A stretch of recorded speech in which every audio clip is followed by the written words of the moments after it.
is. We go again. Roll up, ladies and gentlemen. One man went to mow. Here it is. We go again. Here I am again. Hope you're there with me. The session has commenced and your company is required. That thing that we do round about this time, we're doing it slightly late-ish.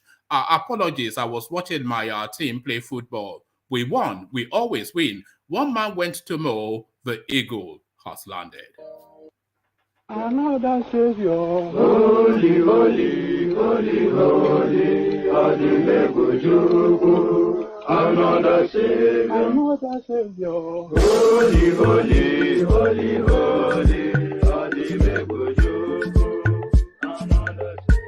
Well, this is Mobien. This is dedicated to the gallant heroes of the Nigerian Biafra War and IPO families all over the world. I remember the Nigerian Biafran war, in the thickness of the Biafra genocide. Hey, one man revived the vanishing hope to life. Let the great Biafran army to fight, and they were singing out, holy, holy, holy, holy, is another Savior. They were singing out, holy, holy, holy, holy.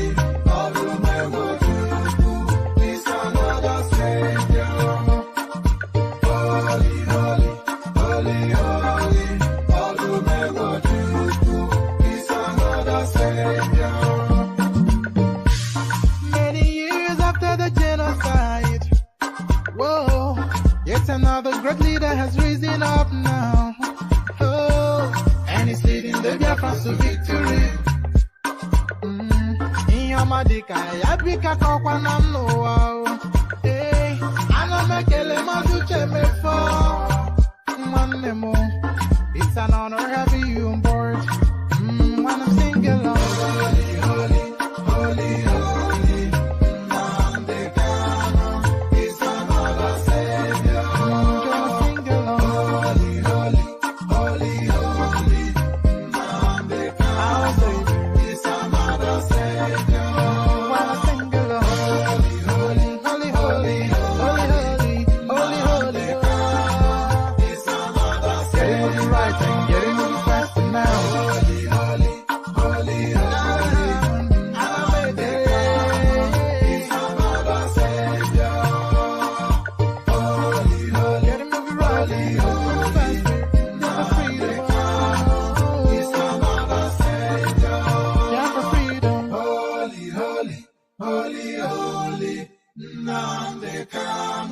Is another Savior.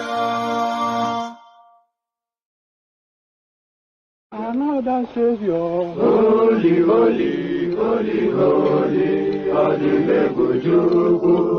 Another Savior, holy, holy, holy, holy, Adimebujuku.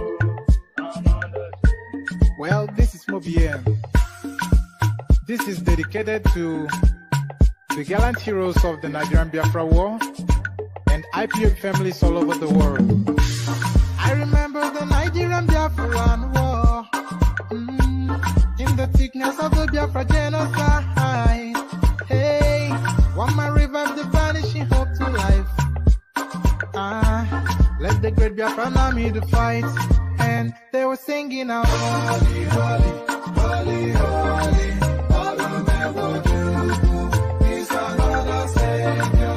They were singing out, holy, holy, holy, holy,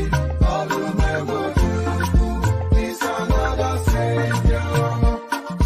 Holy, holy, holy, holy, is another Savior. Many years after the genocide, whoa, yet another great leader has risen up now. And he's leading the Biafrans to victory. In your madika, yabika kokwanam no wow. Hey, anamekele mazuche mefo. And there you heard it, the Farmyard Quartet from the eastern part of Nigeria. Holy, holy, holy, holy, as guys, I bring you this. Buhari and Malami take National Assembly to Supreme Court over Section 8412 of the amended Electoral Act. So now they're still pushing very hard to get Abubakar Malami to hold on to his position as Attorney General, whilst also straddling the ticket for the Kebbi State State House. So that permutation is still in play. He claims to have withdrawn his nomination form, but of course that form has already been submitted. So what does that withdrawal really mean? Because it can reignite that submission under the proviso, under the excuse that he withdrew it only really to pay homage to the law, which has now somewhat changed in his favor. So Buhari now backing up his Fulani Man Friday to rewrite Nigerian constitution for a permissiveness for the Fulanis. Buhari and Malami take National Assembly to Supreme Court over Section 8412 of the amended Electoral Act. So what's in play there, we find out shortly. So this now a follow-on to that headline. So this next headline somewhat justifies my preamble, my monologue just then. So this headline justifies that court fixes May 24th for clarification of appeal court's judgment on Section 8412. So this is it now. They are pushing very hard to May the 24th, of course. That is what? Next week, Tuesday. They are pushing very hard to get a judgment that will facilitate people holding on to their ministerial or appointed politically appointed positions while still bidding for an elective position. So all that's still in play. So we find out just how that judgment comes in and who it favors. Court fixes May the 24th for clarification of appeal court judgment on Section 8412. So how that plays out, we find out shortly. So these are somewhat a curiosity, everything a curiosity within the APC space and the wider Nigerian political space. Ruling APC postpones presidential aspirants screening to allow ex-President Jonathan others to submit form after deadline. So there it is right there. So we thought we had been and gone with the Operation Get Jonathan In, but it is a narrative that refuses to die a death or either natural or unnatural. So Jonathan still somewhat intimidating the space in the background. Ruling APC postpones presidential aspirants screening to allow ex-President Jonathan others to submit form after deadline. So the rules being bent, of course, but the rules always bent within Nigerian political space. So will he, won't he? But it looks as though he has now. AMAECHI finally resigns from Buhari's cabinet. Attorney General Malami refuses to leave on deadline day. So this is that day now that the axe falls within the APC, and whose head comes off or who retains their head on their shoulders is what we're finding out. Still with AMAECHI and the promises that it's making to the Nigerian space, I'll fight bandits, terrorists, other criminals to a standstill.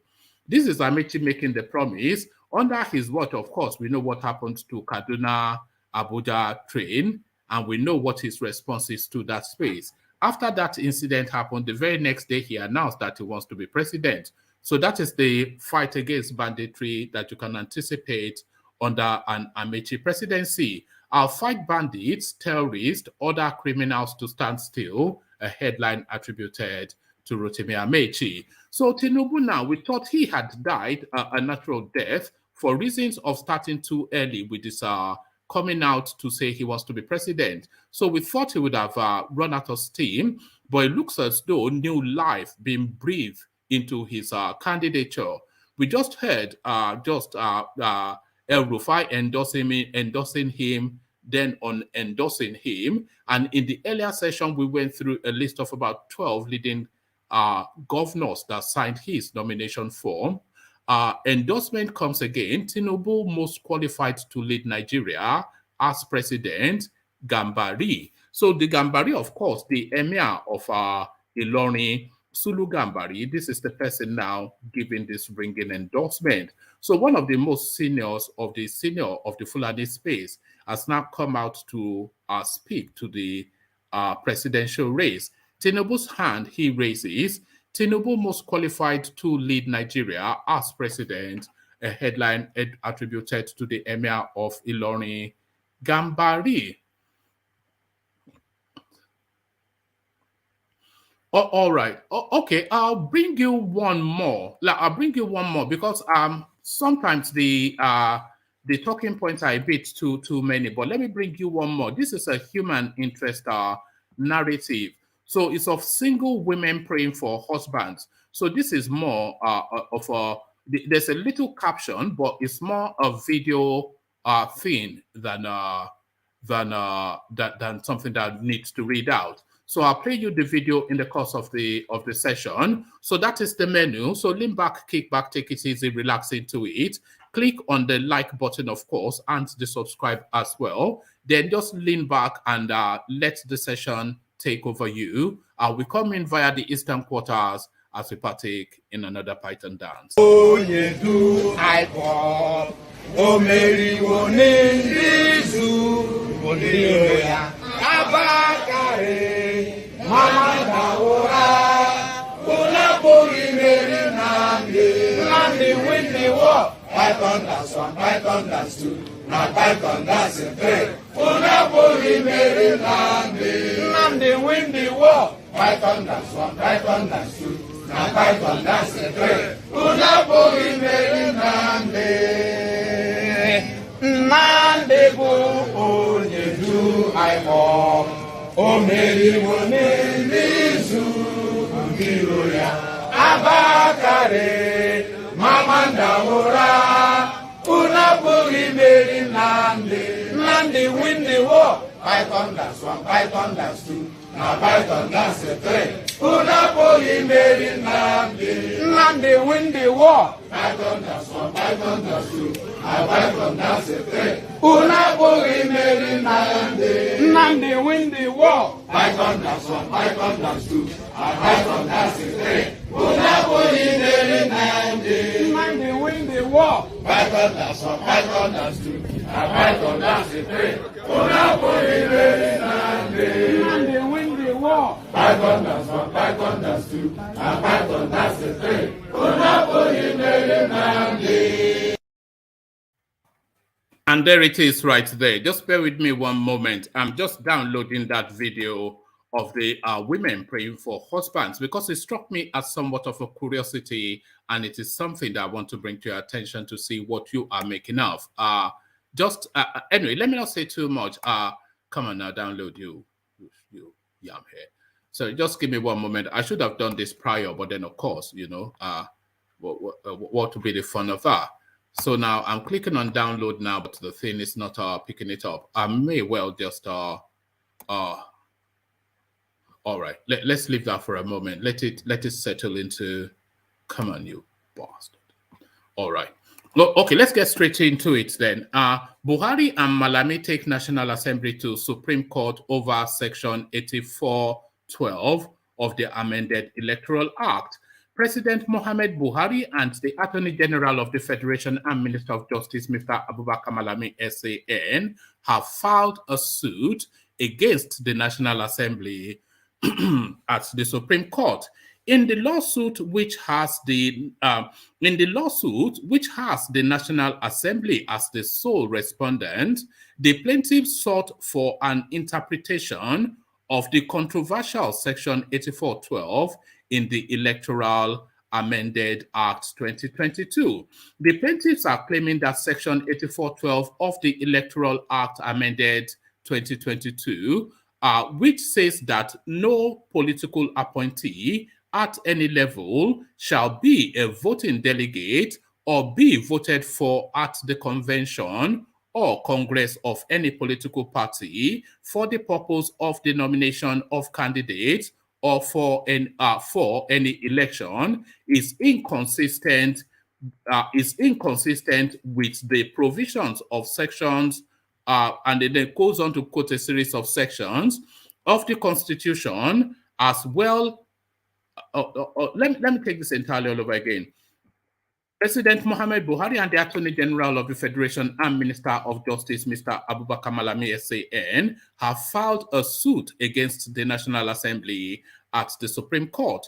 In the lawsuit, which has the National Assembly as the sole respondent, the plaintiffs sought for an interpretation of the controversial Section 8412 of the Electoral Amended Act 2022. The plaintiffs are claiming that Section 8412 of the Electoral Amended Act 2022, which says that no political appointee at any level shall be a voting delegate or be voted for at the convention or congress of any political party for the purpose of the nomination of candidates for any election, is inconsistent with a series of provisions of the Constitution as well as Article 2 of the African Charter on Human and People Rights. They also contended that the Nigerian Constitution already provides qualification and disqualification for the offices of the President and Vice President, Governor and Deputy Governor, Senate and House of Representatives, House of Assembly, Ministers, Commissioners, and Special Advisors. Some of the relief they sought include a declaration that the joint and or combined reading of sections, and then it quotes a series of sections of the Constitution of the Federal Republic of Nigeria 1999 as amended, the provision of Section 8412 of the Electoral Act, which also ignores Section 84.3 of the same Act, is an additional qualifying and or disqualifying factors for the National Assembly, House of Representatives, and then it goes on to quote a series of legalists. There's a lot of sections being quoted, so I'm not going to bore you with all of the sections, but the upshot of it is that Mallambuhari is suing the National Assembly to have laws amended for the benefit of Abubakar Malami. So onward we go, but still within that storyline. Court fixes May 24th for clarification of appeal court's judgment on Section 8412. So you recall that that Section 8412 had been challenged at the Court of Appeal, but the Court of Appeal, although they found against Malami, because they said the person that instituted that lobbying expunged, he lacked locus, so it didn't have the local standee to initiate that lawsuit. But they went on to say that that lawsuit, that section 8412 was contrary to provisions within the Nigerian Constitution. So it looks as though the law courts now are looking to reinterpret that law. So that seems to be the space that we're in now. So that being the backdrop, just give me one moment. I'm just trying to copy this thing that I'm determined to download. That's why I'm talking so much, just to hold the space and we don't have silence. So hopefully this now enables me to download it. After all that effort, I hope is worth the viewing. So that's the backdrop. Court fixes May 24th for clarification of appeal court's judgment on Section 8412. A federal high court in Abuja has fixed May the 24th for a hearing in a suit instituted against President Mohamed Buhari by the People's Democratic Party, PDP, on Section 84, 11, and 12 of the Electoral Act 2022. Iyan Geko, the presiding judge, fixed the date to enable parties in the suit to address him on the effect of the recent appeal court judgment, which ordered that Section 8412 be expunged for being unconstitutional. On March the 18th, a federal high court in Umuahia, Abia State, in a suit filed by Nduka Adede, a lawyer and member of the Action Alliance, ordered the Attorney General of the Federation to immediately delete the section on grounds that it violates the provisions of the Constitution.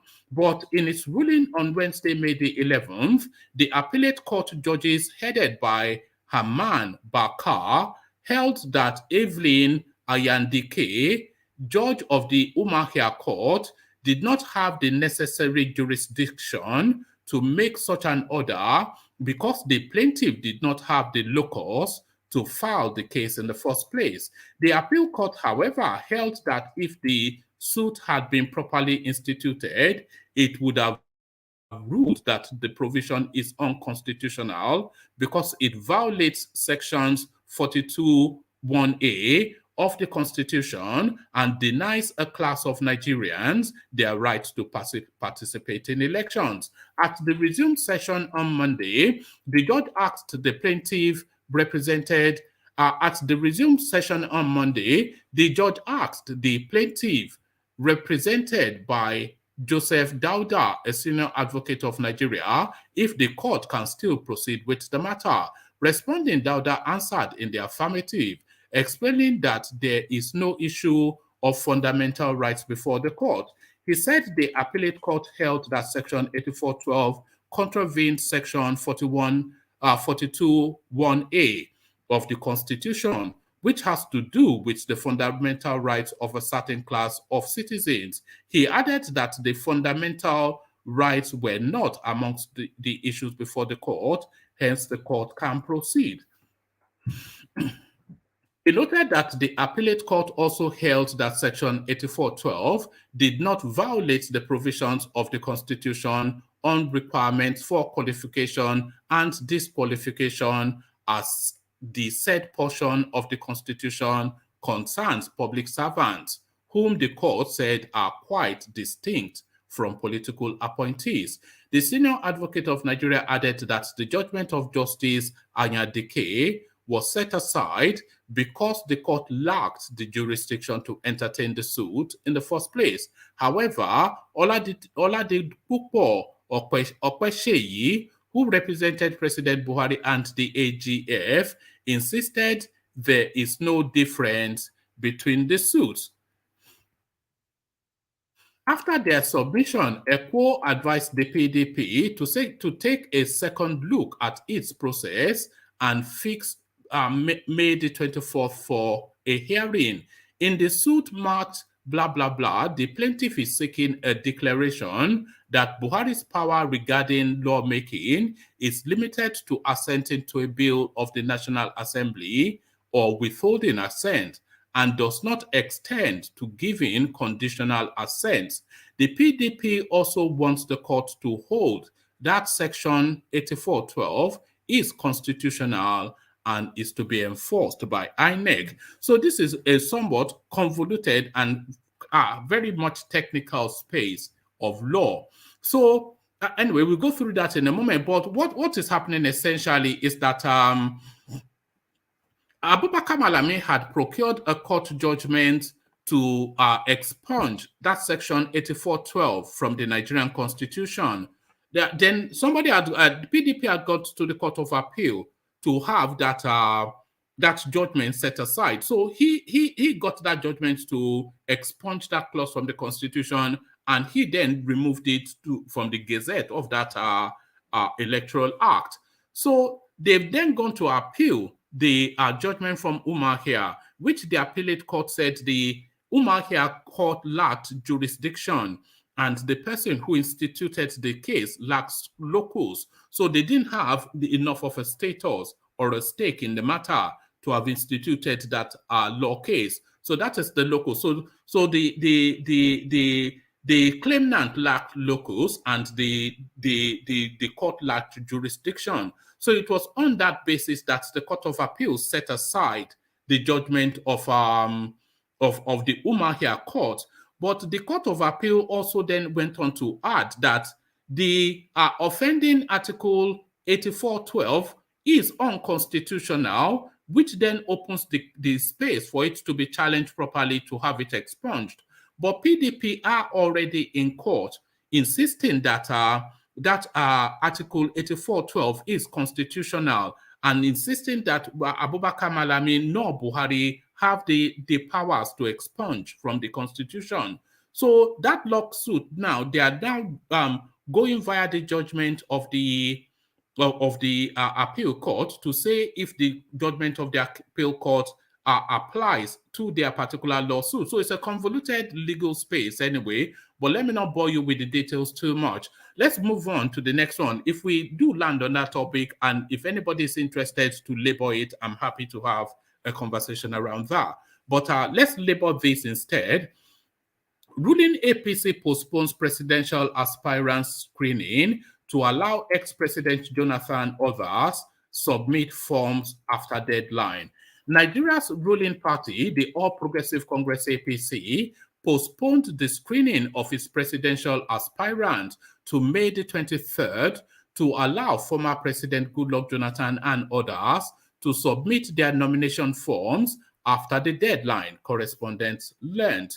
It was learned that the party had also told the screening committee that they were not to screen presidential aspirants. The screening was supposed to take place on Sunday, but was later postponed. The party had also closed the sale of expression of interest and nomination forms last Thursday, while the deadline for the submission of the forms was midnight on Friday. However, APC National Organizing Secretary Suleiman Agungu, in a statement on Saturday, announced that the screening of the presidential aspirants has been shifted to May the 23rd. The screening for the presidential aspirants, we have so far 28 aspirants. As you are all aware, some aspirants have started withdrawing their aspirations. By God's grace, on the 23rd of this month, those who are left will be screened properly, he had said.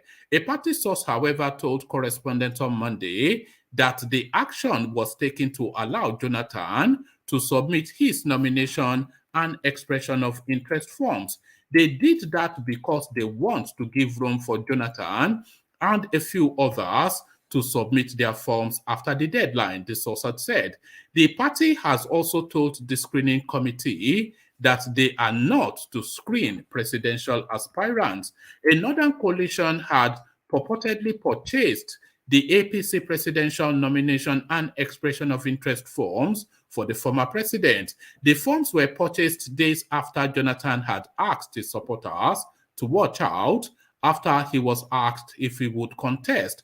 Correspondents' investigation later revealed that Jonathan had given Jigawa State Governor Mohammed Badaru 200 million naira to purchase the nomination and expression of interest forms for him and also for himself to deceive Nigerians.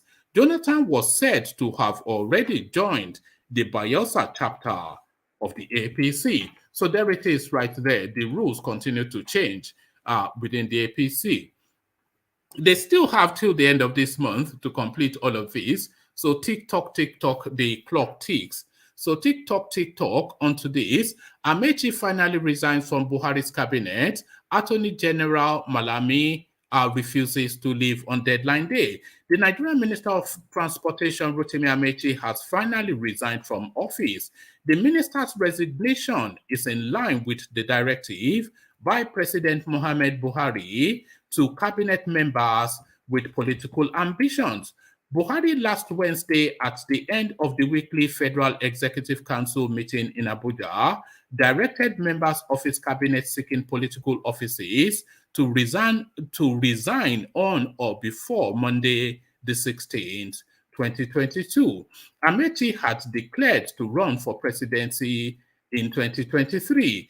Emeka Nwaduabi, Minister of State for Education, who is also seeking to run for president in the next general elections, had resigned before the president's directive. Correspondents learned about AMAECHI's resignation on Monday. AMAECHI has finally resigned from office, a top source told correspondents. However, AMAECHI's counterpart in the Ministry of Justice, Abubakar Malami, has refused to resign despite today, Monday, being the deadline. Correspondents also learned Malami, who is also the Attorney General of the Federation, had in April declared interest in the Kebbi State governorship race. However, last Friday, he pulled out of the Kebbi state governorship race.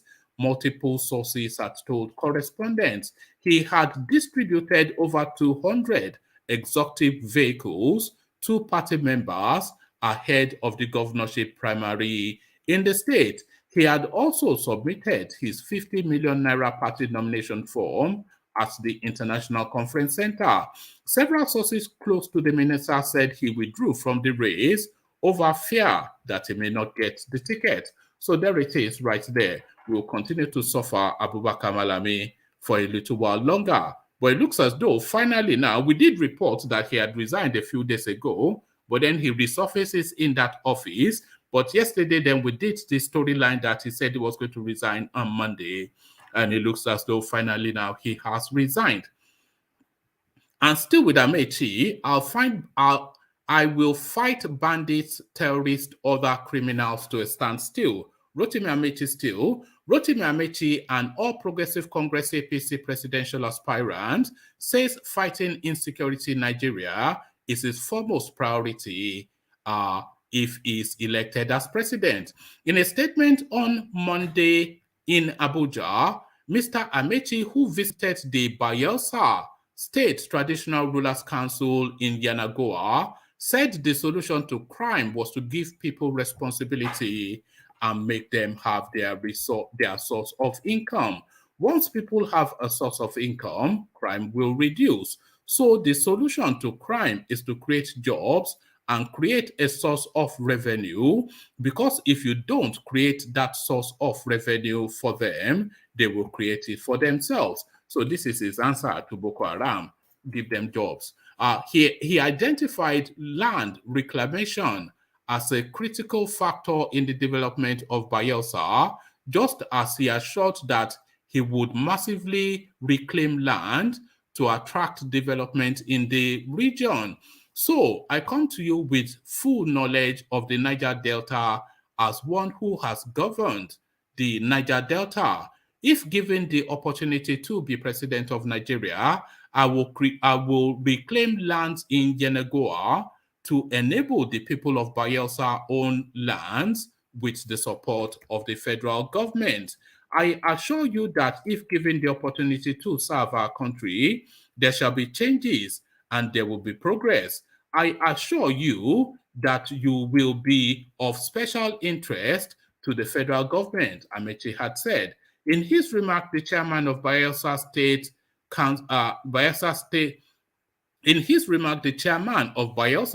Council of Traditional Rulers, Baba Raye Agada, the 10th, expressed the council's delight to receive the presidential aspirant. Similarly, the Bayelsa APC chairman, Dennis Otiotio, said they were happy to welcome Mr. AMAECHI because he stood for them in their days of challenges. So that's AMAECHI then telling you that he will create jobs for Boko Haram. This is what he's saying. Tinubu are most qualified to lead Nigeria as president, Gambari. The Emir of Ilorin, Alhaji Dr. Ibrahim Zulu Gambari, has said that the national leader of the ruling All Progressive Congress APC, Asiwaju Bola Ahmed Tinubu, is the most qualified person to lead Nigeria now. I have been praying for him for this position before now, and now that he has declared his intention, we shall continue to pray for him privately and publicly. Allah will grant him his wish. Speaking on Monday, when the Southwest for Tinubu Swagger 2023 and North Central Agenda paid him a courtesy call to seek his support for the presidential ambition of Tinubu, His Royal Majesty Emir Zulu Gambari said Tinubu has touched the lives of so many Nigerians positively and prayed that his ambition will come to reality. Earlier, the leader of Swagger 2023, Senator Dayo Adeyeye, had briefed the respected monarch about the purpose of the movement and what it intends to achieve in mobilizing support for the former Lagos State Governor and national leader of APC. In Adeyeye's entourage are the facilitators of swagger. So it then goes on to give us a list of names, which I'm not going to bore you with because there's none that especially pops out. But that is our Tinubu's train continues to birth at so many ports. So Tinubu's train continues to birth at so many ports. I wonder if I should bring you one more. Okay, let me bring you one more Tinubu storyline, and then I'll come in and play you that video, and then we'll see if there's anybody there to take on the talking points. 2023, Tinubu won't get automatic presidential ticket, SDP. So a lot of people have been permutating that the SDP is Tinubu's plan B. So to that space now, the party speaks. 2023, why Tinubu won't get automatic presidential ticket, SDP. Following the speculation that the national leader and frontline presidential aspirant of the All Progressive Congress APC, Asiwaju Bola Tinubu, is planning to decamp to the Social Democratic Party SDP, the party has, however, said that there is no automatic ticket for Tinubu and other aspirants who may be willing to contest for elective positions on the party's platform. The party, who stated this at a press conference by its acting national chairman, Chief Shukwo Shonibare, said nonetheless, the party would provide succor for aggrieved aspirants from other parties. Shonibare said that whilst those who felt cheated in other political Shonibare said whilst those who felt cheated in other political parties could come and join the SDP to pursue their political ambitions in 2023, they should be ready to submit themselves to stringent conditions. On the issue of Asiwaju Tinubu, the last time I checked, he was not a member of the SDP. I checked on the list because the membership list of our party is, as INEC has required, has already been submitted by our state chapters in Abuja. His name is not amongst those who are members of our party in Lagos State. That's all I can say. He is not a member of the SDP. He, however, said that Tinubu or any other aspirant from other registered political parties interested to join the party were welcome. Yes, we welcome anyone who felt cheated by other political parties, but must be consistent with integrity. If he, Tinubu, comes, it won't be automatic. What we would emphasize is consistency with integrity within the public officer. Also, anyone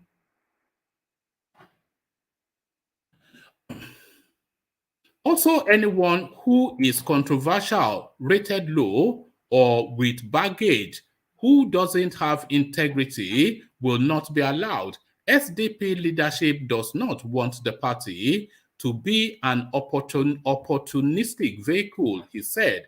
Shonibare maintains that the party would only give consideration to individuals cheated by his party, or by their party, that should say, but not to anyone in controversial circumstances. So that is somewhat an open window still for Tinubu within the SDP. So that's that. Jake, I see you, Charles.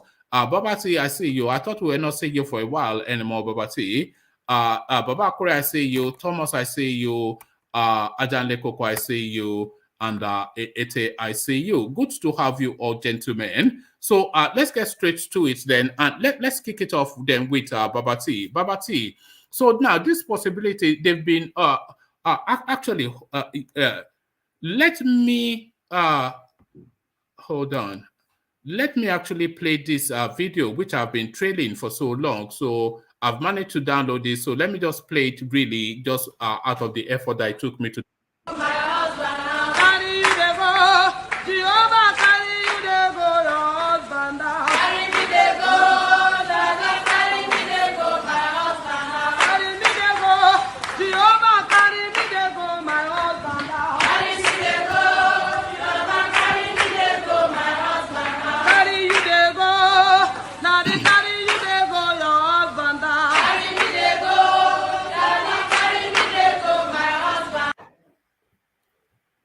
So there it is right there.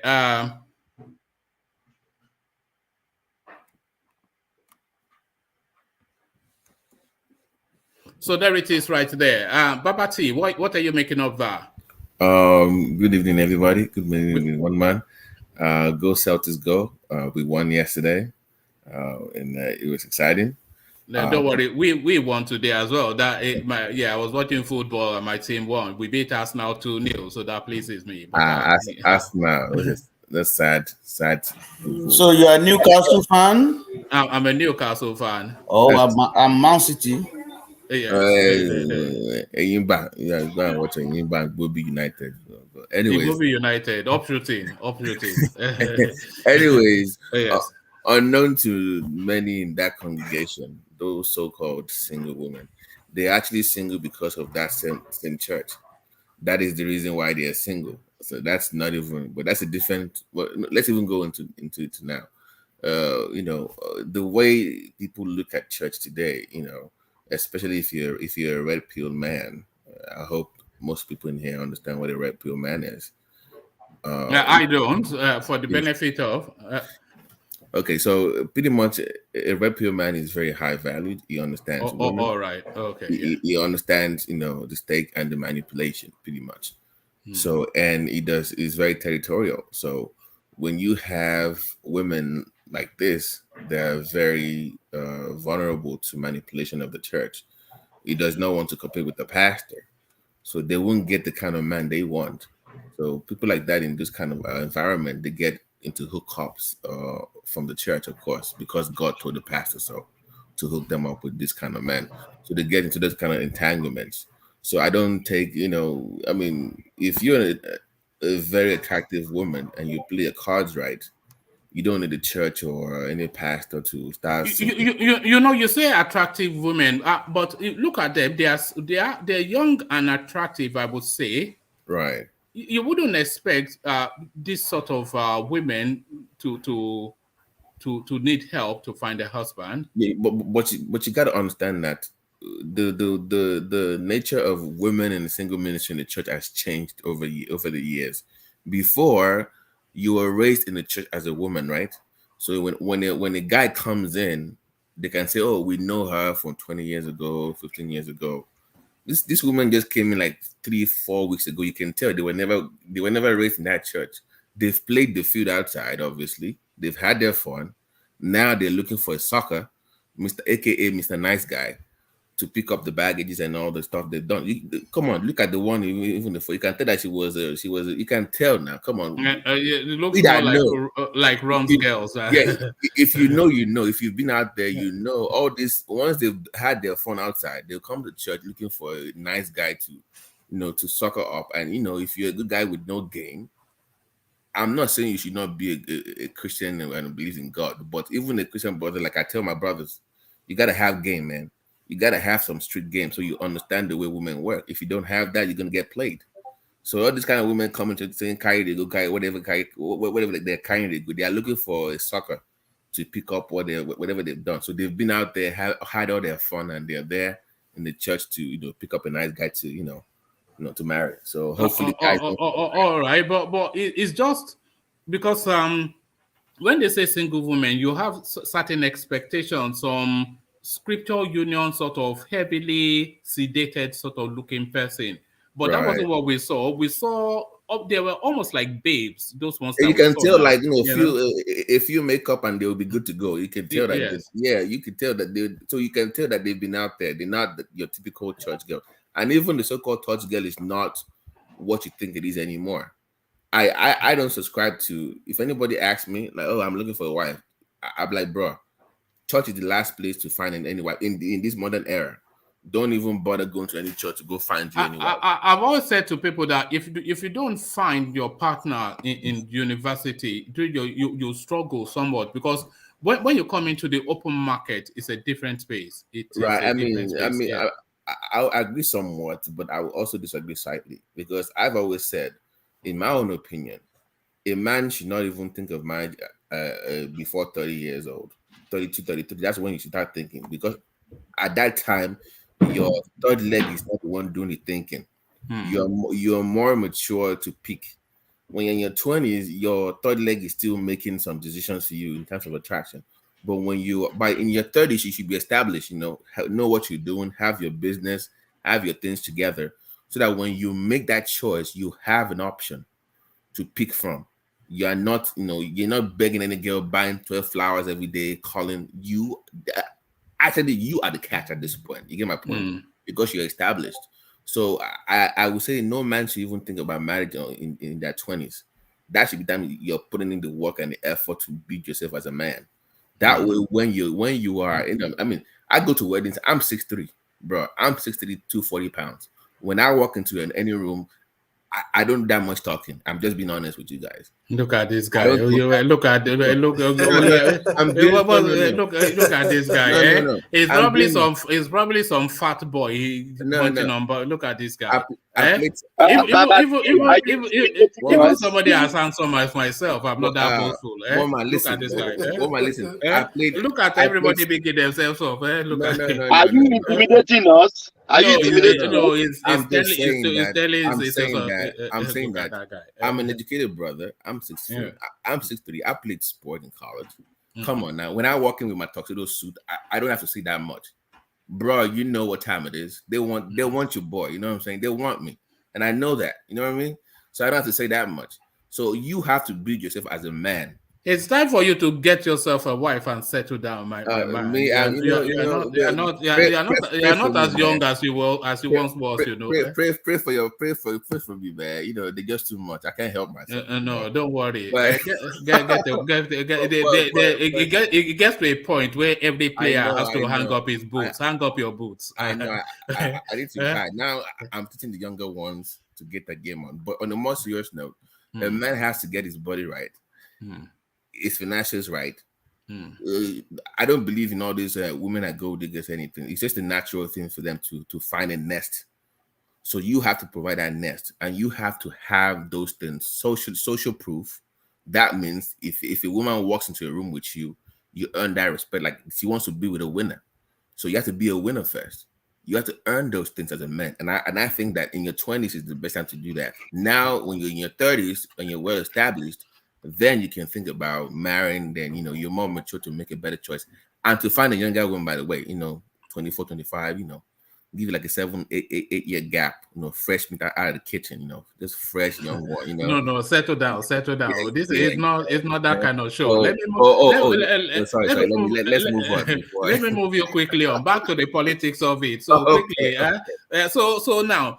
Ruling APC postpones presidential aspirant screening to allow ex-president Jonathan others to submit form after deadline. So that Jonathan game, we thought it was already something that's been and gone, but it looks as though it's something that continues to bubble in the background. So they were meant to have submitted their form by Friday, but they've moved it now to the 23rd, which is almost a week more to allow that grace period for people to submit. So this Jonathan, it continues to loom over that space like a dark cloud. I think at this point, we can all agree that we now know who the anointed candidate of Buhari is. I think it's more, at this point, we can all safely say that the so-called anointed individual that has been speculated over the years, over the weeks, is Goodluck. And it's a backdoor channel. So, but my own worry, not even about the primaries, is I'm looking forward to his first interview. Oh man, good luck, Jonathan. Yes, I'm looking, because it's been denying and you just sneak into the back door. So I want him to look us in the eye and justify this nonsense. That is what I want to hear. How are you going to sneak in the last minute after denying for years to the point saying that even the form was not from you? And we now hear that you give somebody 20 million naira or whatever to buy something, behind the scenes. So he has to come out in the public and justify. I never knew it was this slimy, I used to think it was a stand-up guy. But that's my point. No, and what is even more deciding that you're a former president, you should have some balls at this point. You know what I mean? Like, you're not new to the game. You should have some balls at this point. If you want it, just tell us you want it. Let us know where you stand. You're not going to die for it. So what I'm looking forward to is his first interview. And this way, let me even push this further. One man, let me push this further. I would not be surprised if Goodluck does not grant a single interview before the primaries.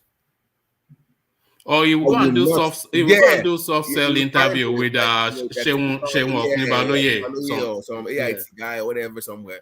I will not be surprised if he does not even do before the primaries. I would not be surprised if he does that. The man has no integrity, clearly has no class. And I don't even know at this point what is running, including Loria. I don't get it at this point. So I am looking forward to his first interview, where a credible individual can actually ask him why he chose this route and why he's joining the APC. These are questions he needs to answer. Because to me, the only way, like I mentioned before on this platform, is for him to be some kind of consensus candidate. There cannot be a primaries where I see him winning. I don't see it. Maybe other people in this panel see it. I don't see how he wins the APC primaries. Now, if he's being pushed, now, one man, this is my concern.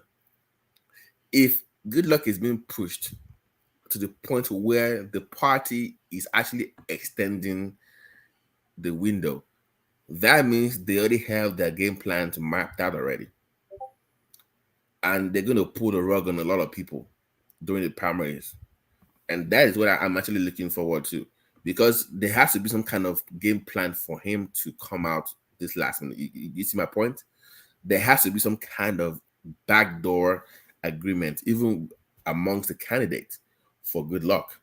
So that's what I'm looking forward to. But before that, I'm looking forward to him sitting down on national TV and justifying whatever game he's playing. Because I don't get it at this point. Because he's not been traveling around to canvass delegates, as we have been seeing everybody doing. Yeah. So they cannot claim that delegates voted for him, because he's not been around to canvass delegates. Right. But there is a clause that, I don't know, there's going to be some sharp knives drawn on that day in the next few. In all honesty, if we're to be fair and not be sentimental to our tribes, the only three people that have been actually campaigning in the APC will be mostly Tinubu, somewhere, Osibajo and AMAECHI. They've been the one making the rounds. We've not seen Yaya Bello anywhere. Yeah, I've not seen Yaya Bello go to any country. I've not seen other people move around that much. So that tells you there's a game plan. And like I said before on this panel, there's going to be multiple rounds in the so-called primaries. But like, look at what was concerning about El-Rufai the other day. El-Rufai had hosted Tinubu in his office, and it was all smile and whining. And next thing we know, AMAECHI shows up and it's a complete 180. So those kind of games is what I'm looking forward to. Goodluck there is no way. This is woman. I am praying. Goodluck can only get that ticket as a consensus candidate. That's my thing, because how do you win without meeting any delegates in any state? How does that even happen in a political party? Can I come in? Can I say something? Yeah, hold on. Let Babakure come in first, and then. Like me, the way I read what is going on now is that definitely they want to. That is my own opinion anyway. I think the northern part of Nigeria is playing a very big game that will shock everybody. They want to push, based on my own opinion anyway, they want to push Goodluck Jonathan to be the candidate for APC. Now, technically, Atiku Abubakar will be the president for PDP, candidate for PDP. Now, when two of them want to vote now, Atiku is going to win the election. So then definitely it's going to go back to the north. Yeah, no, we said that here before, Goodluck Jonathan is an Atiku Abubakar strategy. Because in the game, that's what we said. Yeah. Because we won't have any say, because you want it to be pushed to the south, where we push the ticket to the south now. Goodluck Jonathan is from the southern part of Nigeria, so we push it to the south. So will you complain again if Goodluck Jonathan do not win? No. So that is what I read to that anyway. Because they know that the Southwest will feel betrayed. the East will feel betrayed. And there's no way he's going to win against an individual like Atiku. Atiku will even get more votes in the Southwest, like one man. Especially if Atiku has Peter Obi as his running right. List. So yeah, so that means, and like we said before on this panel, I think Buhari, being a bigot and a tribalist, is willing to sacrifice APC. Remember, he was a CPC man. He's willing to sacrifice the merger for a Fulani man to emerge. I think he's that cynical that to the point where he will sacrifice APC as a political movement to have a Northerner come back into office. I think he's that crazy, and he will do it. Babati, do you think that somebody like Jonathan will come out to openly get a form for APC and not be guaranteed the candidacy? It's impossible. That's my point I was making. And whether they do it direct consensus or whatever, if Jonathan enters there, he's going to be the one they're going to give. He doesn't need to move any state. He doesn't need to move anything. The cabal has already done all those things for him. He doesn't need to do anything for him to even agree to all those things. This politician, they discuss 1 o'clock, 2 o'clock in the night now. They've already decided everything they want to decide. They're just playing with us here. I agree with you. There's another thing I want to chip in. You see, nobody is saying Atiku is going to get that APC. It's going to be a shocker for everybody. You will see it. That Atiku might even you will see it. Do you know what I said so? Do you know what I said so?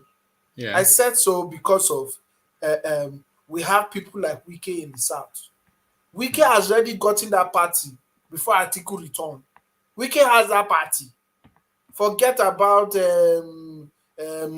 this thing, what they call it, unifier stuff that they are pushing with Atiku. I'm telling you now, it's either between Wike or Peter Obi, which is going to even be difficult for Peter Obi if Wike really wants it. Because you've forgotten that Atiku left PDP for a period of time. And Wike was the one running the shots there. He has everybody. He has the dollars. He can match Atiku for the dollars. He has the money. Hold on there. Hold on. When Atiku came back, he defeated him in the last primary in Port Harcourt. He defeated Wike. That one, he was not serious. It was not serious. Look at you. He's a founding member of PDP. I don't think you get that at all. He's a founding member of PDP. He's a founding member of PDP. He left. He defeated all of them. Wike candidates. They gave Atiku 2019 this ticket because of they felt he had a chance to defeat Buhari because they were both Northerners. Wike is a local champion. It's not the mood.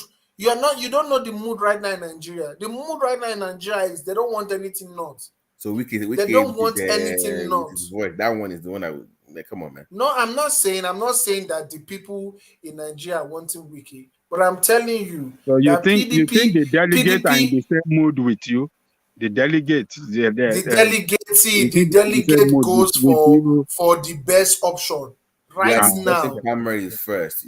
Right now, yes, I'm telling you now. We're discussing primaries, obviously. Okay. Right now, Atiku is not really liked right now.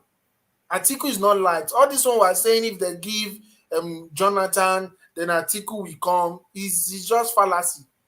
Nobody wants a Fulani man again. You will see it in. What do you mean nobody? Even in the north. I'm telling you, even in the north central, they don't want a Fulani man. I disagree. Even in the north central, that's not true. You will see it. You will see when Atiku gets PDP ticket.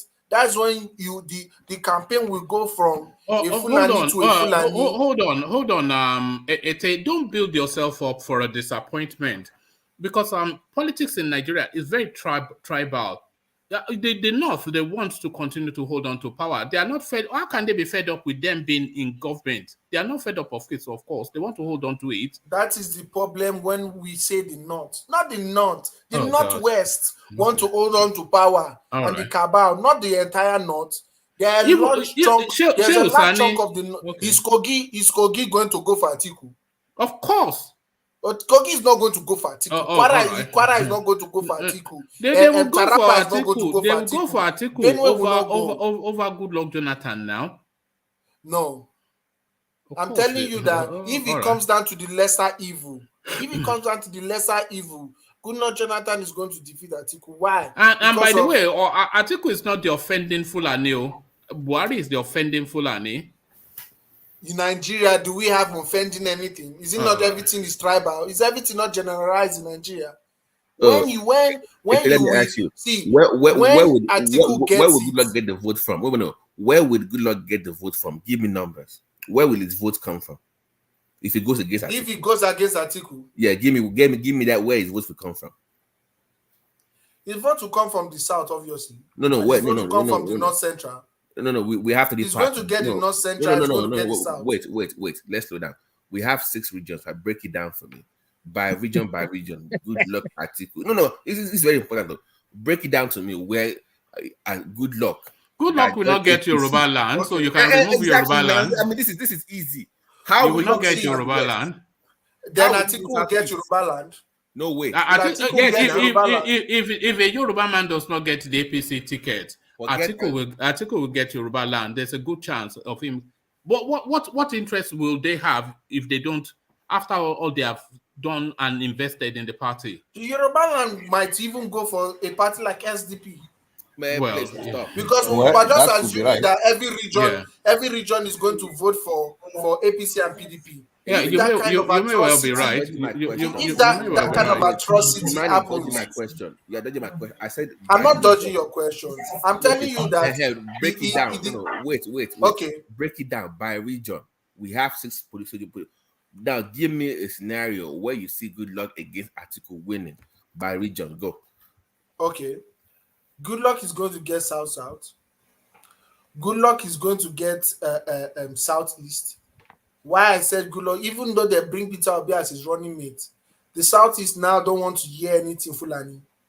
They've already been bombarded with the Fulani narrative. So they are not going to even accept their brother being a second fiddle to a Fulani, because they will push a narrative of this slave mentality to their voters. Now, Goodluck is going to get North Central. Goodluck also is going to get Northwest, because obviously it's the cabal that is bringing it in. And the cabal is the Northwest, and they are bringing it in to secure the position for the next 4 years. So he's going to get Northwest. Now, Atiku is just going to get Northeast and probably share some few states in the North Central. That's all. He's not going to get Southeast. He's not going to get South. And I feel how much do you think the VP Goodluck chooses will affect that what you just said? What do you think it will pick that his slide is going to be a Fulani that can get what you just said? Because he has to pick somebody from the north, right? Obviously. He's going to pick Zulum now. Is it not Zulum they are grooming for vice president? And if he picks Zulum is liked already in the north. He's liked already around the north. Even west, I'm even saying Atiku has a base. He went in the northeast. Zulum is from the northeast. He's going to even share it. So they will have okay, we shall see. But that's a very interesting scenario. I don't see it happening. Prophetete. No, it's the thing now, because there's no way you will say Yoruba will vote for PDP. Cabo, Prophetete. Didn't they vote? No. Didn't they vote for PDP in 1903? They've done it before. Not when they feel betrayed. It's nothing new. Not when they feel betrayed. 1999, did they vote for PDP? They didn't vote for PDP now. I'm saying 03 for Obasanjo. I'm saying, you said they voted for Obasanjo because obviously he was going against a northerner. obviously they are going to vote. No, that's not the way black people vote. That's not true. They don't vote. That one is a lie. No, if that's not if Obasanjo was going against another Yoruba man, they were going to vote for that other Yoruba man. They did. It's because it's because of he was going against Buhari. Was he not going against Buhari? He was now. So you telling me that a Goodluck Zulum ticket will beat an Atiku without B ticket in Nigeria in next year? That's what you're telling me. Yes. Okay. Why I say so? I say so is because of people don't want a northerner to inherit. You can't say that now. Do those people include the northerners? Exactly. Who are these people he's talking of? I don't get. You say people. Who are these people? When you say hold on, they include the northerners. The northerners don't want to be. They don't want to be the president anymore. They don't want to be the president. No, see, let me tell you why. Because they know that if they become president straight like that, it's going to be an issue for them because they'll be paving way from when a southerner climb there. He doesn't care. It will be south. So they are them to then know that it's not going to be good for them politically. Should just be after they leave. Another northerner comes because they can't complain. I'm not going to say that is naive, but it is fanciful. What you are saying, I won't say it's naive, but it's fanciful. Did not want a break. No, they don't want any break. What do you mean they want a break? Do you know what I mean? Do you know what I mean by that? I said they want a break because of they can't complain. The northerners now can't complain because he's their man. So if Atiku comes again, how will they complain? So if Atiku comes, what will they say? Okay. One at a time, please. But have you seen the development in Kano and Kaduna recently? What have they got to complain about?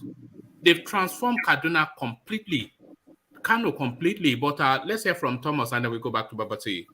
I think you are getting it wrong, my brother.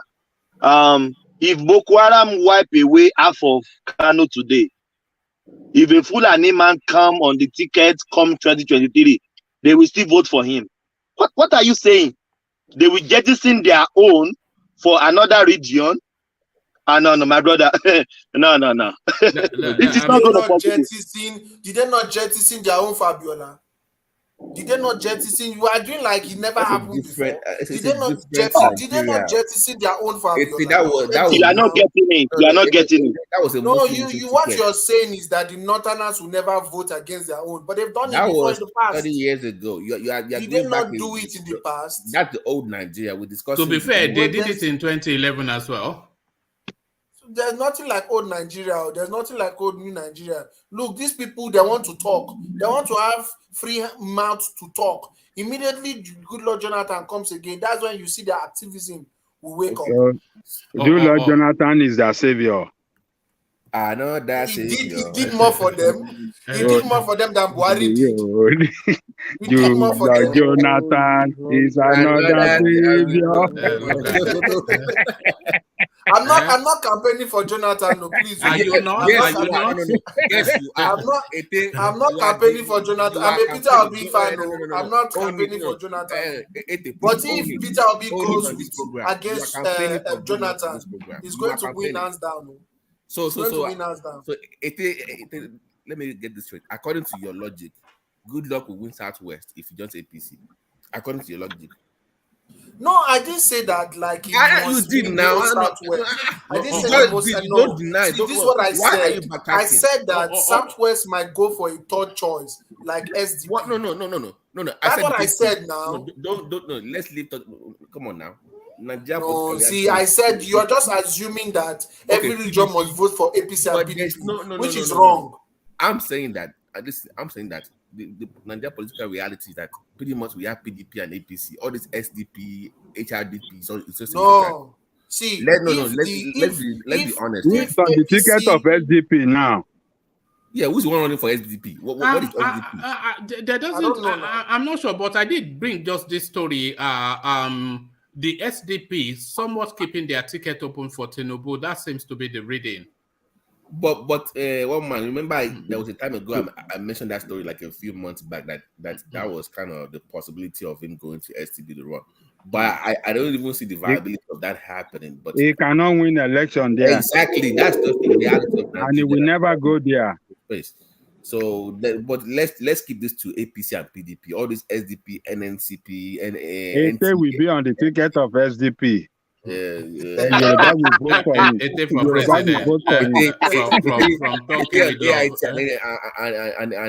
NTA political party, all these mushroom party that nobody's ever heard of. They're not mushroom. They are not mushroom. They have their own.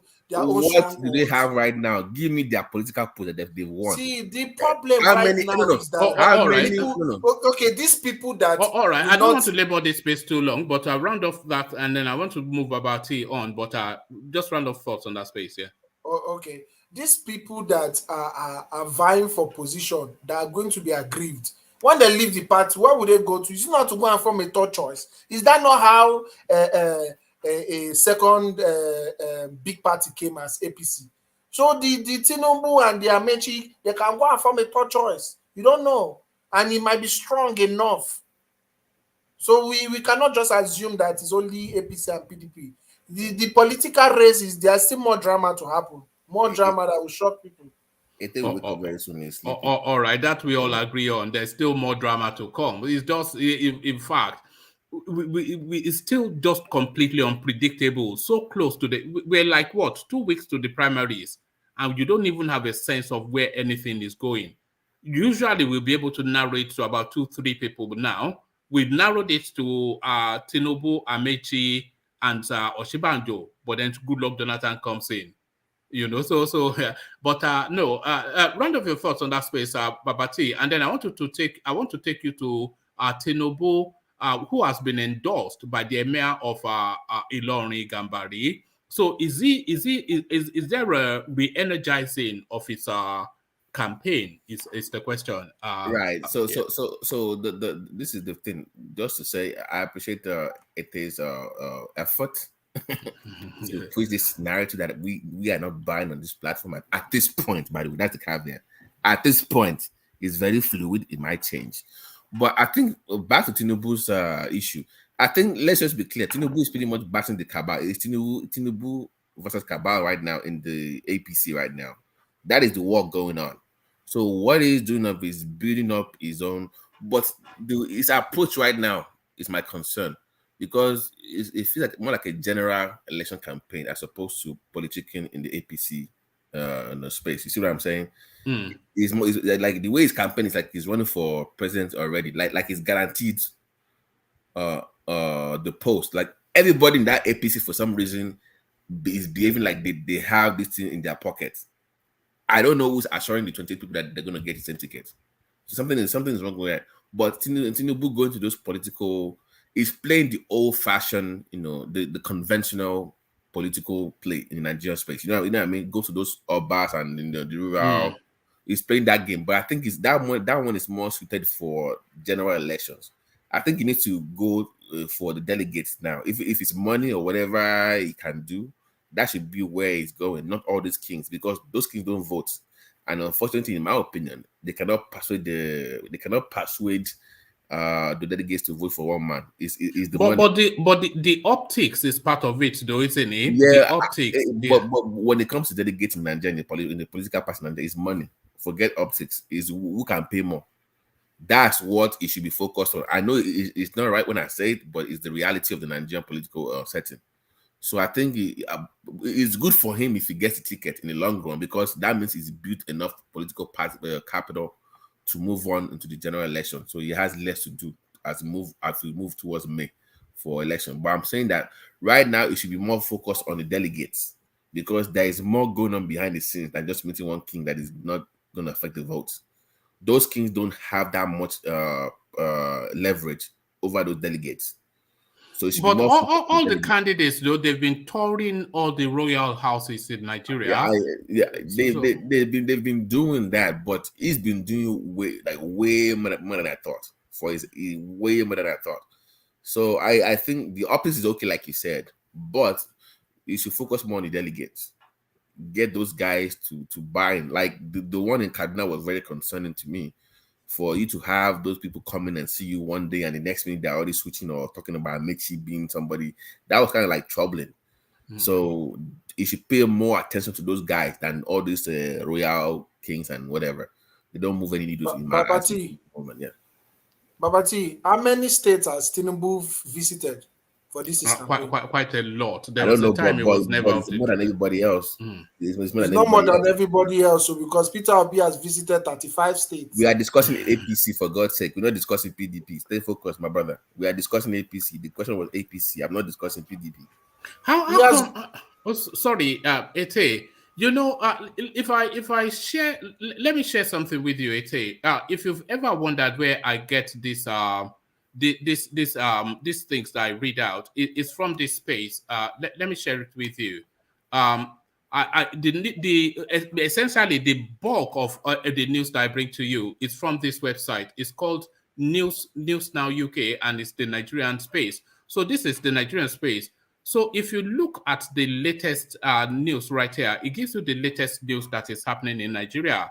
Within the last 10 minutes, it's always refreshing. So pretty much what is happening up to date. This is where I get it's very precise and very rare that you see Peter Obi. Peter, how come he's not making the headlines? How come nobody's talking about him? How come nobody cares? He made the headline throughout yesterday, one man. He made the headlines throughout yesterday. Why didn't we discuss him? Sokoto. He visited Sokoto now. Why didn't we discuss him if he made the headline? You didn't want to see him. But I told you where I get the news from now. If it's not in the news, that is a biased site, anti-Nigerian site. That is an anti-Nigerian site. Wait, time out. Wait.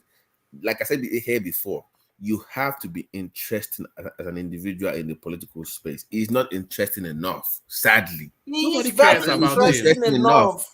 He's the only one that has organic followers. So forget organic and tomato. That's what the problem. Forget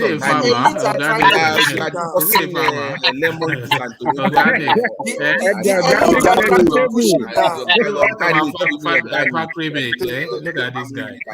It's the elites that's the problem. They are trying to push him down because they know they are not going to benefit. Okay.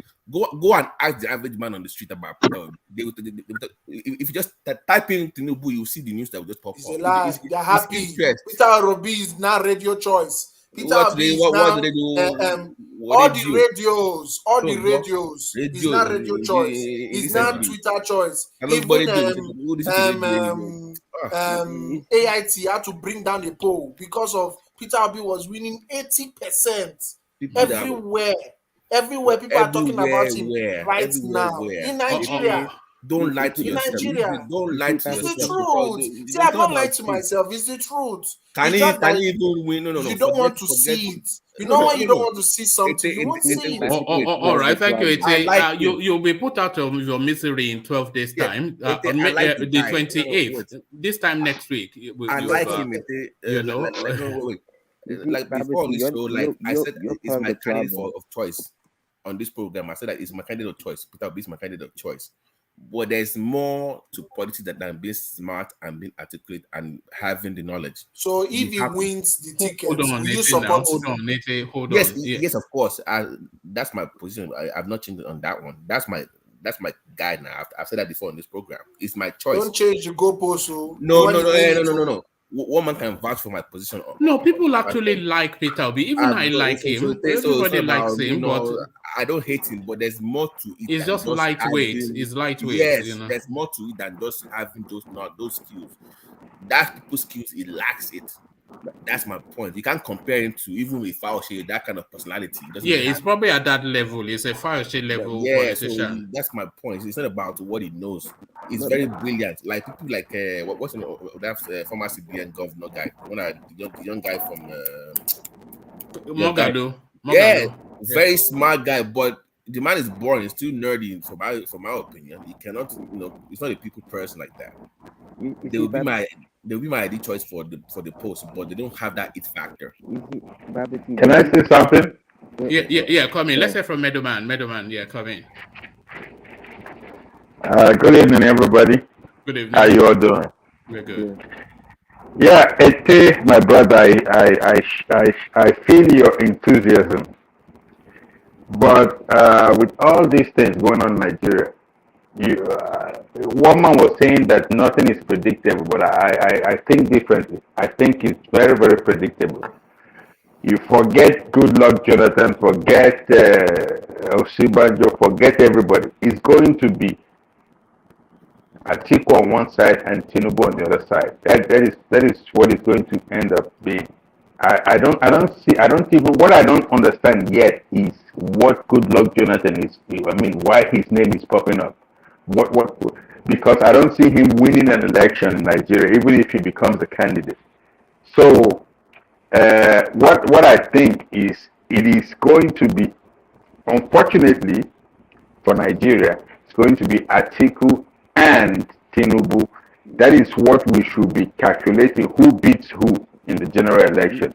You see, All this other, very smart take by middleman. Very smart. If it's Atiku and Tinubu, then we're back where we started from. So it's this is where we came in. We came in that it was going to be Atiku and Tinubu, and then we were interrupted by Peter Obi and ROTIMI AMAECHI and Osibanjo. But then we go back. We ended up where we started. Because if we didn't have them, the platform would be boring. Nigerian politics, we needed to have them so that we have things to talk about. But we can dream all we want. Unfortunately, it's going to be Atiku and Tinubu at the end of the day. Why, hold on, Charles. Why do you think that, and why do you think that it is unfortunate? So why have you concluded that, and why do you find it unfortunate? Because the delegates are going to decide right now, not the people. So the delegates are bought. Tinubu being endorsed by whoever, it is money talking. He's just burning it. And why it is unfortunate, I was hoping this will be a new chapter for Nigeria, a breakaway from the old guard. That is why I think it is unfortunate. We should be breaking away from the old guard and moving forward. Because these people being there, we are going, their influence will still linger in the Nigerian polity for a long time. And I don't think that, it has not been good in the past, so I don't see how it's going to be good in the future. So that is why I think it's unfortunate. Do you think the new guard, do you think they are ready to straddle Nigeria the way it is now? Because I am of the thought that the way Nigeria is now, it probably still needs one of the old guards to have that cleansing. For a few more cycles, yes.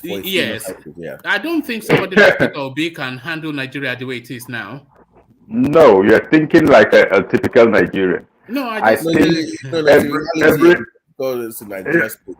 not discount the realities of the Nigerian political. Yeah, I'm not discounting it. But thinking that we need the new guard to navigate us from here onwards is thinking like a typical Nigerian. You have to be a big man. You have to be heavyweight. You have to have stolen a lot of money and be, these guys have brought us here. So, I don't see how they can, be a part of the solution in the real sense of it. I don't see how they can navigate us. I understand what you say what do you mean when you say they could be necessary to navigate Nigeria, the polity at this moment, but maybe we need a new approach, a brand new. Then middleman also. I have a question for middleman. Middleman, I have a question. Hold on, Nate. Hold on. So what should be, if that is true, then middleman, then show what should be trending. If you've turned the then so exactly. So why is my point exactly? Because Nigerians are thinking like Nigerians. That is the thing. We're not there yet. That's my point. We're not there yet. Yes, we're not there yet. Yeah. If you take aside, how do you know that? All the way from America, you're talking about reality, and we are not there yet from America. What do you know about the real situation on ground in Nigeria? Oh, here we go. Wait, who's that? Oh, Rabbi, it's Rabbi. One man, I have a question. Can I ask the question? Go on. Yeah, ask the question. That's to Middleman. Yeah. Yeah, to Middleman. You see, 2014, 2015, there was opinion polls run in Nigeria, and he found out that majority of Nigerians wanted Buhari. It was a fact. 2015, 2014. The same opinion poll that was run then was run now. And Peter Obi is winning landslide out of all the candidates. Abandon this Peter Obi. But yet, we are discarding the same opinion polls that brought Buhari. Is it that we just don't want to accept that the change is No. Let me explain that. Let me answer that. You see, opinion poll.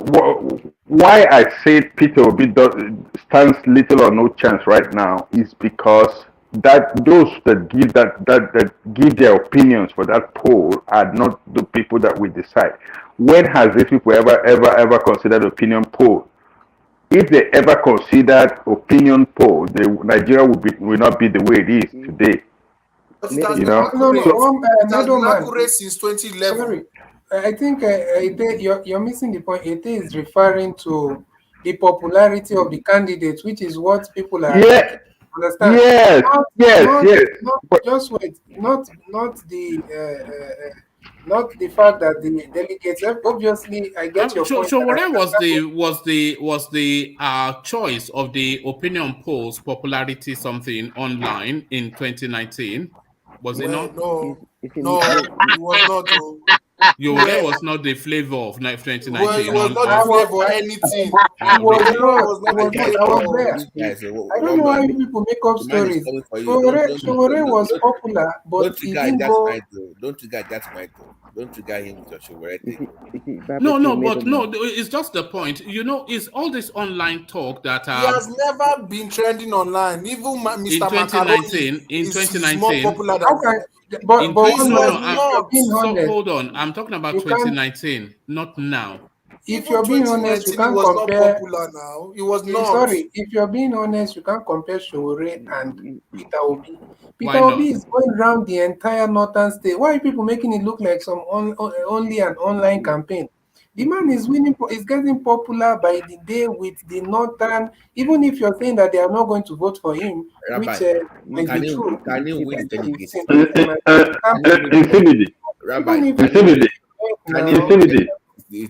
That is the conundrum now. Can you win the delegates of the PDP? That is why I'm telling you that if you people want to make that kind of statement, make it factual. Don't be making it look like people are only online and the man is not doing the groundwork. Rabbi, can you win the delegates in PDP right now? That's let me tell you something. You guys can do here is speculate and project.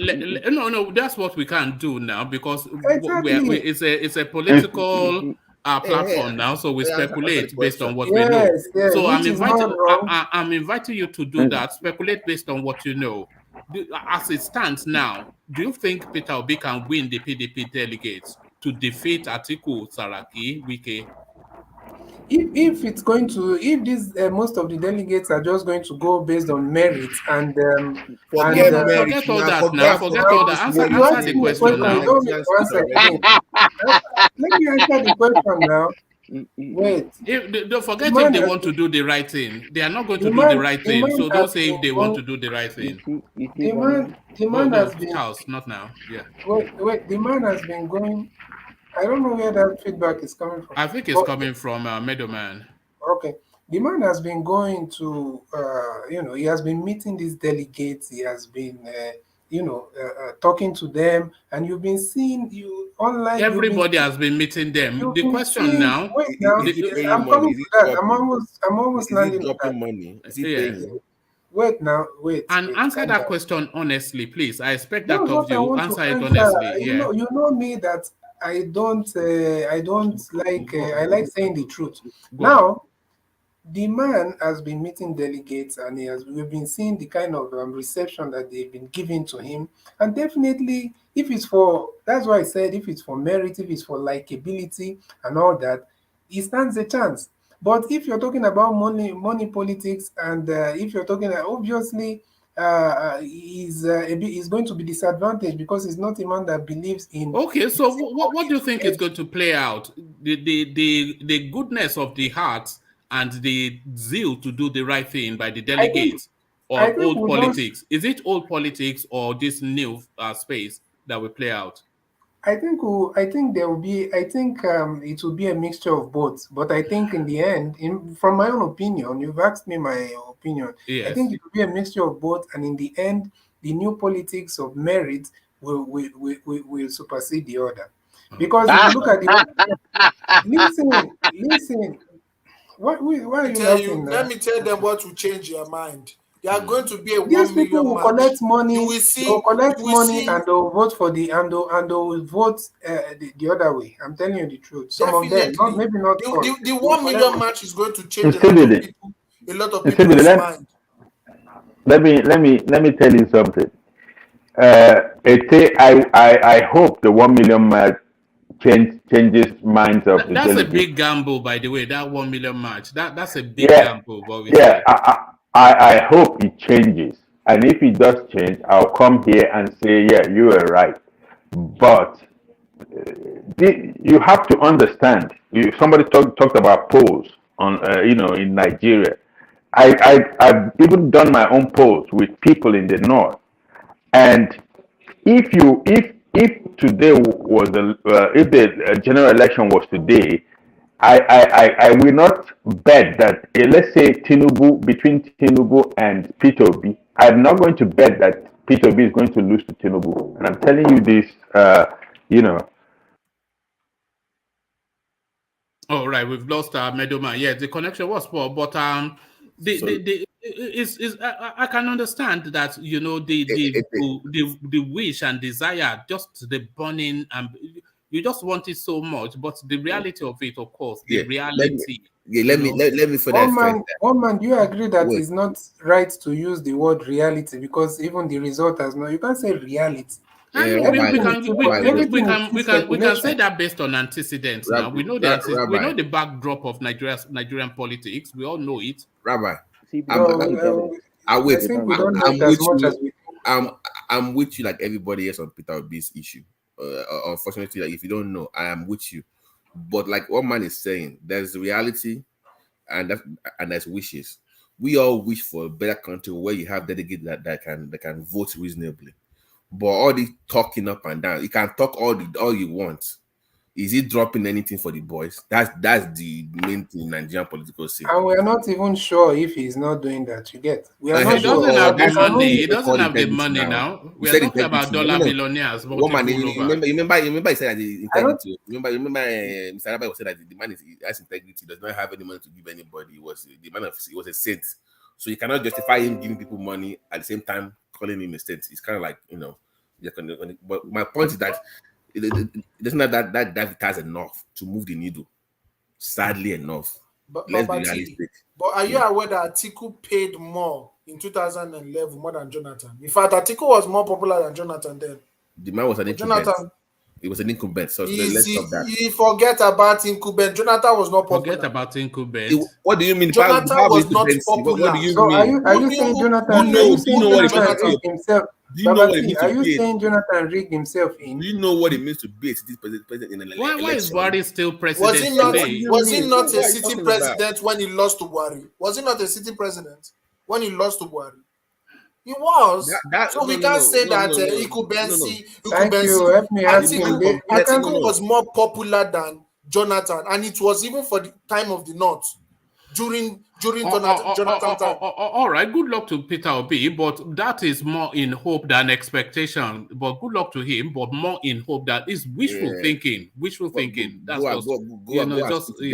he's speaking to them indeed. My brother, better drop something. All this speaking and all this. Let me give you a prediction, and then we'll come back on the 29th, and then we'll see how it pans out. Peter Atiku almost certain to get that ticket. If he doesn't get it, then Saraki will. So it's going to be a toss between Atiku Saraki for the seat, and Peter Obi. He will be lucky to come third, because I think Wike might even beat him to the third position. But Peter Obi is just forget it now. The moment they threw that ticket open, the way you're pushing Peter this Obi, he will not even come third. Reality, one man. He will not come third. I think even you know that Peter Obi is not getting any ticket. You know that you want it so much. I want it equally. Peter Obi is not the first. He's going to be the second. Let me ask a question, one man. Yeah, go on, Ajale Koko. Okay, if by chance, let's say a wonder, if wonder happen, let's say Obi is the ticket, is the nominee of APC, and Jonathan is the nominee of, PDP. Obi is the nominee of PDP, and Jonathan is the nominee of APC. In CBD and ETE, who do you think that will win? Landslide now, Peter Obi now. Landslide. Landslide. I will buy you now. I will buy you right now. I will buy you on this platform. But funnily enough, I agree as well. I think Peter Obi would defeat because people hate Jonathan. People dislike Jonathan for the politics he has been playing in recent times. And if they give him the APC ticket and Peter Obi gets the PDP one, I was just kidding. Yoruba will even vote for Obi now. Yes, that's what. Yeah, we will vote for Obi, of course. But I'm saying that okay, this is it. I think Peter Obi has an easier path in the generals compared to the primaries. If only that one came before, it would have won. You see my point? If he was in the generals, somewhere he would win. But to navigate that primary space is just nearly impossible for him. That's the point we're referring to. But for some way, somehow, I don't know how PDP got to the point where they've literally just surrendered to the so-called open primaries, where they were the champions of this so-called North and South rotation. I don't know what happened to where they just surrendered that agreement, right? That was that idea, right? So-called. I think it's I think it's expedient. No, I think it's because of expediency. You know, they couldn't show their hand so quickly for the APC to counterweight it. That means that I think this is it. They don't believe that somebody from the South can win in the PDP. That's what it boils down to. Because if they did, they would. That is it.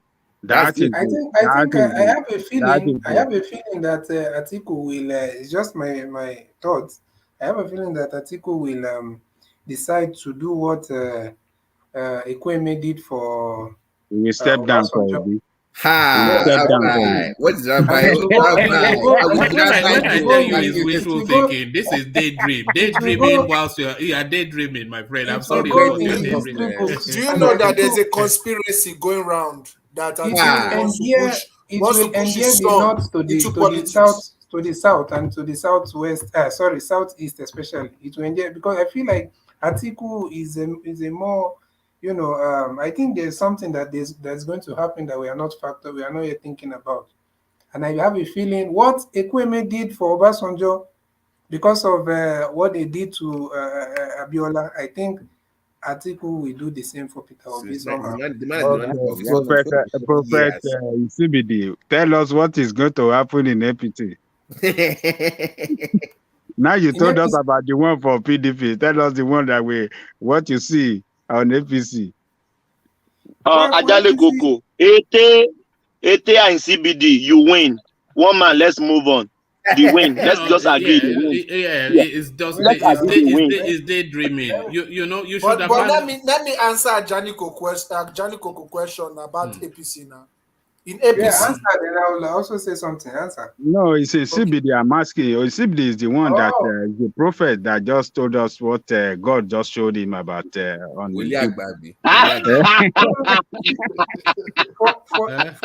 for APC. To be honest with you, I've not seen that very clear, but I think the two people that will be, wear glasses. From that, I'm not, or let me not say use the word see, because now I'm going through that route of looking at myself as a prophet. But I'm saying, No, you're a rabbi I've already not now. thought, So I've not thought about it, but what I'm are you seeing, not or a Jewish man?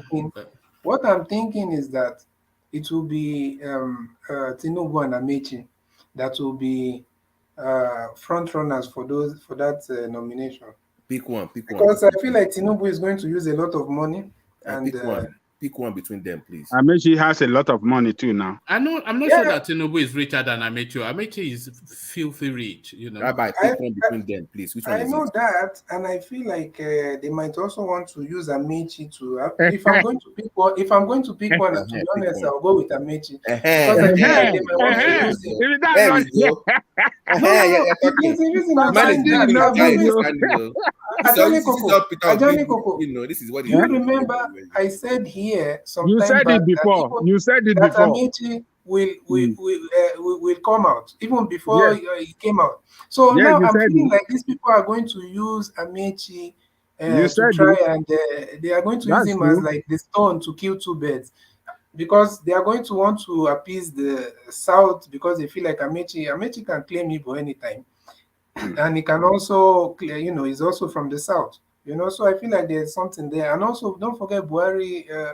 The administration owes him a lot. He did a lot to, you know, to bring them there. If they put Amechi up against Atiku, I think Falana should sue those people for fraud. That's just fraud, isn't it? Nobody should vote if they do that. It's just that's just yeah. If they put Amechi up against Atiku, that's fraud. Landslide, man. That's just fraud. That would be a landslide. Come on. One man, I want to ask a question. I want to ask you a question.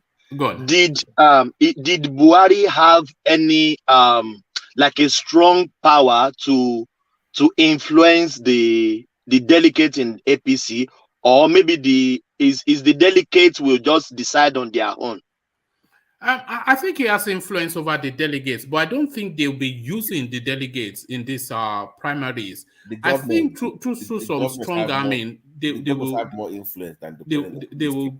It was going to be a consensus or something, I suspect. Yeah, but you know, of Amechi, you say?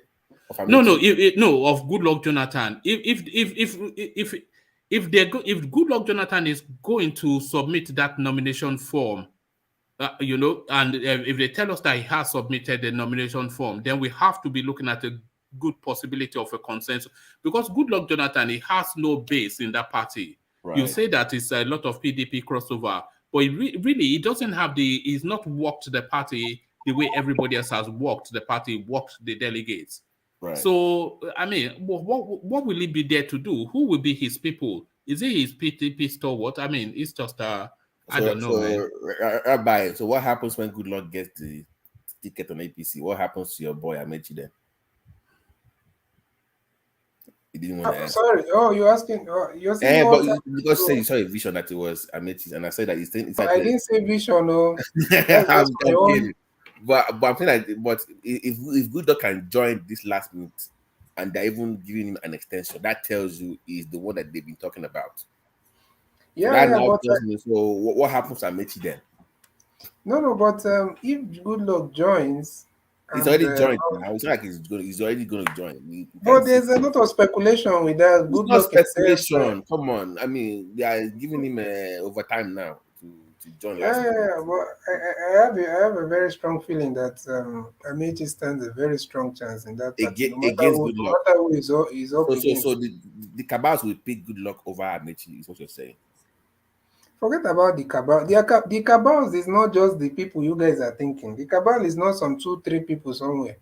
The cabal is a whole bunch of people. That's just how I feel. You might be thinking so Amechi defeats Goodluck in the primaries. Yes. All right. Let's leave that space. It's meandering somewhat into a bit of a.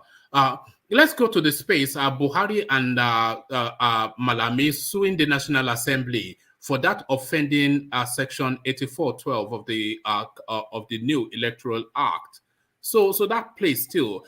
They are determined to remove it. But why did Buhari even assent to the law if this clause offends him so much? So all of that, Babati. Malami is suing for his life. the guy knows that if he leaves that office, people are already waiting to eat him alive. So that governorship gives him coverage level at least for the next 8 years if he decides to run. So his own politics is different from everybody else. It's not about principles or anything. It's just time to save his behind. That's why he's running. But you said Buhari signed a law. Does he even read anything he signs already? The man never reads what he signs. No, but they would have, I'm assuming experts would have perused it before. Of course, we know that it's an illiterate, but what did they tell him? What did they tell him? He signed it, but then added a note for the assembly to remove that clause because it conflicts with the constitution. But then the Senate then they couldn't get the majority to do it. They went against that request. Right. Then that spiraled into a controversy. So so-called expert around him did not tell him that information before he signed it.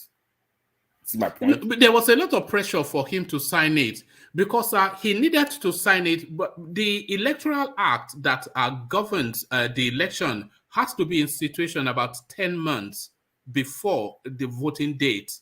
So there was a lot of pressure for him to sign it by a specific date.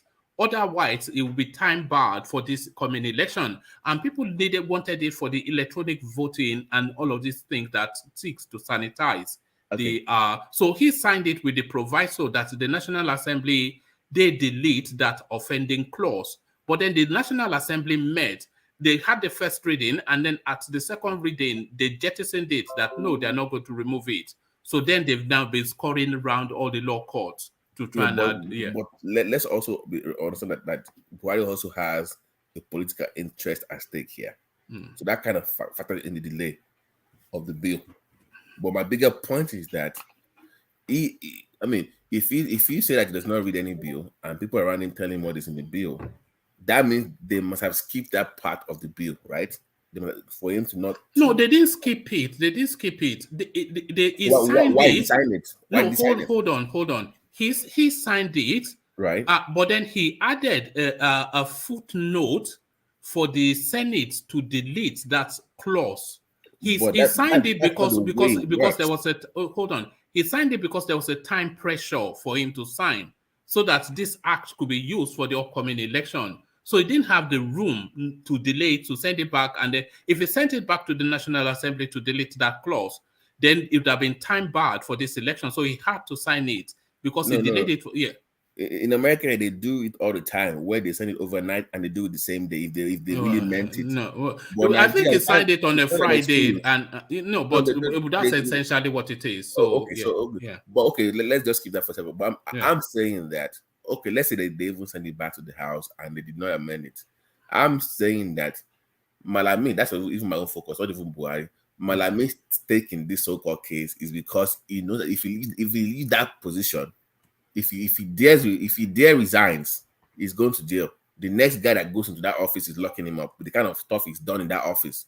So him banking on having that coverage before he goes into for governorship is for him to have that immunity for 8 years. That is his own game plan. He does not care about that so-called law. It's just for himself. That's a selfish act on his part. I like this law, to be honest with you. I like it.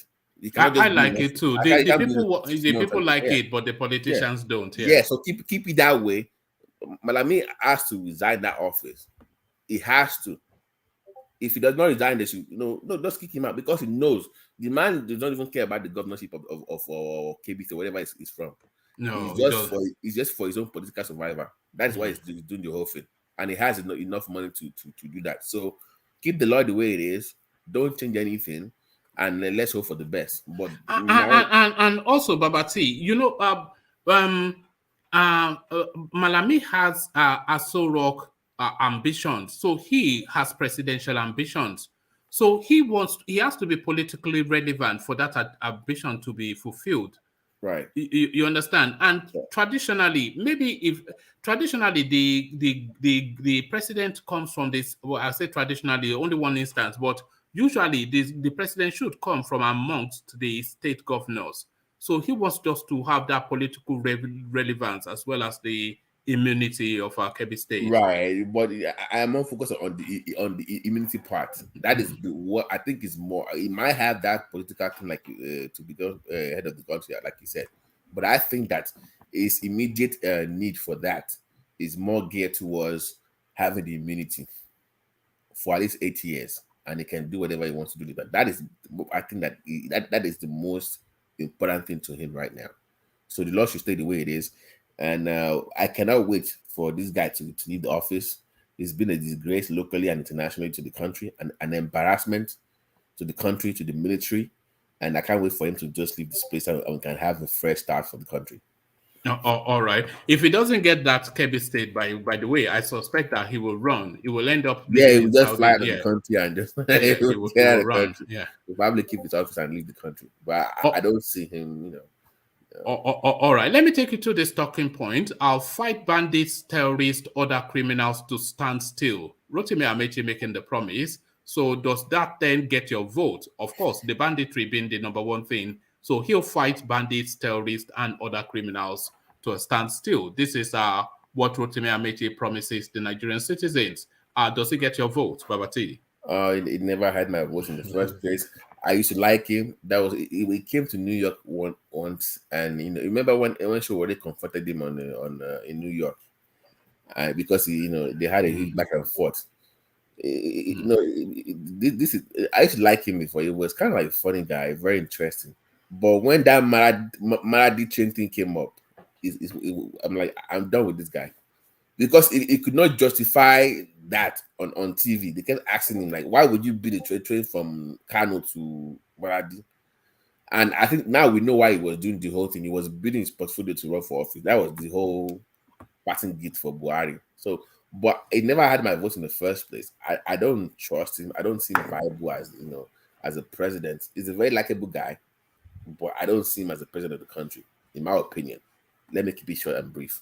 Where do you think Oshibanjo's narrative stands as of now? So he came in with a flash, but as it petered out somewhat. Like I said before, the man, at this point, guys, is becoming pathetic. The man is pretty much sucking up to Buhari so much. I'm like, God, take this guy's thing out of your mouth.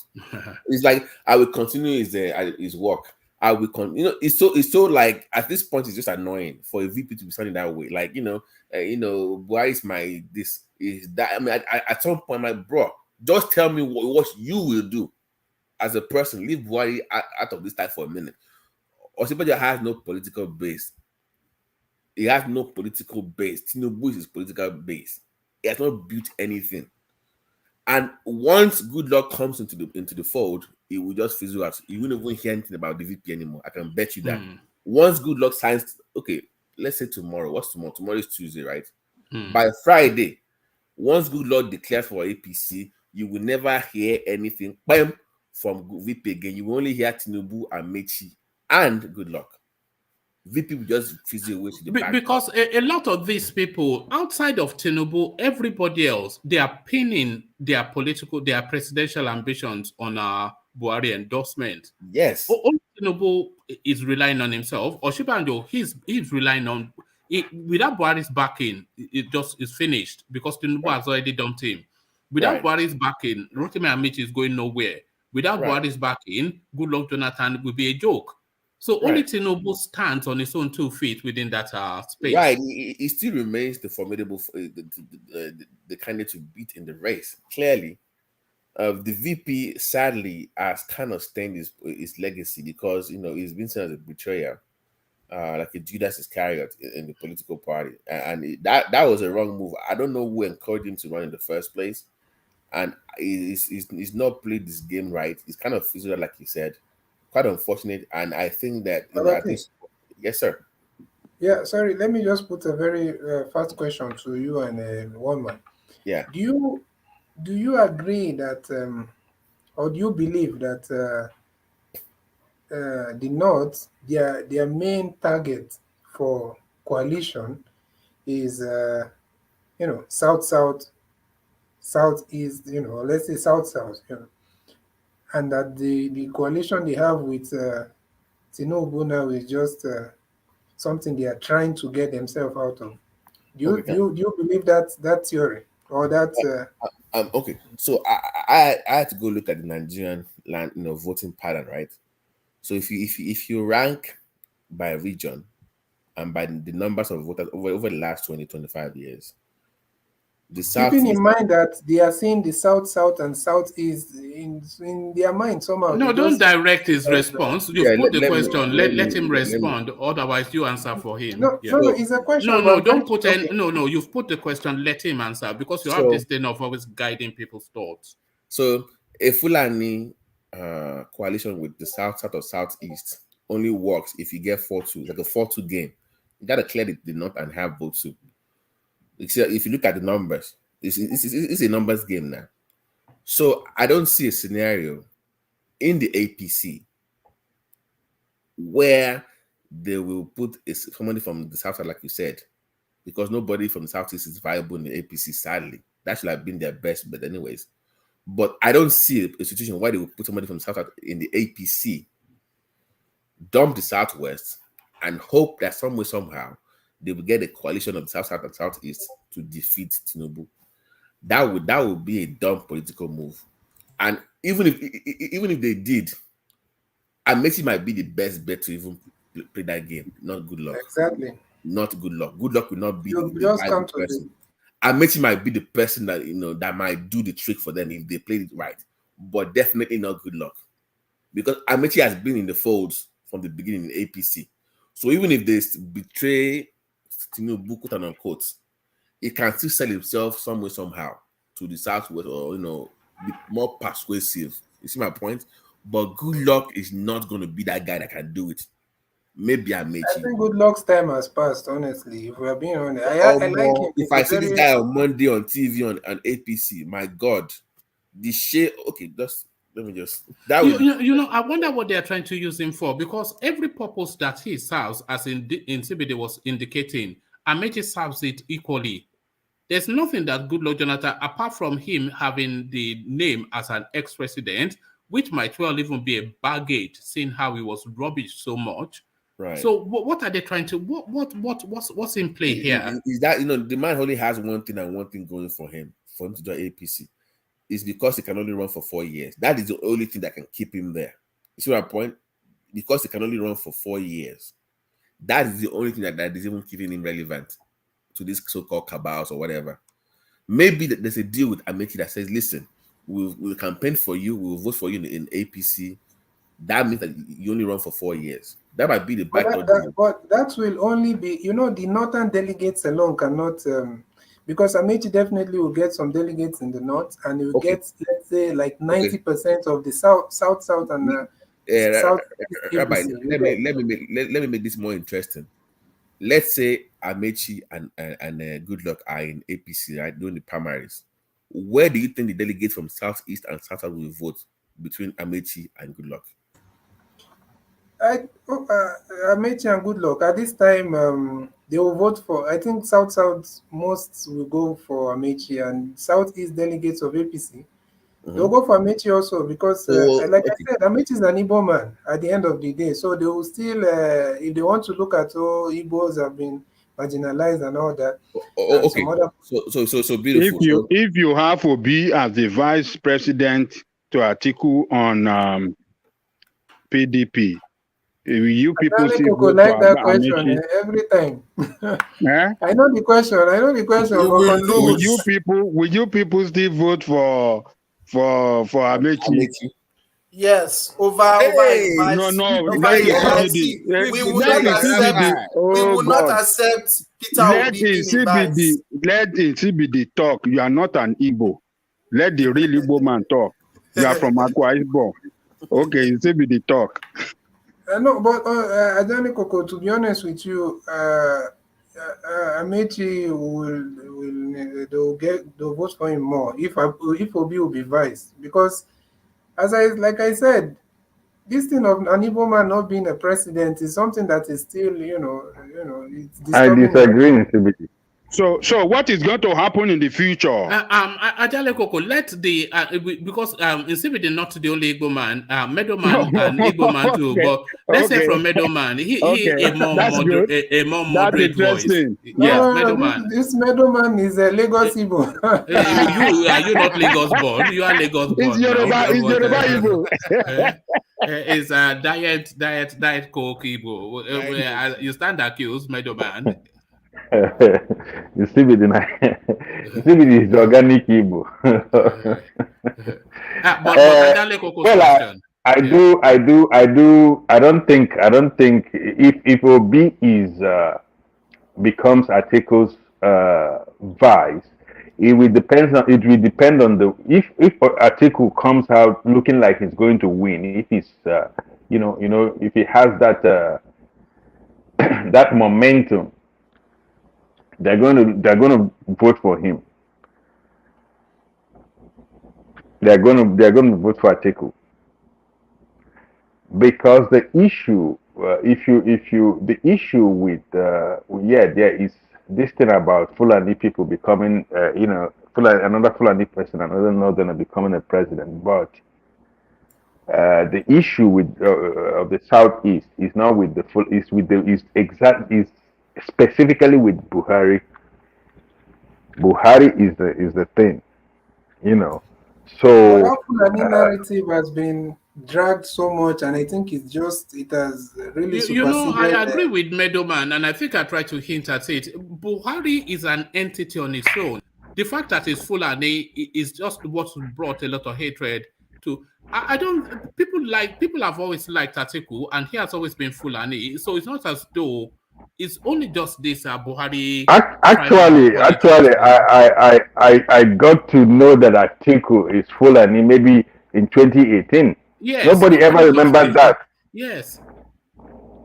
So that is the thing, and Atiku, he doesn't. The perception of Atiku is not that typical Buhari kind of Fulani person, and it is obvious that Atiku is much more detribalized than Buhari. That is not even in question. So Meadowman, a lot of people say, "Oh, why do I speak about Atiku?" For me, Atiku is the most Nigerian. Hold on, Ademo, and use a headphone. We're hearing feedback from you as well. Hold on, use it. Now, the reason why I always that I have time for Atiku is that Atiku is the most Nigerian person that I know in politics. The only other Nigerian person, apart from Atiku, by my own understanding, is Obasanjo. Yes. Yeah, Obasanjo. Obasanjo and Atiku are the same kind of Nigerian politicians. That is exactly the reason why you would say, "Oh, Obasanjo wasn't our candidate," because he's not a tribal man. He is a Nigerian nationalist, and that same thing is perceivable when you look at Atiku and his trajectory. Yes. Sorry, Meadowman. Okay. Sorry. I was going to say this.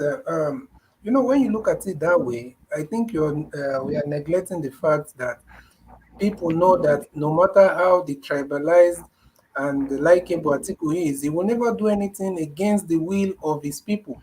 And this narrative of Fulani conquest is something that has penetrated into the entire southern space.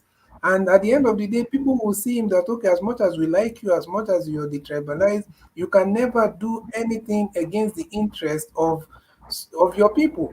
And but the CBD, we don't want him to do anything against his people. We just don't want him to do anything to us. That's the thing. Is it not the thing? What if the people have believed that? What if the way it is right now, the Southerners have believed that there's this kind of grand Fulani plan, a larger plan to but that grand plan is a Buhari plan. No, I think people don't see it that way. I think if we are being honest, I see it that way, and a lot of people do see that. I feel that a lot of people understand that the problem that we have is Buhari, is a Buhari problem, which then has transmuted, because as Meadowman was just saying, he never even acknowledged that Atiku was a Fulani man until Fulani became a talking point, which is what Buhari brought to the fore with his agenda. So it wasn't anything that was seriously in play pre-Buhari, but will it be in play when Atiku starts to bring Atiku forward to go and speak to the Yorubas And But Uchenna Uthman Atiku forward to go Danfodio, and but Uthman Danfodio forget was there Uthman before. Danfodio. All Okay, right, just all right. I know it sounds a bit They too want to dip whatever. the Quran in the river. Abi. Is that where No, we're going no, again? no. Yeah. Okay, okay. What did these people say themselves, even before Buhari? So those are what people will be considering. Not just. To be honest, people Yeah, they believe that said they said it Buhari. before Sheikh Shagari, and they said it before Yaradua. Thank you. It is, So yeah, people but don't see it as a we didn't. Buhari thing. If we are being honest, they see it that Buhari, okay, is a kind of championing it in a different way, but they don't see it as a Buhari thing. They see it as a larger tribal conspiracy, against the South. That is what it is. It's just a conspiracy theory, and if we cannot just paint a whole tribe and condemn everybody there, because of course I want a Southerner to be the next president of Nigeria to balance the polity, but we have to look at the reality. Now look at it this way. If you want an Igbo person, because what we're taking, we talk about this election and this thing. What we're trying to do is to save Nigeria. You all realize that, right? Because Nigeria right now, I don't know if anybody sees it. Nigeria is at the brink, man. Nigeria is at the brink. It's like a filling station with a gas station with fuel poured all over the place. It's just waiting for somebody to strike a match. And if we are going to, that is why one of these days, one man was showing something. I wasn't on the platform that day. One man was showing something. I think it was some 10 days ago. Peter Obi was in Lagos, somewhere in Lagos, and people were there was a crowd chanting his name. I don't think that I didn't see that as something significant in terms of the stage of the politics in Nigeria right now. But it somehow it gave me a meaning, a different meaning, a different reading. I compared it to when Andy Uba went to Lagos to campaign for his gubernatorial, ticket in Anambra State. I don't know if anybody remember what they were chanting, what Igbo people were chanting at him when he was in Lagos. Does anybody remember? No, they wanted to stone him. They didn't like him, if I remember. They said he should go back home and campaign. Yeah. No, what they were chanting, what called my attention, they were chanting, "Holy, holy, holy." That's your one man. Nnamdi Kanu is another. Yes, exactly. That's what they were chanting. Now, Peter Obi was there, and there was this crowd following and chanting his name, Peter Obi, Peter Obi. That is bringing back a whole chunk of Nigerian citizens back into the middle, because you have to look at Nigeria like not only Nigeria, any society, any country, we always have extremes, right? So if you imagine, if you close your own eyes right now and imagine a country, a society like a straight line that is like maybe, let's say, 100 centimeters, 10 centimeters from the beginning to the 90th centimeter, that is the middle. The extreme last 10 centimeter is the extreme left, and the initial 10 centimeter is the extreme right. So in every society, you always have these extremes, right? And they are always there. They are constant. Now, the problem begins when that 10 centimeters begin to turn into 15, 20, 25. What you have in Nigeria is that you have 25 centimeters at the extreme end, and you have 25 centimeters ad initio and ad finitum, and you have only 50% in the center. So that is why the center is barely holding. You have to have the majority of the people of those who believe in the system or who still have any kind of hope or trust in the system in that middle. That is where we are now. We have 25%. Middleman, what you're talking about, I suspect, is the ideological divide. You know, politics globally is centrist. The politics that is played all over the world, they call it a centrist politics. So politics of the center, which is a liberal politics. So at the center is liberal ideals. Then from that center, you have the extreme left, which is like a socialist template. And then you have the extreme right, which is some neo-Nazi. But that far right, what we have is a far right politics at the moment in Nigeria. Under what I'm trying to say, it doesn't have to be left in the political ideology of it. Those extremes can be based on religion, based on tribe, based on race, based on those are far right politics. That's far right politics. They can be. So what we have right now in Nigeria is forget what the ideology of the extremes are in Nigeria, but the center is almost equal to the extremes in Nigeria. That is how divided we are. No. Hold on. He is Middleman is right. What we have at the center is far right politics, because Buhari is a far right politician. It's an extremist, which is where you find the far right. The neo-Nazis, you can't. That is the thing. That is the thing. One man. Under Buhari, that is the point. One man. Buhari in this case, we should not put him in the center. He is at one of the extremes. That is why it's weighing on what is left of the center, on what is weighing, on what is left of the centrist, progressive, section of the country. That is why when things like this happen, you have what sociologists would call, social seizure, social convulsion. That is what Nigeria is suffering right now. That is why you get all these bad news and all these funny news from Nigeria every day. The country is suffering epilepsy. It's because epilepsy is basically one part of your body being involuntary and doing whatever they like, and the other part is doing, you are not in control. This, your head, your brain, your central nervous system is not controlling anything anymore.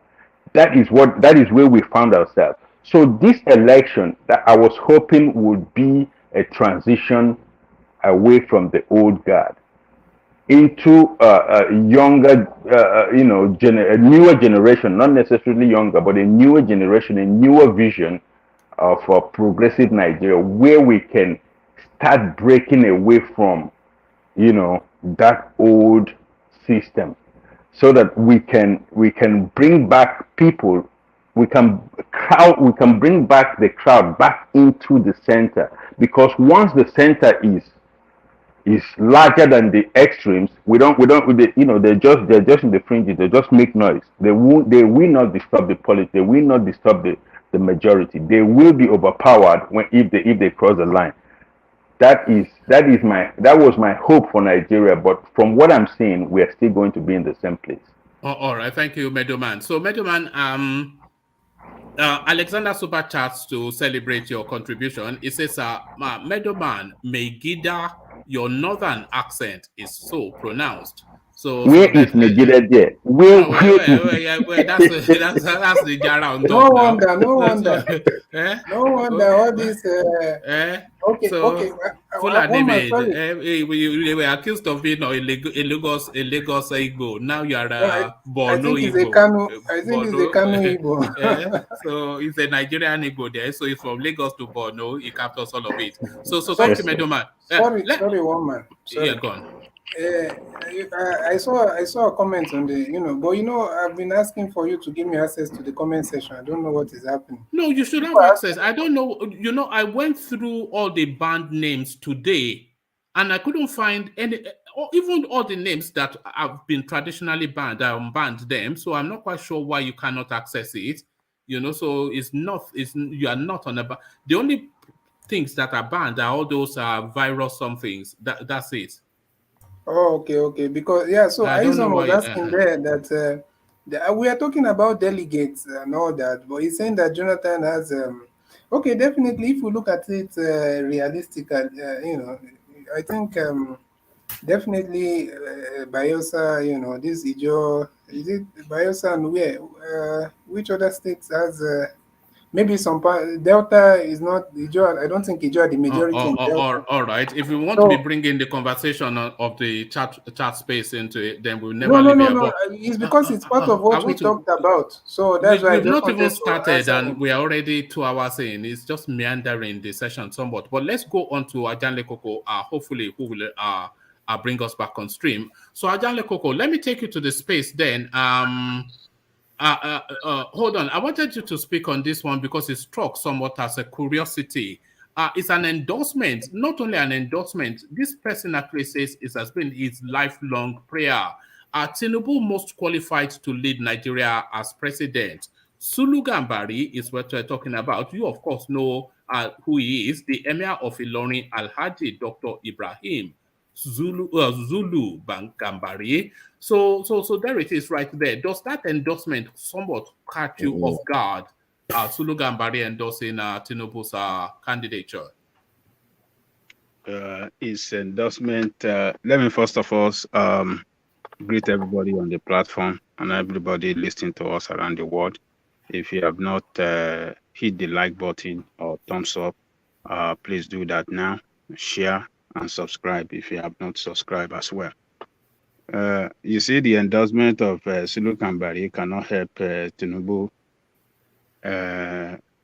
to secure the ticket. He is not one of the delegates, and I don't think he has influence over any delegate in that state. He's a traditional leader, and a traditional leaders, when kudi don't land, they can praise you, they can say anything good about you. So I have a real problem with that. Specifically with Draymond, So I think that's Babati. That's Babati. But carry on. It's one of those sessions. It's just all over the place. But carry on. Okay. So Sulu Gambari, like I said, it cannot help Tinubu to achieve anything. It's just when somebody or a political figure comes to Phyllis the Palace and brought some good things to all the wife of the king and all the children and all the household, king will say good thing about him. And I think that is what played out there. But it is good that he visited him. I mean, he didn't actually go personally. It was his swagger that went southwest for Asiwaju Tinubu swagger. Yes. Oh yeah. Okay. Well, he must have sent some gift through the swagger team to the king. So that is why that statement came out. So, but it's okay that at least he went to the king, or he sent some entourage there, to mark his presence, to represent him.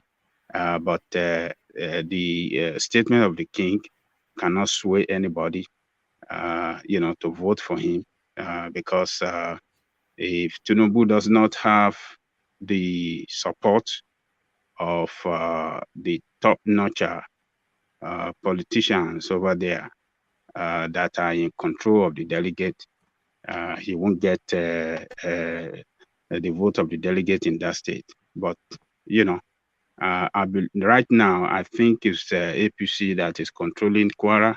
So the Kwara governor might be working for Tinubu. He's a Tinubu man. So I believe that if he cannot get all the delegates there, at least to some considerable level, he will have some of them, large amount of them, to vote for him the primary. So So you don't, it doesn't amount to, because I thought somewhat he's a senior Fulani man and he's come out into the space to give an endorsement.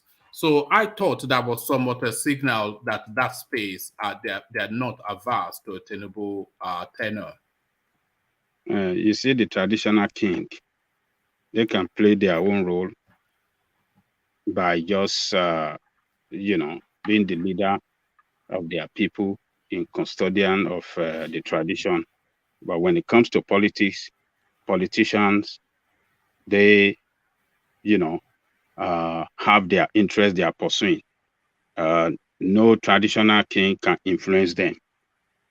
No, you accept if whatever the traditional king is proposing or putting forward to them is going to work in the interest, or it's going to work in their own interest. But if it is not in their own interest, they don't give a damn about traditional king. It's their interest that matter. The game is about interest and power. So if the king choice is against their interest, no, politician will crush that, will not listen to that king. So it doesn't do, I mean, their statement doesn't, it doesn't help anything. Do you see these APC primaries as somewhat Tinubu versus Buhari? Is this, because I see it somewhat as Tinubu versus Buhari? Yes, I think it is logical to look it like that, because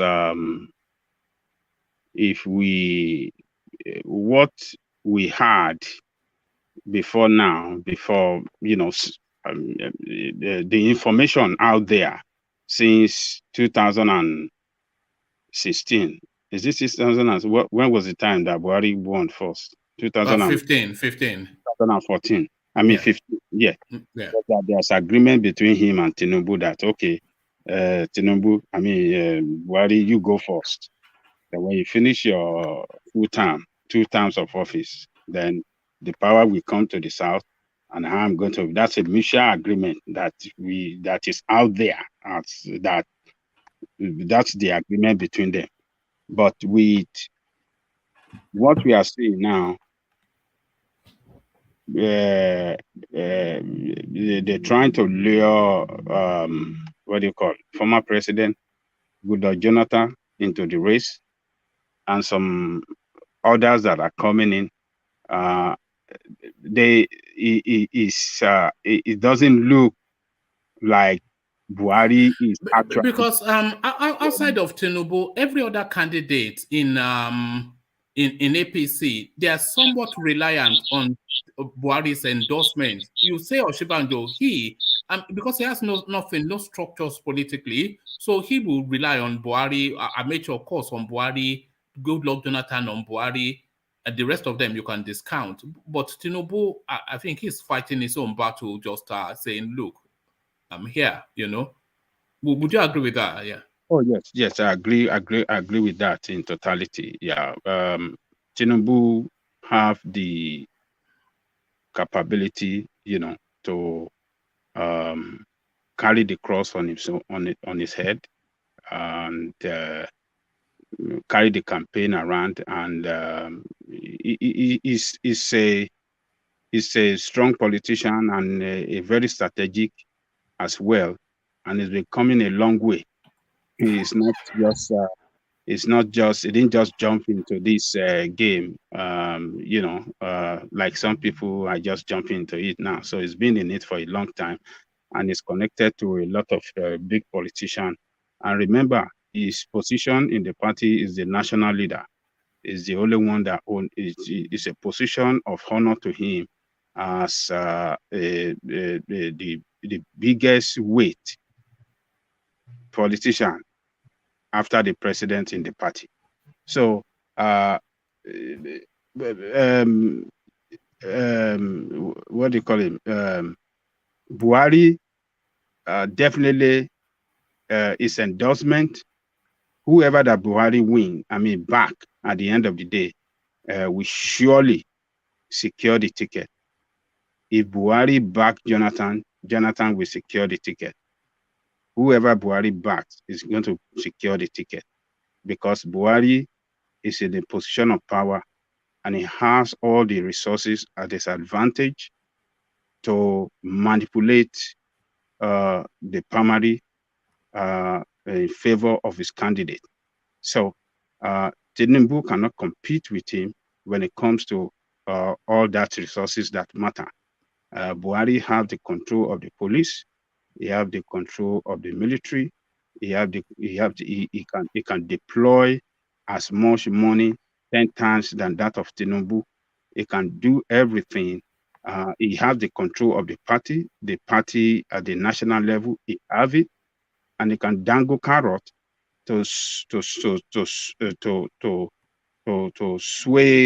the vote of even some of the governors that signed the form of Bilu Tinubu, and sway them to where he wants to go, because that is the only advantage. Those are the advantages that he have over Tinubu. But if that happens, I want to guarantee you one man. If the election is not conducted free and fair, and if it's clearly shown that he betrayed Tinubu, give his support to Jonathan, somebody that is new, somebody that have not contributed nothing to the development of the party.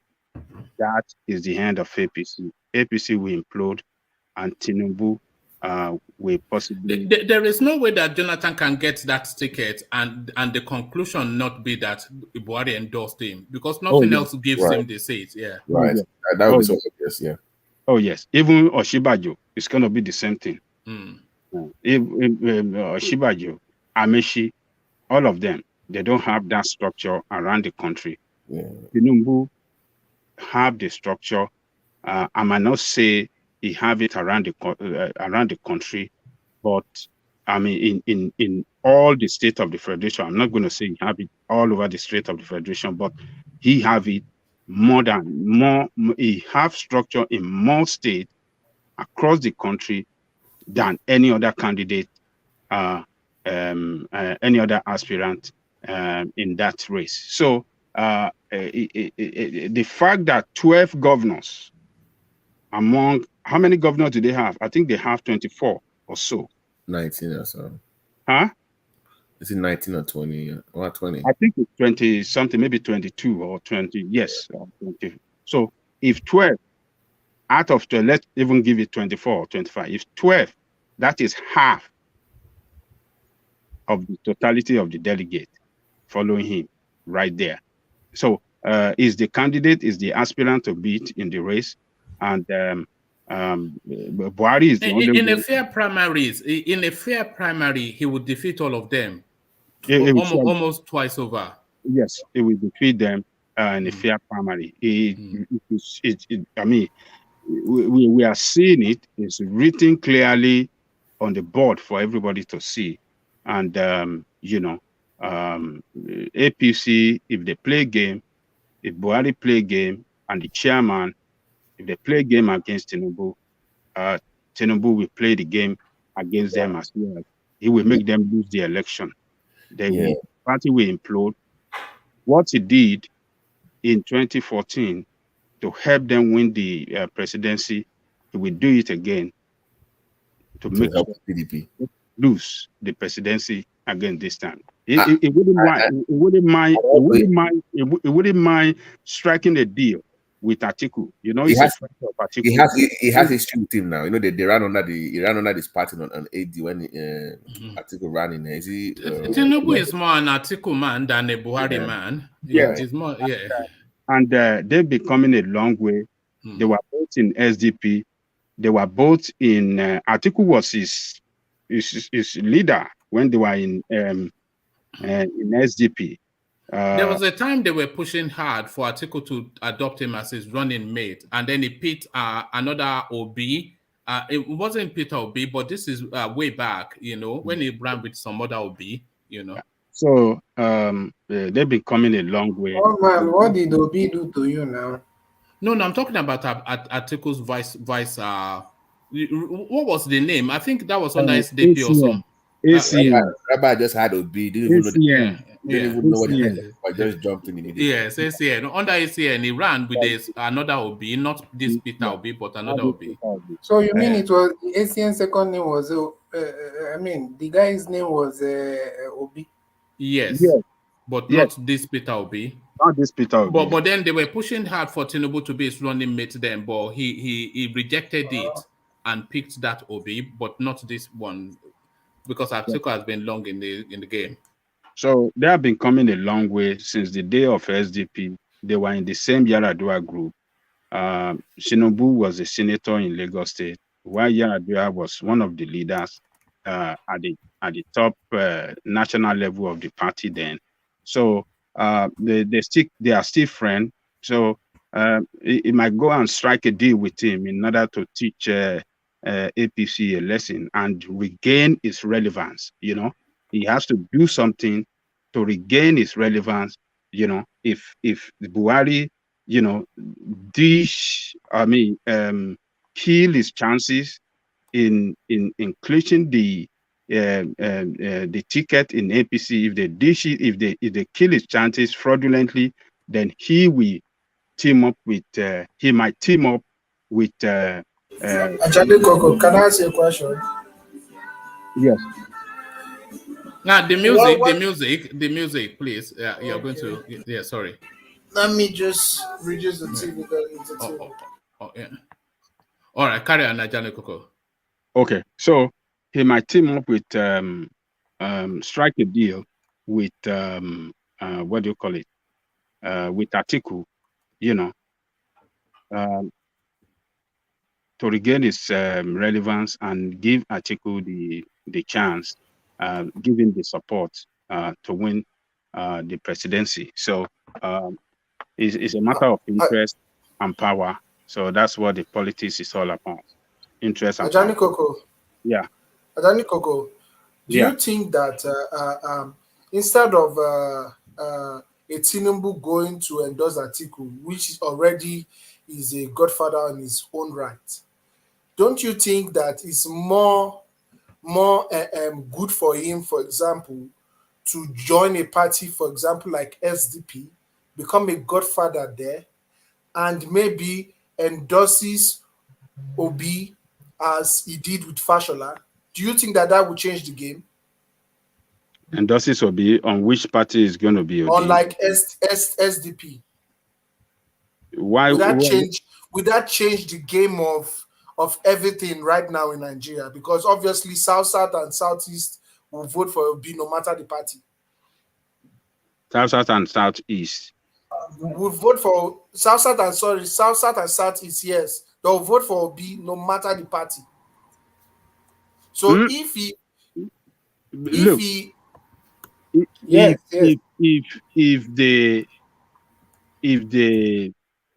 they rob Tinubu the chance of getting the ticket, they fraudulently rob him, yes, he might go to SDP to make SDP their local party in the Southwest. But for the presidency, they might strike a deal with PDP, Atiku. That's the way, because there's no way SDP can win presidency. That is not possible. But they might go SDP for them to have, you know, their own local party, which they can use at any time to negotiate their interests. Don't you feel SDP having a Tinubu and a Peter Obi would definitely have a shot? Because the old Southern space is covered. Don't even go there. Peter Obi is not going to leave PDP. No, I'm just saying, if that kind of thing happen, would that not change the whole political space of Nigeria? Well, yes, it will.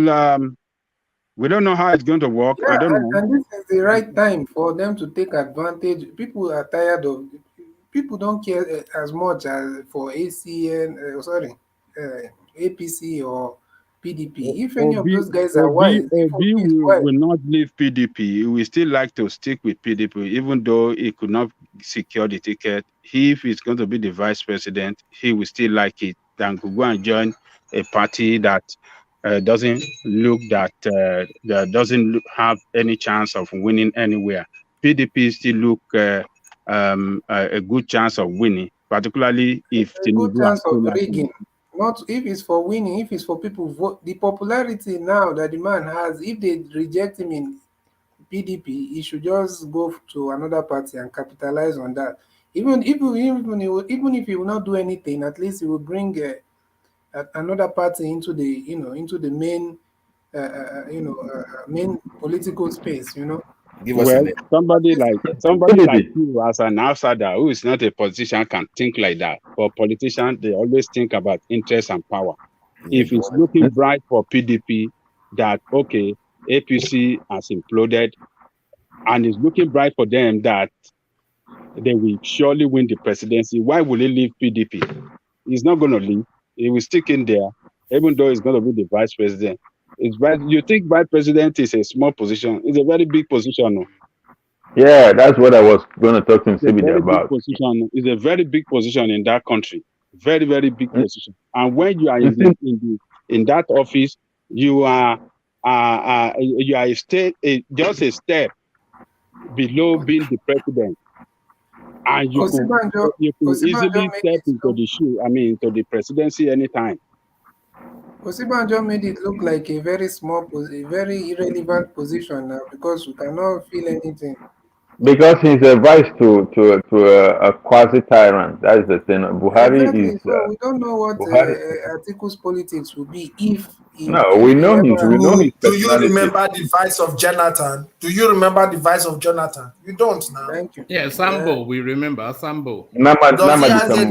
Does he has any political relevance? He doesn't. He was there to represent those who put him there. See, let me. There was a question that was put to CBD. Sorry, Agenda Koko, for jumping in. There was a question that was put to CBD about if between Chibika Mechi and Atiku, who the Southeast would vote. The CBD, you see, Amechi today at this moment, his chances to get the ticket in the APC is so slim that he's not even in the play.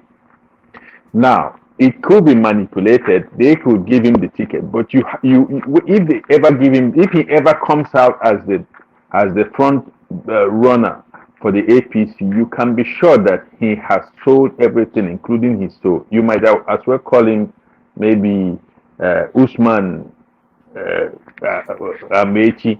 He is no more. He cannot represent you. He would have been so compromised that he would be a lame duck president. So it's better you take. It wouldn't it be better because I'm sure Amechi being that president will be weaker than what we saw with what we perceived with Jonathan. But that's your opinion. It's okay, but I disagree totally with that. Yeah, because hello. Yeah, I can hear you. Yeah, I'm saying I disagree because Amechi himself. I think this position of president. I think once you're in that office, you need to understand that you have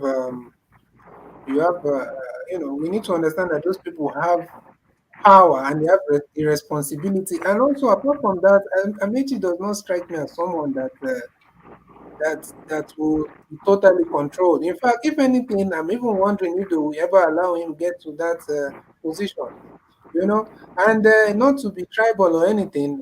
It's not just in the nature it's not in the nature of an Igbo man. No matter how hard he tries to play, second fiddle, it won't work. It won't work. So I don't see him. I don't see him being a total. Look, Amechi, Sibanjo, Jonathan. If any of them take that ticket, go and check it well. They've changed their names. I'm telling you. They would have sold their soul to get it. That is why when I agree with one man that the only man there standing and depending on himself and on his own personal effort is Tinubu. Any of the rest, I'm not saying that you don't have compromises in politics or negotiations, Exactly. Even but Tinubu is making deals with politicians in the north. yeah, We but cannot not rely to the on the extent. southwest stronghold he has now.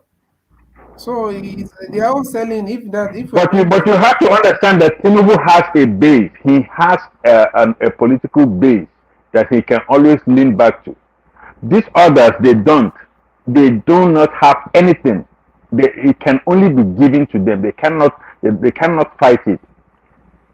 That is why we all know that Tinubu brought Buhari to power. But Buhari, because he had his base, he had his support. That is why he became a man of his own. When he is a man of his own and have his own agenda when he became president, he didn't think he owed anybody anything other than ministerial appointments and stuff like that. But these other guys, if they ever get it, man, I'm telling you, they would have. I think we're also overlooking the fact that people don't apart from the narrative that has been coming out for some years now, a lot of people in the the south. feedback in this session has just been so. Yeah, it's But not carry from on. Land that point, and I want to get back to John Lekoko. Yeah, land that point. Yeah, yeah, that's the the kind of hey, woman, why did you scramble my thought process like that? Sorry, I could hear some woofing in the background. I don't know if you have your headphone on, but you'll be hearing the same noises as I am. Yeah, yeah, I've been hearing. I think it's maybe from Middleman, but it's okay. But you see, No, not from you. It's not from me because, but it's okay. So I was just going to say that the people, the narrative that has been coming out from the entire Nigerian southern, especially middle belt space, people believe this thing. People really believe this thing because they've seen it. They've seen the nepotism in government. They've seen all these things, and you think people will accept to go another 8 years of northern Fulani president again. So I think that we are kind of overlooking that, and that is something that is very much relevant in the minds of a lot of people. We've seen everything happening now. Do you want me to start recounting everything? So people already have that mindset, and I don't think that no matter how likable and how the tribalized Atiku is, I don't think that people will trust him and just see him as it's not about him. They are looking at. All right, and CBD. Thank you. Let's get back to Ajan Lekoko. I don't know where you're going. Well, I think I do know where you're going with that because your boss only ever stops at one station, which is called Peter Obi Central. So Peter Obi Central, but back to Ajan Lekoko. Ajan Lekoko. Exactly, but it's okay. Well, exactly not know where you're leading us to. It's always the same space you lead us to. But let's get back to Ajan Lekoko to carry on where it was. So the only thing that APC can do to save themselves is to conduct a free and fair primary, and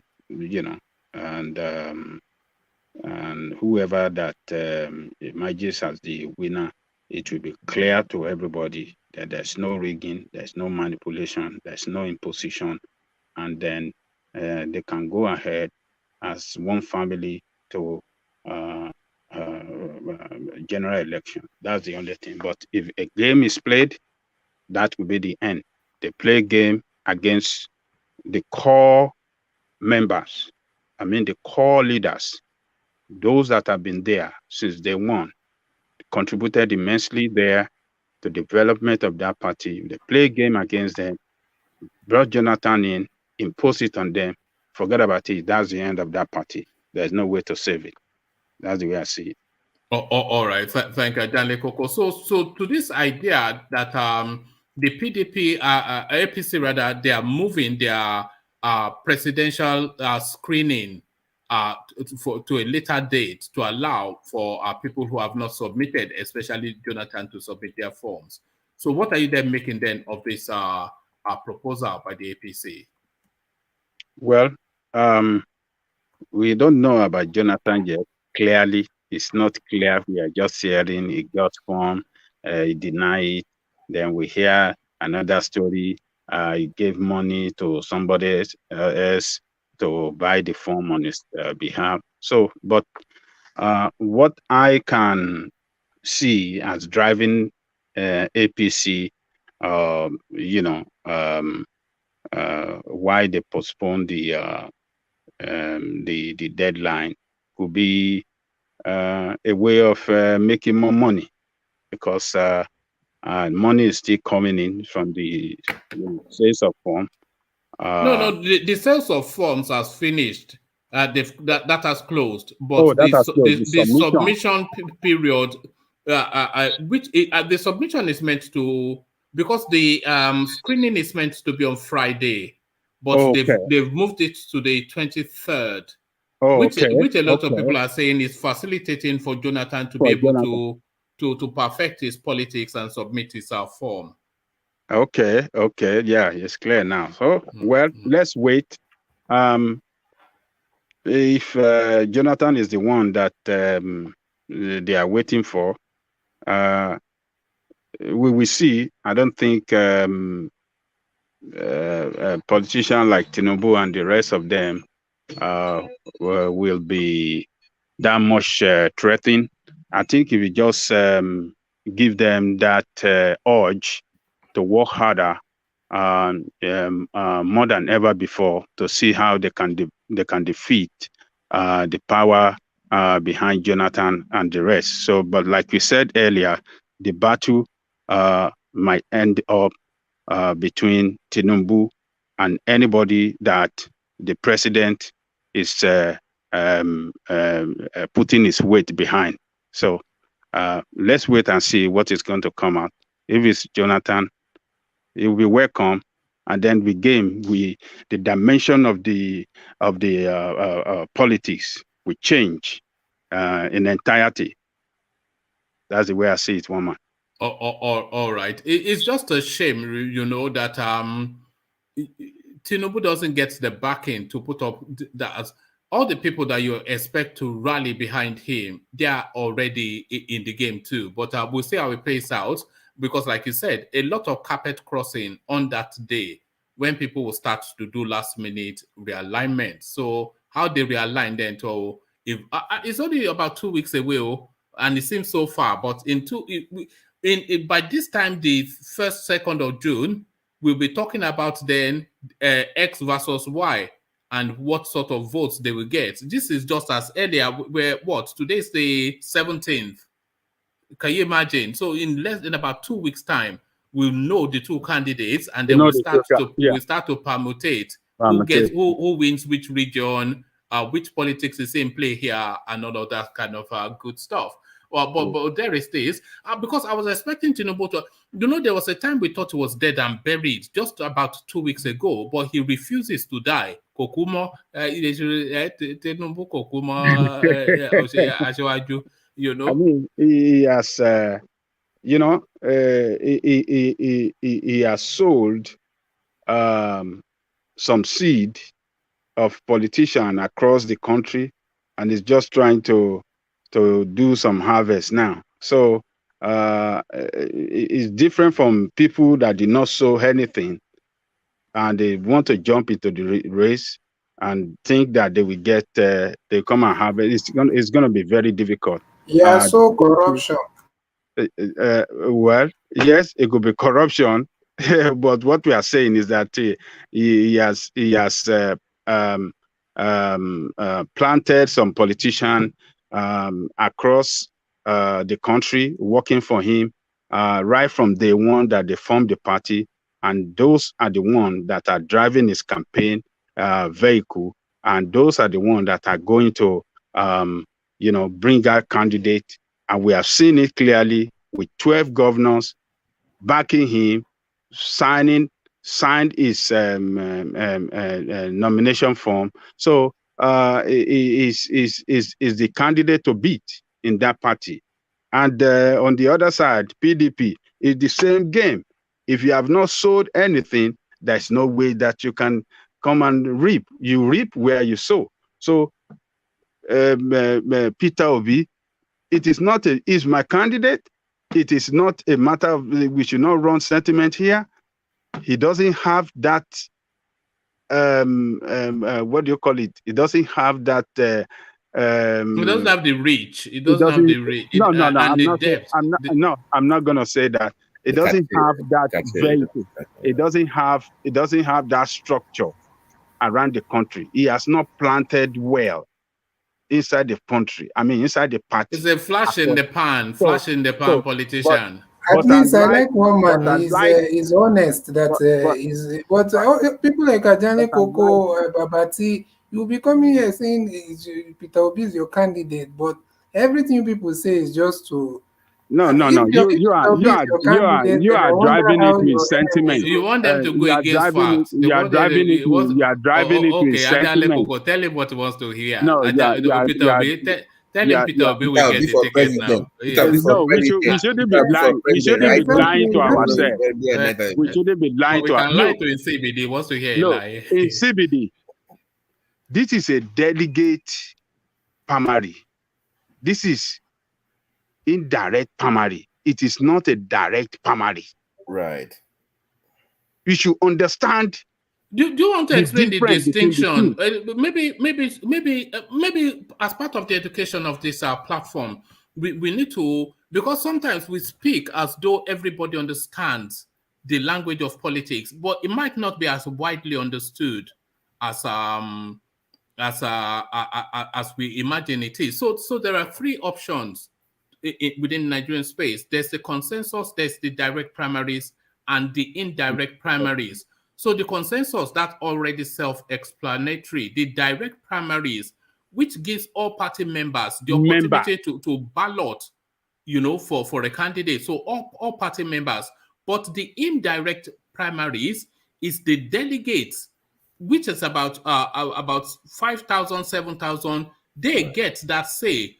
So that is the system that they're using. So those are established politicians already who come under a local champion, which is usually the state governor. Yeah. So that's the indirect.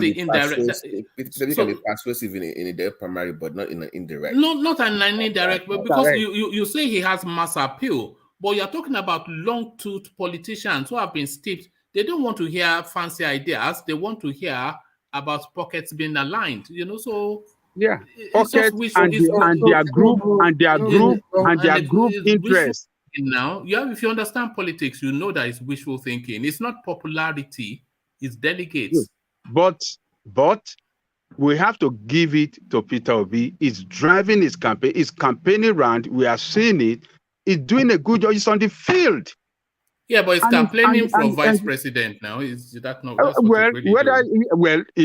Whether for vice president, at least is on the field, is doing it in his best way to market himself, and he's really marketing himself very good. So what he's doing now, if he couldn't get the presidential ticket, he has already marketed his name across the country. Everybody knows him now, unlike before. So when he's on the ballot paper, he has a song. When he's on the ticket as the vice president, it's not going to be a man that is not known. Everybody knows him now. Because unlike 2019, when he didn't bring any political currency, this time around he will bring the currency of his popularity. Yes, and he focused his campaign on economy. He's talking that, look, the problem of insecurity in Nigeria, I will solve it with productivity.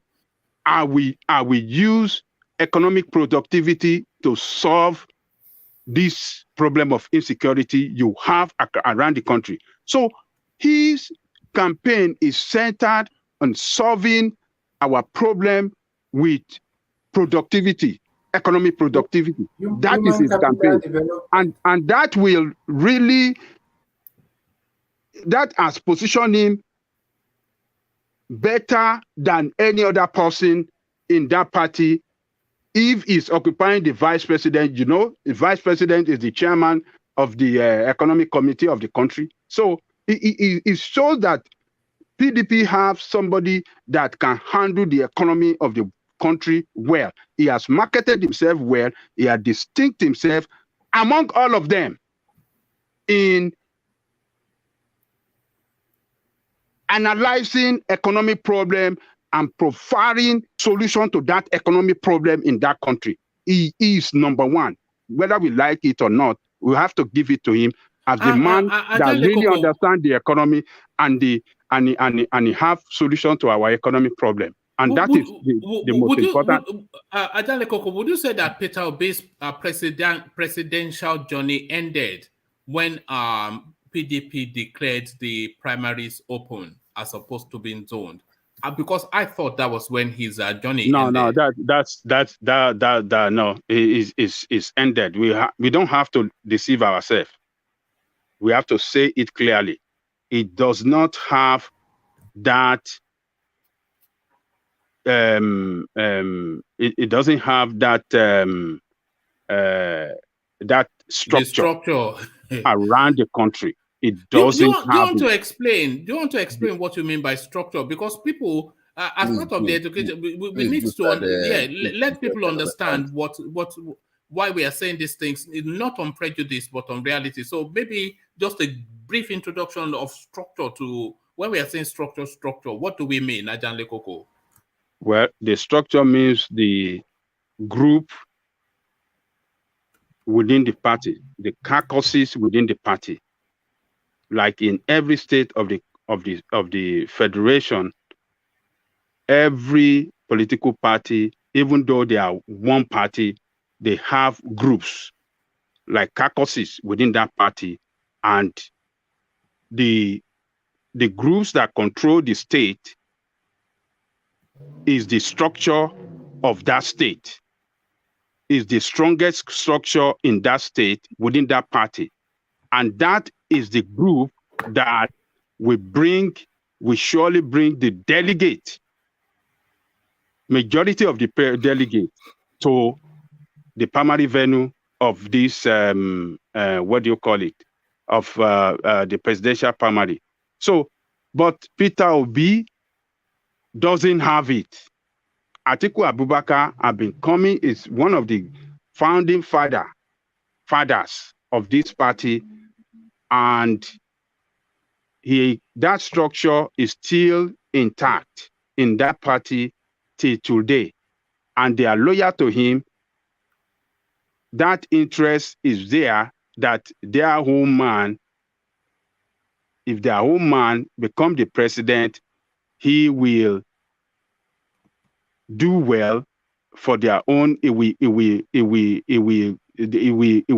will champion their interests, and championing that interest means that a lot of them could secure what do you call it, political appointment, both at the federal, at the state, and around the country. So when you don't have that political structure, it is very, very hard to go to primary, indirect primary, and win election. It is those people that have the structure that will come with delegates, and those delegates will be loyal to them and vote for them to secure the ticket of the party. So that is what Obi doesn't have. There's no way, there's nothing he can do. It's just the moment they declared the primaries open is the presidential campaign ended. So and you saw it when he went to Ekiti. He went to campaign in Ekiti. Those Ekiti delegates, one of them said, well, he came, he talked very good, we like what he said, but we have to wait for our boss. Fayose is the one that will tell us what to do. Why? Because Fayose is the one that controls the structure of that state. It was the former governor. He is the one, is from his own group within the party, because it's not only Fayose group that we have within a PDP in Ekiti. We had Oni group, and we have this other group. Oni lost out in primary, gubernatorial primary in Ekiti State. And because he lost that, he couldn't bear it, he now moved to SDP. So Fayose Group controls all the delegates, or majority, let's say about 90% of the delegate, and those Fayose is the one that's going to lead them to the primary, and wherever that Fayose tell them to go is where they will go. So that is the way it works. So Obi doesn't have it. We shouldn't lie to ourselves. It could get all the delegates in the East, or majority of the delegates in the East. I don't know where he's going to get delegates in other parts of the country. It's going to be very difficult because he has not sold there, and they are not good, because politicians, the way they think is different from the way we outsiders think. They think for their own interests and their interests of their group, and how their group is going to get, how they are going to translate the interest of their group into grabbing of political power. That is it. That's what they think about. All right, Ajale Koko. So in CBD comes a lot and eulogizes and 82, they eulogize that the delegates, that they will be somewhat seduced by the elegant presentation and the masterful ideas that Peter Obi has. And these structures that we're talking about, I want to play this video for the benefit of in CBD and other people who do not understand when we say that, or when I say, and some people agree that Peter Obi, he has no chance as soon as the primaries were declared open. So when we say he has no chance, this is some of the reasons that underpins that. So in CBD, this for your benefit. No. All this criminality. Some of the people who are supposed to be employed are not employed. So you have a crisis as revenue. 1,847 billion. We use 1,800 to service them. Their service is not debt payment. We no longer put anything in the standby where we're going to put money to be able to pay the debt. So we have a crisis situation. My dear people, what we're going to do in 2023 is not about electing someone to go and start running around all over the place. Like he mentioned to you, he told you a bit about my life. I'm basically a trader. I'm a trader. I live in Onitsha. I do security every day. It's the most important thing to. So I'm just skipping through it just to give you a feel. So this is Peter Obi in Ekiti, delivering in the sort of excellent manner that he delivers, painting you a picture of a Nigeria that is bright and hopeful, and telling you in minutia of detail how he's going to bring you that Nigeria. So let's listen to Peter Obi some more, and then we'll listen to the response from Ekiti. How do you fix this security? Two methods. One is something called natural security. The natural security you need to provide a human being that the more than the means of life. If you don't know where the next meal will come from, you're a security risk. You are a security risk. Because you have to eat. Okay, so that's Peter Obi. I mean, we've all listened to him and we've all marveled at the brilliance of his mind. So now let's now hear what the Ekiti delegate said to him in response to his excellent speech, canvassing for their support. Assets, it must be done regularly. His Excellency Peter Obi, the former governor of Anambra State, he spoke well. He made us to know his intention, why he wants to contest for the presidency. But as for us in Ekiti State, he came to see delegates in Ekiti State. Delegates in Ekiti State met him. He impressed us with his speech. But we have a leader in His Excellency Ayo Peter Fayose. He's also an aspirant. Where Oshoko leads, we follow. He is our leader. He will give us directives. He will tell us what to do. And whatever he tells us is what we're going to do as delegates in Ekiti State. He is our leader general. Thanks for checking. So there it is right there. So that is the play So it's not about his excellent. Nobody cares about his excellent ideas. No, the delegates don't care. You see how well spoken. That's an educated woman. She's not a fool. And she's telling you that, okay, you can come and blow grammar, but our leader will tell us what to do, and we will do it. So, it's understand. One man, wait now. You see, definitely I know that governors control the delegates. And in that but it's not the governor. It's not the governor of Ekiti State, Fayose. Fayemi is the governor. Was the former governor of the state, isn't it? So in other states, the leaders of the party, even they might not be the governor. Essentially the leader of the party. Yes. The leader of the party, all that. So definitely, and their man is contesting for. So there's no way he will tell them what to do. That, like you said, and don't forget that Tayo Fayose is he not the one that has been following Peter Obi also sometimes? He's actually hoping that he might be the vice presidential running mate for Peter Obi. So let's see what we have. Why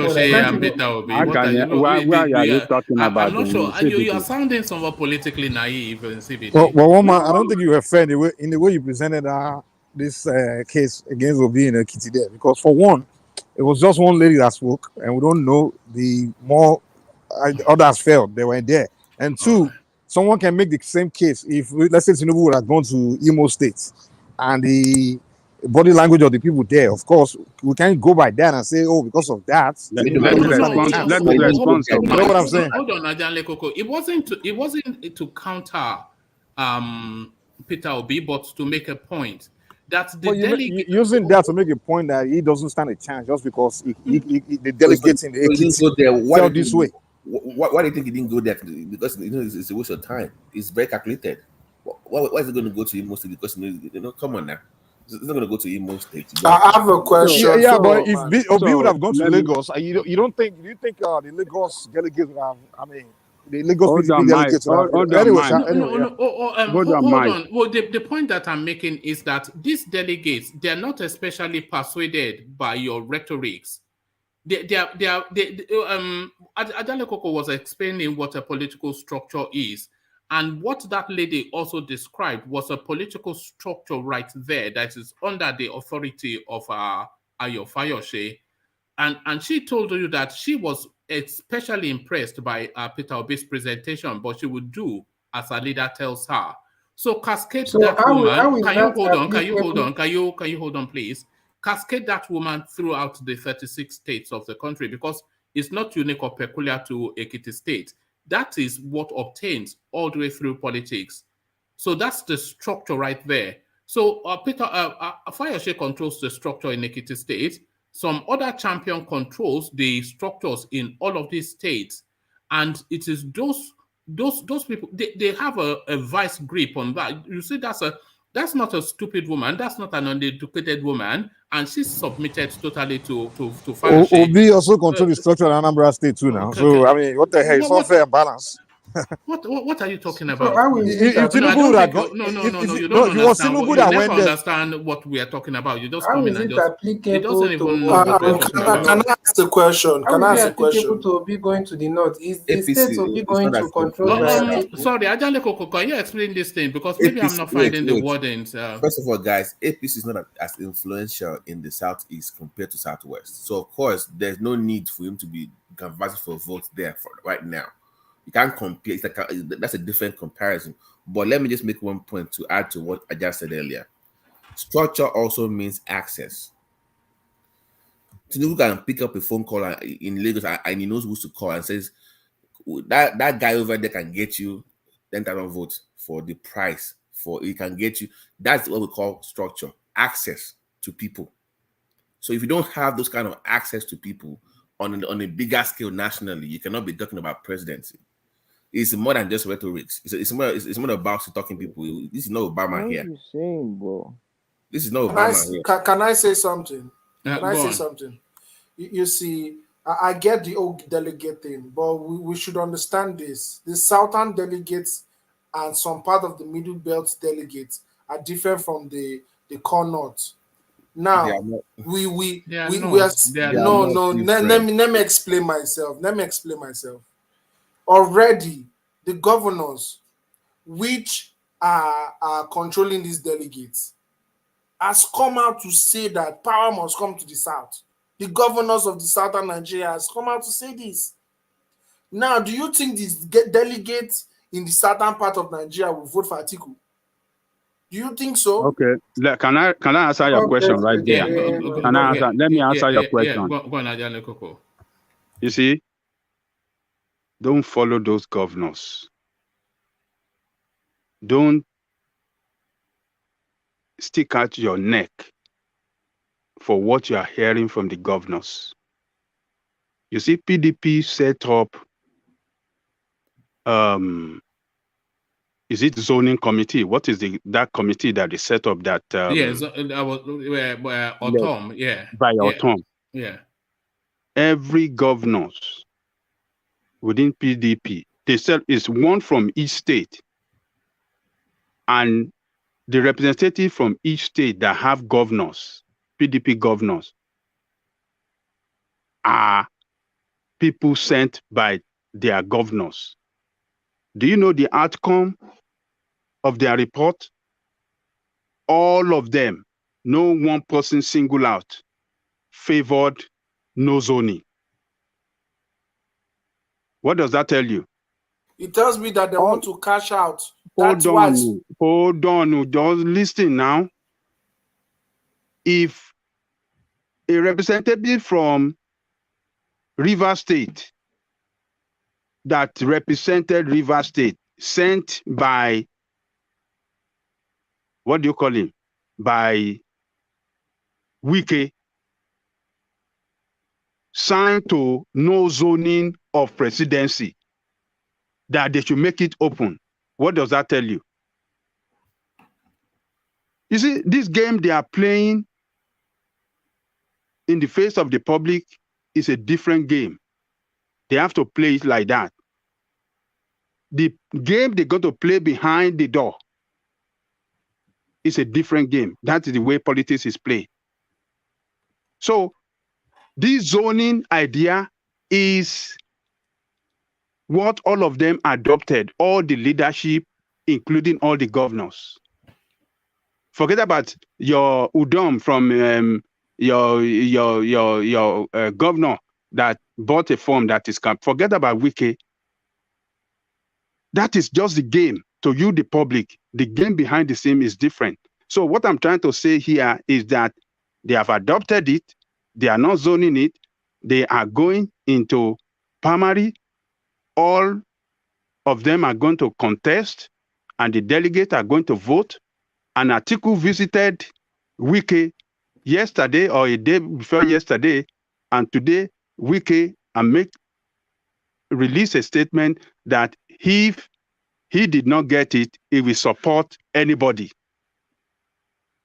that wins the primary. He said he will give his support to that person. So look, they are saying it clearly that if this thing should be zoned to some part of the country, particularly Southeast, they might not win. They will not win. They might not win. They know that. There's zero chance now they will not win. The leadership are not stupid. That is not true. That is not true. If Well, there's zoning you can play your emotion. It is good to play with our emotion sometimes. For APC to defeat him. It's going But to be the reality is what they will go with. They have been playing this game for a long time. They understand it very well. They know what is on the field out there. They know the way the people are feeling from each part of the country, each section of each zone of the country. So, look, let them go to primary and let them slug it out. Whoever that have the strongest structure within the party is the person that will win. So, but what I'm telling you here is that Obi does not have that structure around the country. He cannot secure the ticket. This is not a statement of hatred. It's a statement But of you're fact. wrong, Adele Coco, in the fact that if they zoned it to Southeast, they can't win. Who is it? Is it someone like Tinubu, or who will APC produce that that will beat Tinubu So in you the don't, general you so election? you That don't, will you beat don't. Obi in general election. So you So, don't think. Ajale Koko, So you has don't. any So you don't think. So you don't think that Biafra narrative could run against Forget the. Biafra. He Everybody did. knows Oh, that. okay. I don't think Peter Obi falls under the Biafran narrative. No, no. What am I Exactly. doing? I think it transcends it. Let me explain. No, what- no. The voters from the north. Adele Coco, Hold that's not on, man. Hold on. Peter Obi is liked in the north. Peter Look, Obi is liked in the north. okay. We will see. Well, We will see in the primary. In a general Vote election, for Peter him. Obi will win any candidate No. hands down. Hands Oh, down. okay.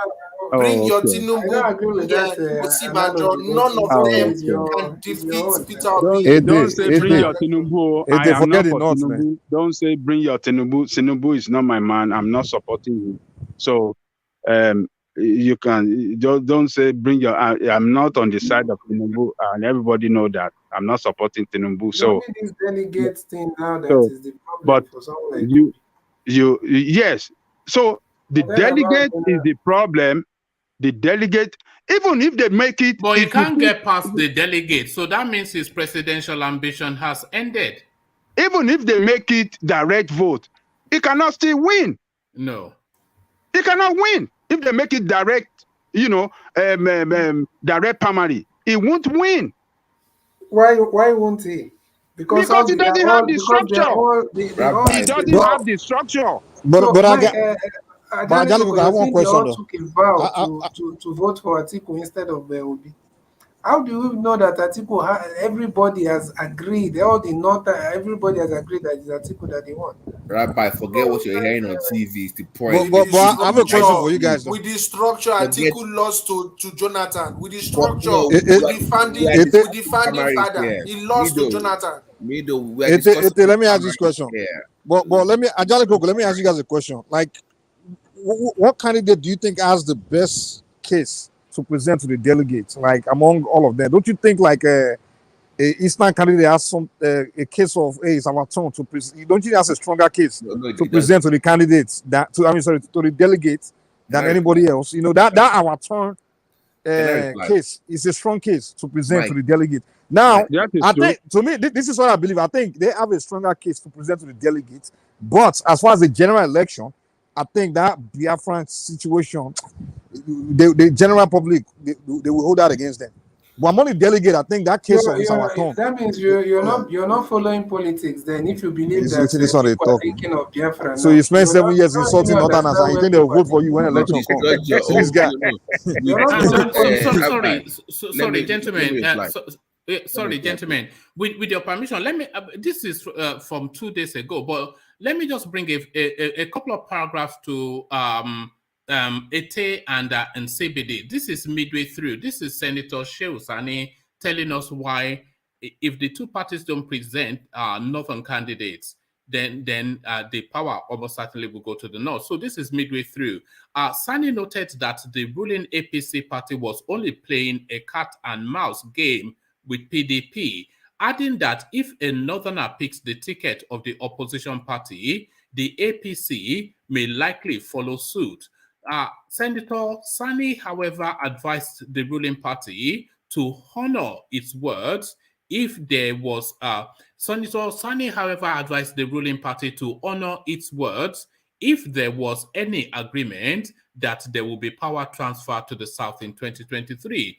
He said politicians can't continue to accept the principle of federal character and at the same time kick against zoning. APC is playing a cat and mouse game with PDP. If the opposition fields a northern candidate, APC will field a northern candidate. This is because of the belief that the poorest of the poor in the north will vote according to the dictates of their leaders. That is the sentiment. The unity in the north is not in the south. The northeast, northwest, and north central will vote for a northern candidate, but it is not so in the south. So this is Shehu Sanio And it's a northerner. Can I answer? It's a northerner. Wait. Can I answer that? When has anybody claimed all the states in the north since 1999? When has anybody? Even Buhari did not. In his prime of 2015, he did not claim all the northern states. So it's a fallacy. We are just spreading false North news here. Central is not going to vote for a northern candidate. The head of Northern Central has spoken. Poba. See, now, let me tell you guys something. They are leaning towards the south. So don't expect them to vote to the north. Benue, Kogi, all these people. Yeah? Listen. Let me tell you guys what you guys need to understand about the nature of northerners and versus the nature of the southerners. So when northerners, when they get in a room to have conversation, they speak honestly to each other, look each other in the face and speak the truth. And once they say "Wallahi, Allah," you know he's telling the truth. You know, it doesn't take that long before they get to a consensus in anything they want to do. But you put all the southern candidates in that room, all of them will lie to each other. They have to have like 50 meetings before they even get to any step to anything. You understand? That's why it's northerners always come and appear looking united in everything they do. You understand? Compared to the south, because we southerners, when we get together, we just have this treacherous way of having conversation where we don't tell each other the truth. The North Central has never been involved. We should stop putting these people in the same bracket. They have never been involved with the corn nut. But for They've the last year, been involved with the corn nut. That even is just, the truth. you can't even count them as the corn nut. Even just. We are just saying, anytime we come here, we talk nuts like politically, they stay aligned more with the northern. They don't align with the northern. They don't align. But I would say they still trust them more. Most times, that's a lie. Most times they vote against people that are even Christians. Most times. So let me tell you something. See those northern people we are talking about. They like southerners more than they like northerners. But they trust the northerners more than they trust the southerners. No, that is a lie. If they trust the northerners, why do they vote against them? Why do they always vote against them? They always vote against them. You can check political voting history. Sorry, which region are you talking about? North Central now. North Central has never been with the corn nut. They've never been with the corn nut. You're talking about Kwara, other area, Kogi, Kwara. Taraba, what they call it? No, besides Kogi. I'm sorry, Benue. Yeah, but those are Southerners. Those are Benue TV. All those people. Are you not calling them Northerners? No, we are talking about that middle belt area. Those are Southerners, to be honest. That's what I'm saying. Listen, we are talking about Kwara. Kwara. Are you not changing mouths now? I'm not changing mouths. No. When we are talking about North, someone like Two-Face, I won't call Two-Face a Northerner. It's an Idoma guy from Benue. I won't see Two-Face as a Two-Face. But when I say Northerner, I'm not talking about the line they draw in Nigeria. I'm talking about North, like the Muslim region can produce a president without the other region? Are you trying to tell me that? Okay, so hold on, Ete. Which region did you just say? I said North Central. North Central. So yes. Which states are in that? So that's Niger, Benue, Nasarawa, Plateau, Kogi, and Kwara.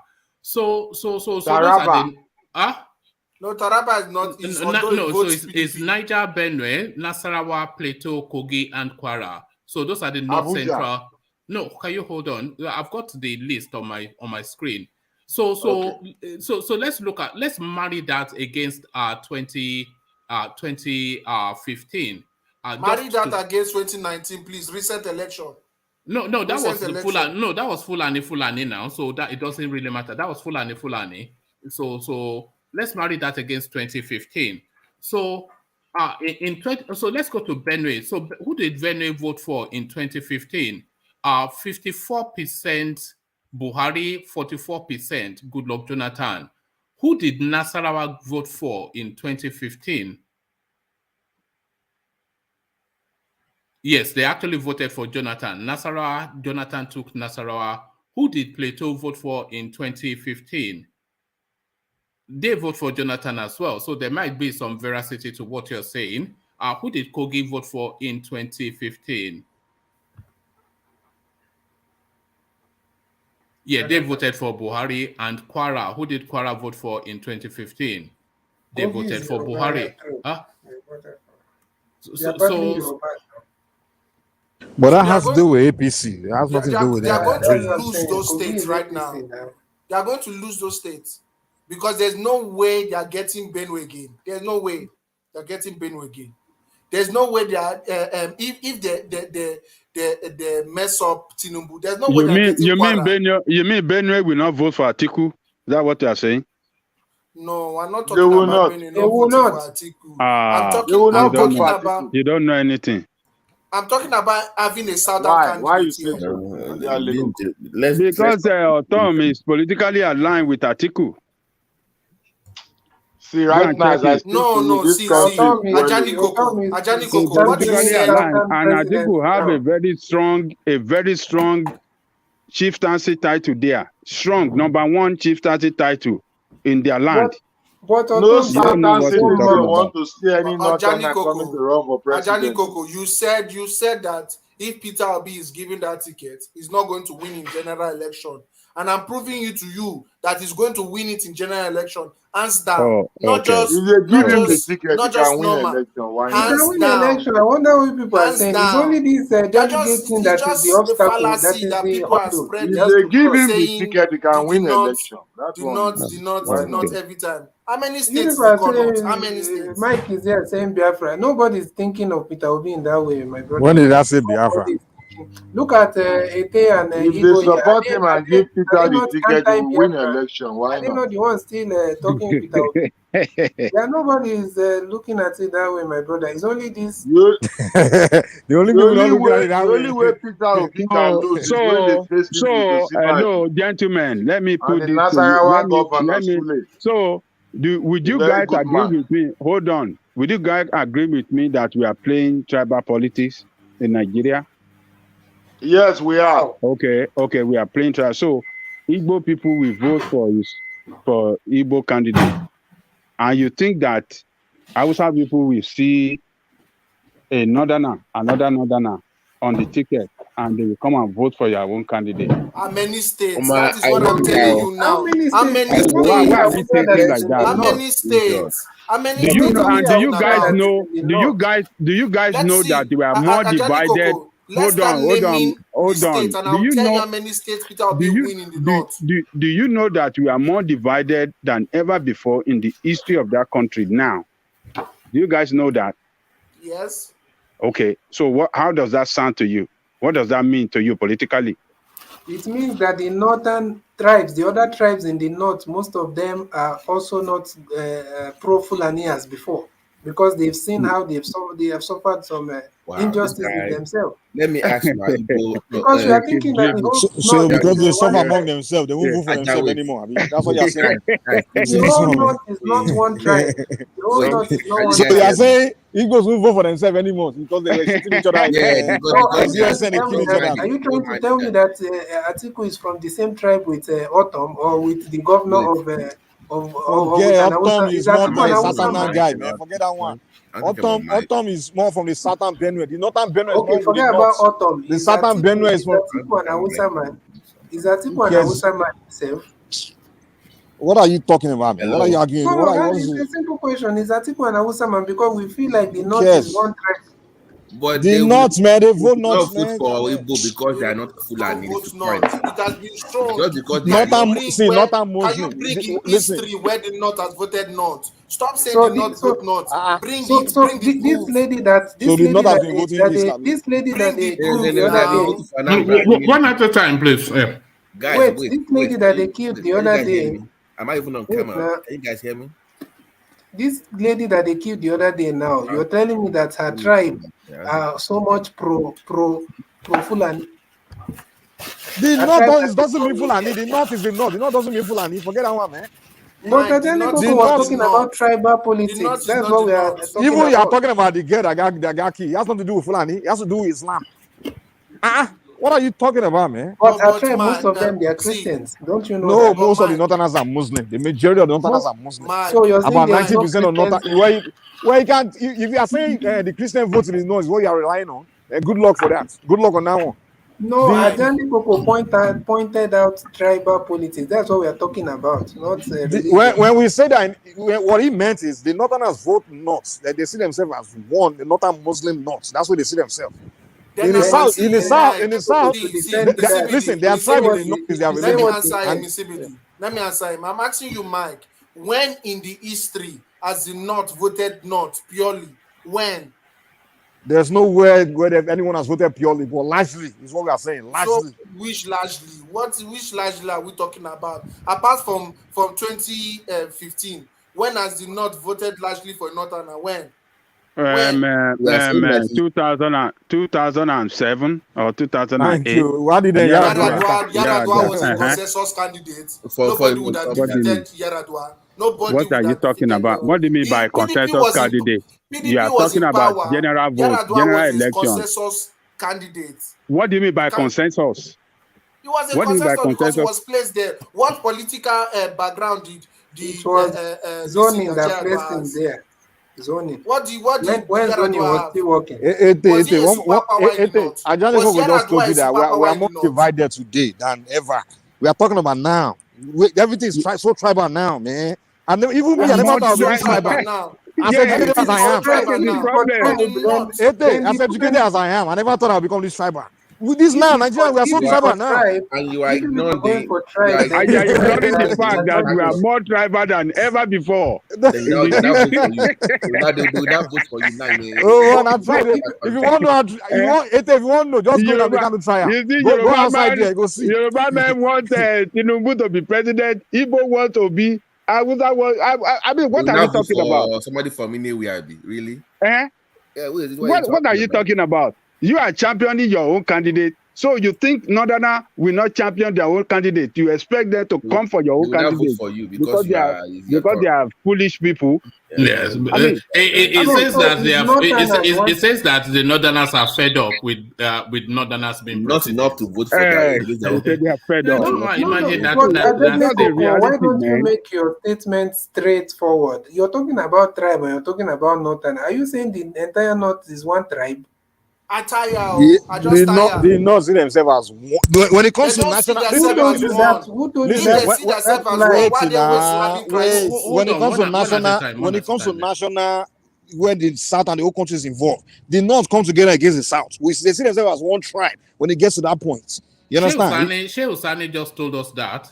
That's the point. But when it comes to that national, and Shehu Sani is from the core North. They are using it to score political points to discourage the South. That's what they are doing. They are bringing blanket statements. They are not saying blanket statements so that it will look like they have numbers. They don't have any numbers. Which numbers?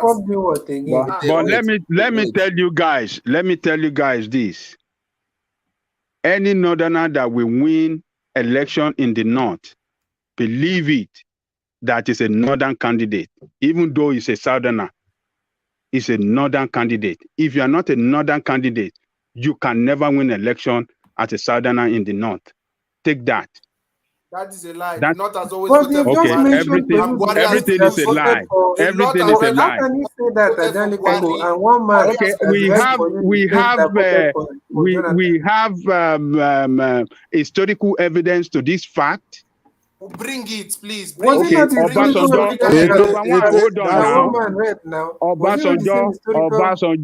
was a candidate of the North when he became president. Hold on. Obasanjo was candidate of the North when he became president. Of Nigeria. Let me hold on, man. Obasanjo was candidate of the North. If the Northerner did not put weight behind him, Olufalaye was candidate of Nigeria. Obasanjo was our candidate. Olufalaye was our candidate. All right. Was Yoruba candidate. He's not of Nigeria anything. Yoruba candidate. Now, when Jonathan won election in 2011, he was candidate of the North. The North put a very strong weight behind him. And when the Northerners were fed up with him, they kick him out like the way they kick football. They didn't kick him out. Yoruba kicked him out. Yoruba kicked him out. They not the Northerners. It's Yoruba that kicked him out. Do you know how many? Without Tinubu. Well, you can say that you are right, but we saw the northerner. I'm telling you, the northerner kick him out. Do you know how many northerner that voted out from PDP and joined APC? Do you know them? I wish one man can pull another data that shows the northern states that voted for. Saraki was a northerner. I mean, he's a northerner. Hold on. Saraki was a northerner. He lost Kwara. What do you call that comedian in Kogi State? That senator. Dino Melaye. Dino Melaye. He was the leader in Kogi State. He pulled out. They lost Kogi State. Otom, that you are talking about, they left to APC. They lost Plateau and Benue. Then Atiku, he left. He left, what do you call this, his state? Adamawa. They lost Adamawa. Then Kwankwaso left in Kano. They lost Kano. Tambuwa left in Sokoto. They lost Sokoto. What are you talking about? You guys should just face reality. What is wrong with you? Did he not get up to 5 states? What are you talking about? Did he not get up to 5 states in the north? Just face reality. It's not about if the Yorubas did not give it what are you talking about? Do you know how many? Do you know how many votes? Do you know how many votes that came out from those states? Kano alone. It's Buhari that gave Buhari a presidency. Kano alone had about 1.5 million votes. What are you guys talking about? I don't know. Are you denying the fact that you guys should just face reality? Askanu not always supported Buhari. Askanu not always supported Buhari. It's because of Buhari won that election simple because of the Yorubas. Simple as ABC. There's no amount of manipulation. You won that election because of the Yorubas. Let me tell you this. Let me tell you this. Let me tell you this. Let me tell you guys this. Let me tell you guys this. If those people are mentioned their name, if they didn't leave PDP, if they remain in PDP, Jonathan will have won the election, even though the Yoruba voted for Buhari. Jonathan will have still won. Let's interrogate. Hold on, Jonathan will have won that election. Let's interrogate that space, that narrative. So we're going to look at who won what and by what percentage. So this is 2015. So we start with Abia State. Jonathan won that. He got 94% of the vote. Adamawa, Buhari won that, but he got 58%. So that's also somewhat of a tight race. Akwa Ibom, Jonathan won that. He got 93%. Anambra, Jonathan won that. He got 98%. Bauchi, a resounding victory for Buhari, 91%. Bayelsa, Jonathan won that resoundingly, 98%. Benue, a tight call, 54 to 44. Buhari edged it. Borno, 94%, and a resounding victory for Buhari. Cross River, a resounding victory for Jonathan, 92%. Delta State, Jonathan still holding 95%. Ebonyi, 88%, still resounding for Goodluck Jonathan. A tight race in Edo State, 41% Buhari, 57% Jonathan takes that. Ekiti, a tight race, 40% Jonathan, 40% Buhari rather. Goodluck Jonathan took it by 58%. So that's the first Yoruba state. Enugu State, Buhari just 2%, Jonathan 96%. Gombe State, 78% Buhari, 21%. So Jonathan shows some presence there. Somewhat 18%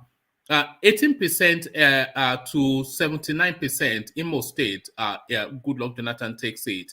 Jigawa State, 85% Buhari, 13% Goodluck Jonathan.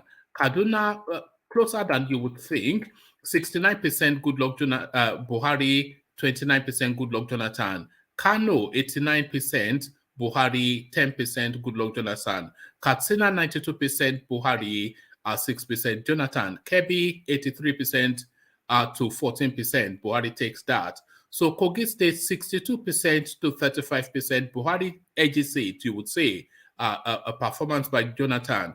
68 to 30, Kwara, Buhari takes that as well. So now Lagos State, which is the state that Tinubu controls, so which is the state that people are saying gifted 54% to Buhari, 43% to Goodluck Jonathan. So Lagos State almost an even split.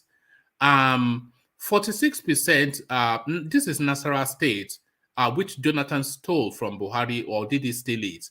46% Buhari, 53% Jonathan. So Jonathan takes Nasarawa. 80% to 18%, Niger State, Buhari takes that. Ogun State, 57% Buhari, 40%, 39% Goodluck Jonathan. So a tight call, you say that is. Ondo State, 53% to 44%, Buhari takes that. So that's almost an even split. Osun State, 59% to 38%, Buhari takes it. Oyo State, 59% to 34%, Buhari takes it. Plateau State goes to Goodluck Jonathan, 55% to Goodluck Jonathan, 43% to Buhari. Rivers, 4% Buhari, 94% Jonathan. Sokoto, 80% Buhari, 18% Jonathan. Taraba, Goodluck Jonathan takes Taraba, 53% he takes to Buhari's 45%. Yobe, 94% Buhari to 5% Jonathan. Zamfara, 80% to 19%. No guesses. Buhari takes it. Goodluck Jonathan actually takes Abuja, but narrowly. 51% to Jonathan, but 47% to Buhari.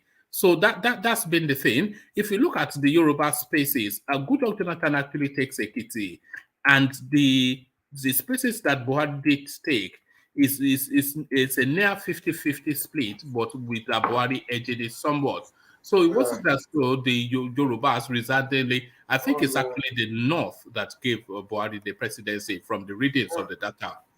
That is what I'm telling them. This Yoruba, they say, oh, Yoruba sold out, Yoruba sold out. Look at the pattern of vote in Yoruba land. Almost free. Yoruba even vote a lot. A lot of Yoruba even voted for Jonathan. If they have voted for Buhari like that, we would have.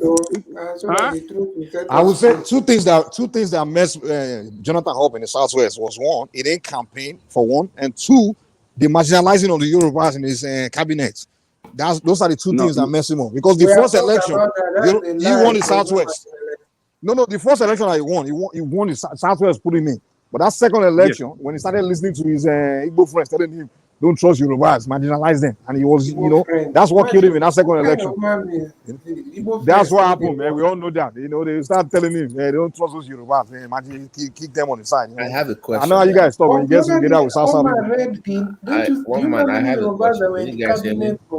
Yes, so if you can ask, if they let you, you can ask. It's to my Igbo brothers in this panel, and this is very important. I have blamed IPOP for your demise. That's my position, and I'm not changing. But I have a question. Let me finish, please. Can I ask the question before you? If they let you, then let me ask the question.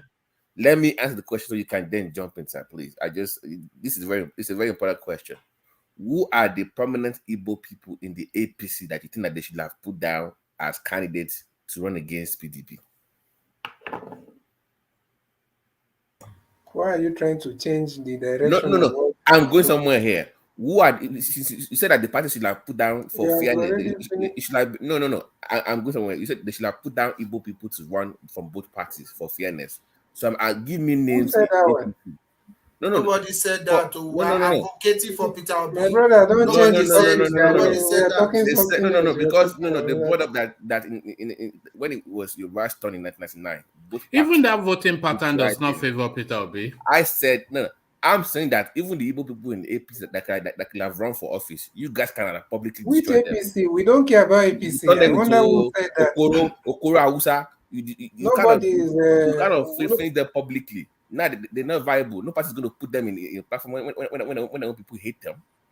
So you kind of sort of. So in your narrative, is only APC that can produce a president or what? Give me names in APC that are Igbo people in APC that should have been on the ballot. They don't have to be in APC. That's what I'm trying to tell you. It doesn't have to be. I'm saying for fairness sake, like, okay, it should have been your turn. So naturally, it should have been both parties fielding an Igbo candidate. So they have party. If you're talking about APC, unless you're looking for, obviously, if you're looking for someone in the level of Tinubu, you might not find. But they are contestants. So the question in CBD, if the two parties were to field Igbo candidates, so who would arrowhead both parties? Yeah, there are several. AMAECHI is not an Igbo man give now. me Southeast, please. Let's be fair. Give me Southeast. AMAECHI, are you the ones that people that will tell AMAECHI what he is? Oh God! The man have said it time and time again that he's an Igbo man. He's an Ikwere. It's an Ikwere man. Okay, Okorocha Peter. You don't know Ikwere past me myself. So that's the answer right there. Settle down and say, but anytime you are here, we would never. Here we go. That's the reason why I asked. The most viable person Okorocha, but you guys destroyed him publicly. You turned him into some not there. Oh God, I just said and you're still doing. Let's hear from Babatino. You guys turned against him. You remember your iPod boys. You turned this guy into some kind of anti-Igbo. So how can an APC they turned him into a joke figure? Yes. How can APC then put the person that his own people hate on the ballot? You guys destroyed him publicly now. So you blame IPOP and their boss once again for if you lose this. Let me put that on this platform. If they don't win, blame IPOP and their boys for what they did to your own tribe. That's Babati. All the Southeast needs is Peter Obi to get PDP ticket finish. They don't need APC. They don't need APC. They don't need APC at all. And if you say they need APC, put AMAECHI for us. We have AMAECHI is not Igbo. Stop this nonsense. No. Don't worry about whether it's Igbo or not. What do you mean by this person? The man is South. Is this the two rapper narrator? Are we back to two rapper? Is this two rapper again? Why are you giving your one man? Don't let your platform just go. Let's make this conversation to continuously be intelligent now. And if you want to talk about Igbos from the southeast, is it only Okorocha that is there? What of it's inviting names now? Give us names. Is what people like. No, Okorocha is one of the founder. Okorocha is one of the founder of APC. He was this guy really brought up guy to match with APC. And the guy, in fact, I was like, this guy should be the next president. Okay. 2015. In my mind, I'm like, Okorocha, this guy here should be the next president because he's what we Igbo talk. And the guy is so detribalized because the guy was speaking Hausa. Igbo people started any Igbo man that like other tribe, they will hate the guy. Because the guy was speaking Hausa, they started calling Okoro Hausa. They turned against the guy simply because the guy was showing love to other tribes. And there's no way he can be president if you don't show love to other tribes. Because Okorocha was showing love to the north, that's politics. And they were insulting him. And you guys, you're killing yourself. The only Igbo man you want to like is one that they say like my brother. All these things people are saying is just it doesn't make. Maybe it's all these primary two people that will believe all this rubbish people are saying. But the point is that if you are just in a state of denial, also. If you're talking about Igbo, no problem. Give it to AMAECHI. You guys only like politicians like Abaribe, you know. I don't know Abaribe can be president of Nigeria. It's not possible. You guys only like the one that will come and support your Uzobu shit. The one that's open to other people, you hate him. You say Yoruba, your Hausa, and all that shit. Okorocha had problem in the east because of his stone. That is why he had problem. Not because of his spoke Hausa. We should not be speaking lies. Because someone like what about Joe Igokwe? Because Joe Igokwe, listen. Joe Igokwe, because Joe Igokwe show like kind of like love for Yorubas and things like that. They hate him. They will say it's no longer Igbo. It's a Yoruba man. They say it's anti-Igbo. Say it's a Yoruba man. It's no longer Igbo man. We dashing to Yorubas. And that kind of person is who can become because Yorubas will vote for someone like Joe Igokwe. Because they know that this Igbo man like them. One at a time. Yeah. He did not change the fact that the Southwest betrayed Jonathan. That's all. Forget that one when they talk, man. Nobody betray anything.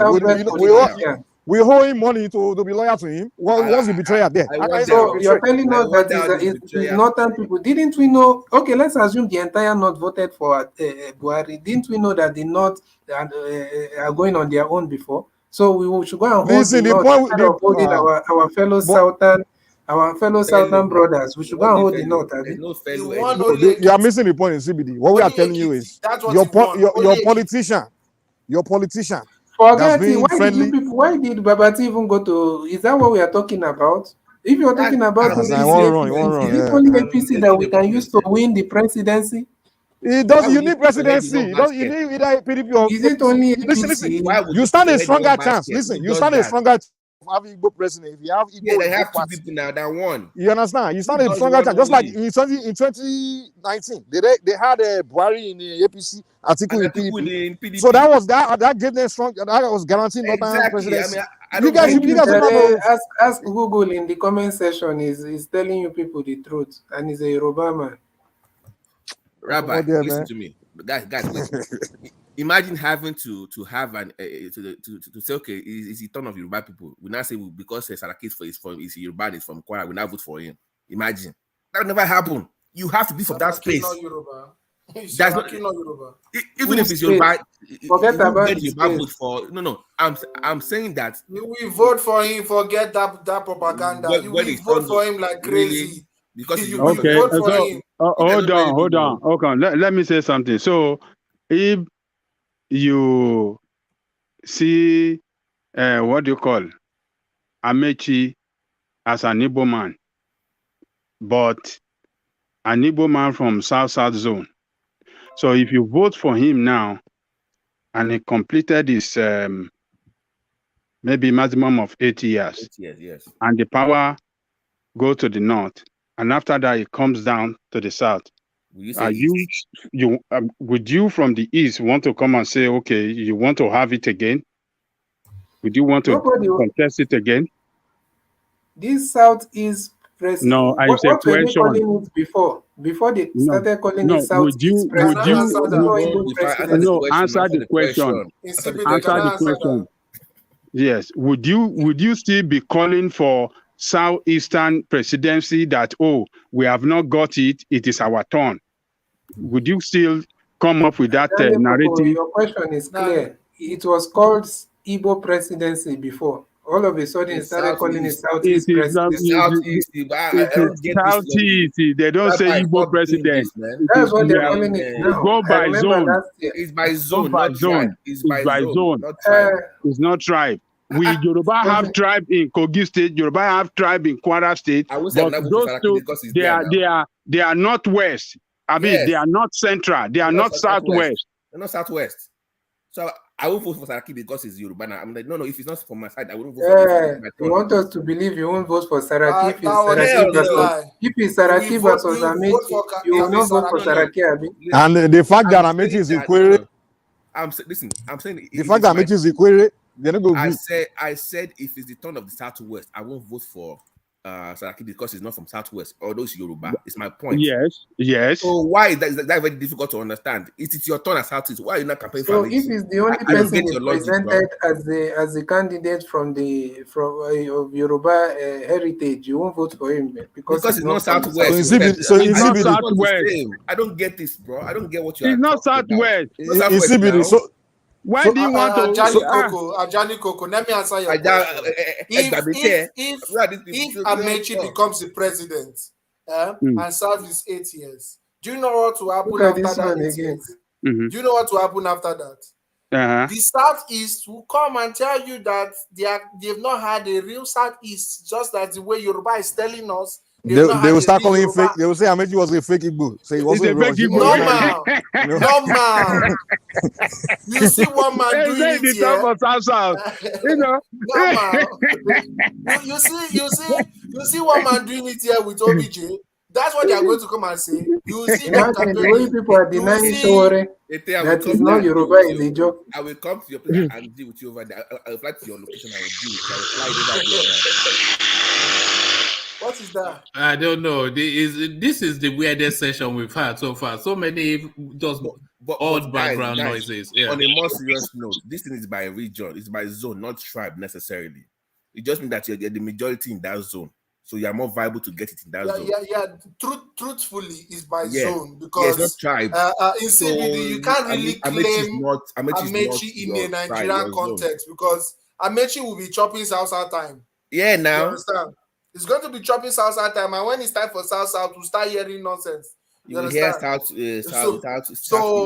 So you should leave Amechi for South and look for candidates. Even in the South, my brother, let me ask you, even in the South, if they give it to another Ijoman now, wouldn't the other tribes, Efik, what is it called? Urobo, Isoko, all those people, wouldn't they come out and say that it is their zone, bro? Is it not the South, man? But that would be among them. It's kind of like the Southwest. If they give it back to another state, people will start to say, we need your man or something. So that will be our business. No, it's different. Those are different tribes in the South. I get it, but that would be issue among them. You understand? In the South.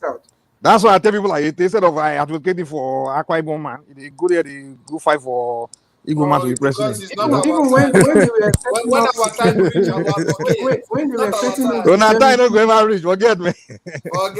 setting up security outfits, and they asked Wike said that where will they start from? That the other time he tried to make some calls, and every tribe is saying that they want their own. So the South was not able to present one security outfit. You know, so do you think if the Igbos don't get the presidency this time around, they will ever get it? Because I see a situation where we will never have an Igbo president. In fact, I cannot see a situation where we will ever. You should also see a situation where Nigeria will not exist then. There's a speculation that they say when this guy was before he died, say what's his name, the prime minister. They say he plays a curse on the Igbo. Say that yes, Tunde Bakare went to the. Why you guys? Because we have exposed the betrayal of the Southwest. Now you people have decided to change it to Igbo topic. That one is a scam. I'm still trying to determine how to manage CBD on this page. You can't say what without him trying to. Why are you guys playing tricks? We are seeing it clear. If you like, remove me, no problem. But I can't remove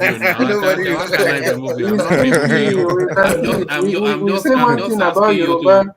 I'm just asking you to let other people speak. Are you not Yoruba yourself? Were you not born in Lagos? He's a Lagos born guy. What are you talking about? Which Igbo?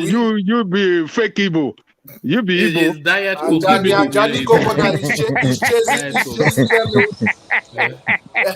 One man, let me ask you one question. Do you feel that zoning should be enshrined in our constitution? I think it must be. As a way to move forward the country called Nigeria, because it's obvious that we are too tribal, and if we continue doing open ticket, we'll be having problems like this. We should have when it's Southwest, everybody knows the Southwest. When it's Southeast, everybody knows the Southeast. When it's Southside, everybody knows. Do you mean zoning along geopolitical zones, or just a split of North and South? I agree. You're still going to have this problem. I agree North and South, but I don't agree geopolitical zones. No. You should, because that means that the powerful people in a zone will have to be more dominant than the other people. Yes, now because that's not the whole point of politics. He's feeling that Yoruba are the big daddies because they have allies in the North Central. That's why he's saying he wants South North, because he wants it to be rotating with outside Yoruba. Which is not fair. Yeah. So the thing is, they should zone it geopolitical zones. It should be turn of Northwest, Northeast, North Central, like that. It's better that way. And so you are telling me as a Nigerian, the first position should be shared with the 6 geopolitical zones in the country. Hold on, Babate. We have to only have one voice. We just have anyway. This session, I gave up on this session 20 minutes into it, so it's a free for all. But But to what you are saying, I agree, and I think we've discussed it on this platform before that it should be enshrined in the constitution. But I don't agree along the geopolitical zones. No, the other thing that I think should be in the constitution is they should remove the INEC chairman as an appointee of the presidency. So this should be like a strong majority within the Senate that appoints that space. The same with the police chief and the EFCC and the ICPC. A lot of things should not be at the behest of one person or one political party. But certainly, yes, power shift, I think it should be enshrined, but I think it should be time barred. So they say for the next 50 years, because we cannot in perpetuity have that be the case. But until we become more civilized, Can I say something? See, listen, anyone that believes that that's zoning is an idea, it's just not a wise person. Because think about it this way: if God say, "Okay, I'm sending a Messiah to that country to go and save that country to be born in Nigeria," and now that Messiah turned 40, and the day he turned 40, right? That's the day Yoruba. Let's say the Messiah is a Yoruba man, for example. Now that day was when the Yoruba president was leaving. Now, if he has to wait for 5 other zones to be president, serve 8 years each before he that Messiah get a chance to become president. Now, Nigeria just lost that Messiah that God gave them. Let me answer your so question. This idea of zoning is a brainless idea in the first place. But we should be thinking about it. Is it that we go to is it that we go to regional system, or we just eliminate this tribalism shit and be serious about moving country forward and start looking for the best people to rule to become president? Because this zoning shit is just backward. Mike. God should. Let me answer you. God should not. The thing is that God is not the author of confusion. First. You understand? First is not the author of confusion. So if he is going to bring a Messiah, he will definitely bring a Messiah. So you know God, eh? Is God the author of confusion? So you are telling me Messiah is God the author of confusion before? God is not the author of confusion. So the show God is giving you right now. God can give you blessing. It's up to you. So you can't tell me God is a Messiah. Who says Showere is Messiah? Come on now. Maybe God sent. How do you listen. God will give you your talent. If God sent, God will give him. Okay, I get a question for you. Ete. So those people will God give talent in something. We say no, they don't end up fulfilling it. So God make mistake, Abi. God will give you what he won't give you. Now to you. Jesus Christ talked about it. Where he gave people talents or people buried it. He gave some people talents or people multiplied it. Now the same thing now. So if God give Nigeria the Messiah, so okay, take over. God no fit give Messiah for one region. God no fit give Messiah for one region. God can only give you one Messiah now. And if God gave us the Messiah, he will give him the wherewithal to fulfill his ambition. No, but if the people don't work with God, now if people see, God give everybody with brain to use, right? Now if we are doing senseless things, right, and we use our own backwardness to counter our blessing God give us, then our fault. Work with God. You saw it in the time of Egypt. Because God can only the Israelites did not if God so if God wants to Jesus come Nigeria. All right, let's hear from Meadowman, but Showore is not God's choice. It's Yemoja's choice, as he already told us. But let's hear from Meadowman. Meadowman, sorry, you were struggling to come in. Yeah, I was going to ask Mike what about God's Messiah to Nigeria. If God won't send Messiah to Nigeria now, because it is a waste of time. Is it God? That is the only Igbo man that is Mike friend. let me tell you guys, see, Messiahs are born everywhere in that country. We don't respect Messiahs. Now, because if he doesn't die of road accident, police will shoot them, or bandits will kill them, so God won't even try it. Nigeria is not a place to say. You have to send a normal person that can go there and do well about regional zoning in the constitution. I think it should be, and I think it should be to the 5 zones. But I think with that, I mean to the 6 zones. With that, it should be a president's term should be limited to like 5 or 6 years until we become civilized. I'm quoting one man. Until we become, then we can revisit that amendment in this constitution. But it is something, because if not, every time we will have this money back politics and people selling themselves and buying themselves. I mean, it's just a mess. It's just a mess. Look at what is going on. A country where the minimum wage is 30,000 naira, and you have people paying 100 million naira to get a ticket, and we know that they are still killing girls in the name of Mohammed. We don't go civilized in the next 100 years. I don't know, man. When are we going to be civilized? That's the question. I don't think because you guys keep saying we have to wait till we become civilized. I don't think we can ever be civilized. I don't think we can.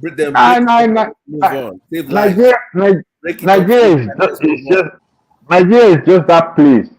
That place where you know, like somebody said, like where banana eats the monkey. Everything is upside down. Right? I fell last night about almost 40 years ago. You know? Yeah, banana eats the monkey. The grass eats the cow. Everything in Nigeria. How can a nation that has its official salary, minimum wage of 30,000 naira, you have another place where people are paying 100 million naira? Do you know how many lives that could change? Do you think Nigeria is workable, middleman? Do you think it can work?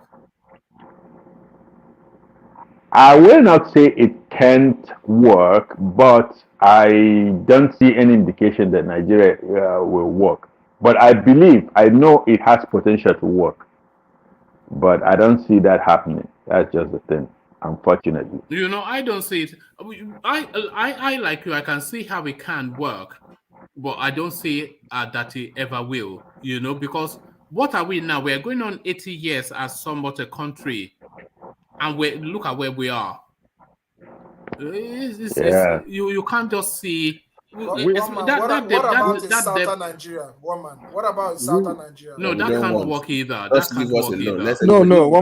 One man. That's a mistake. That's where we're making a mistake, right? We are the problem of that country. We the people. We the people, yeah. It can work, but our brainlessness, our tribalism, our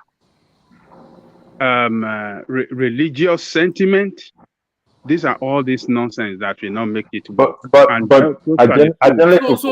Sorry, middleman. Do you see those things changing in the near or even medium or even long-term future?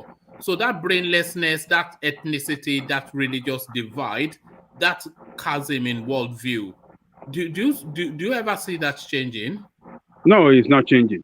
It's never going to change. I mean, let's look at it down the line. The next 25 years, it can't change. Look, I think in the next 25 years, we will still be rolling like this.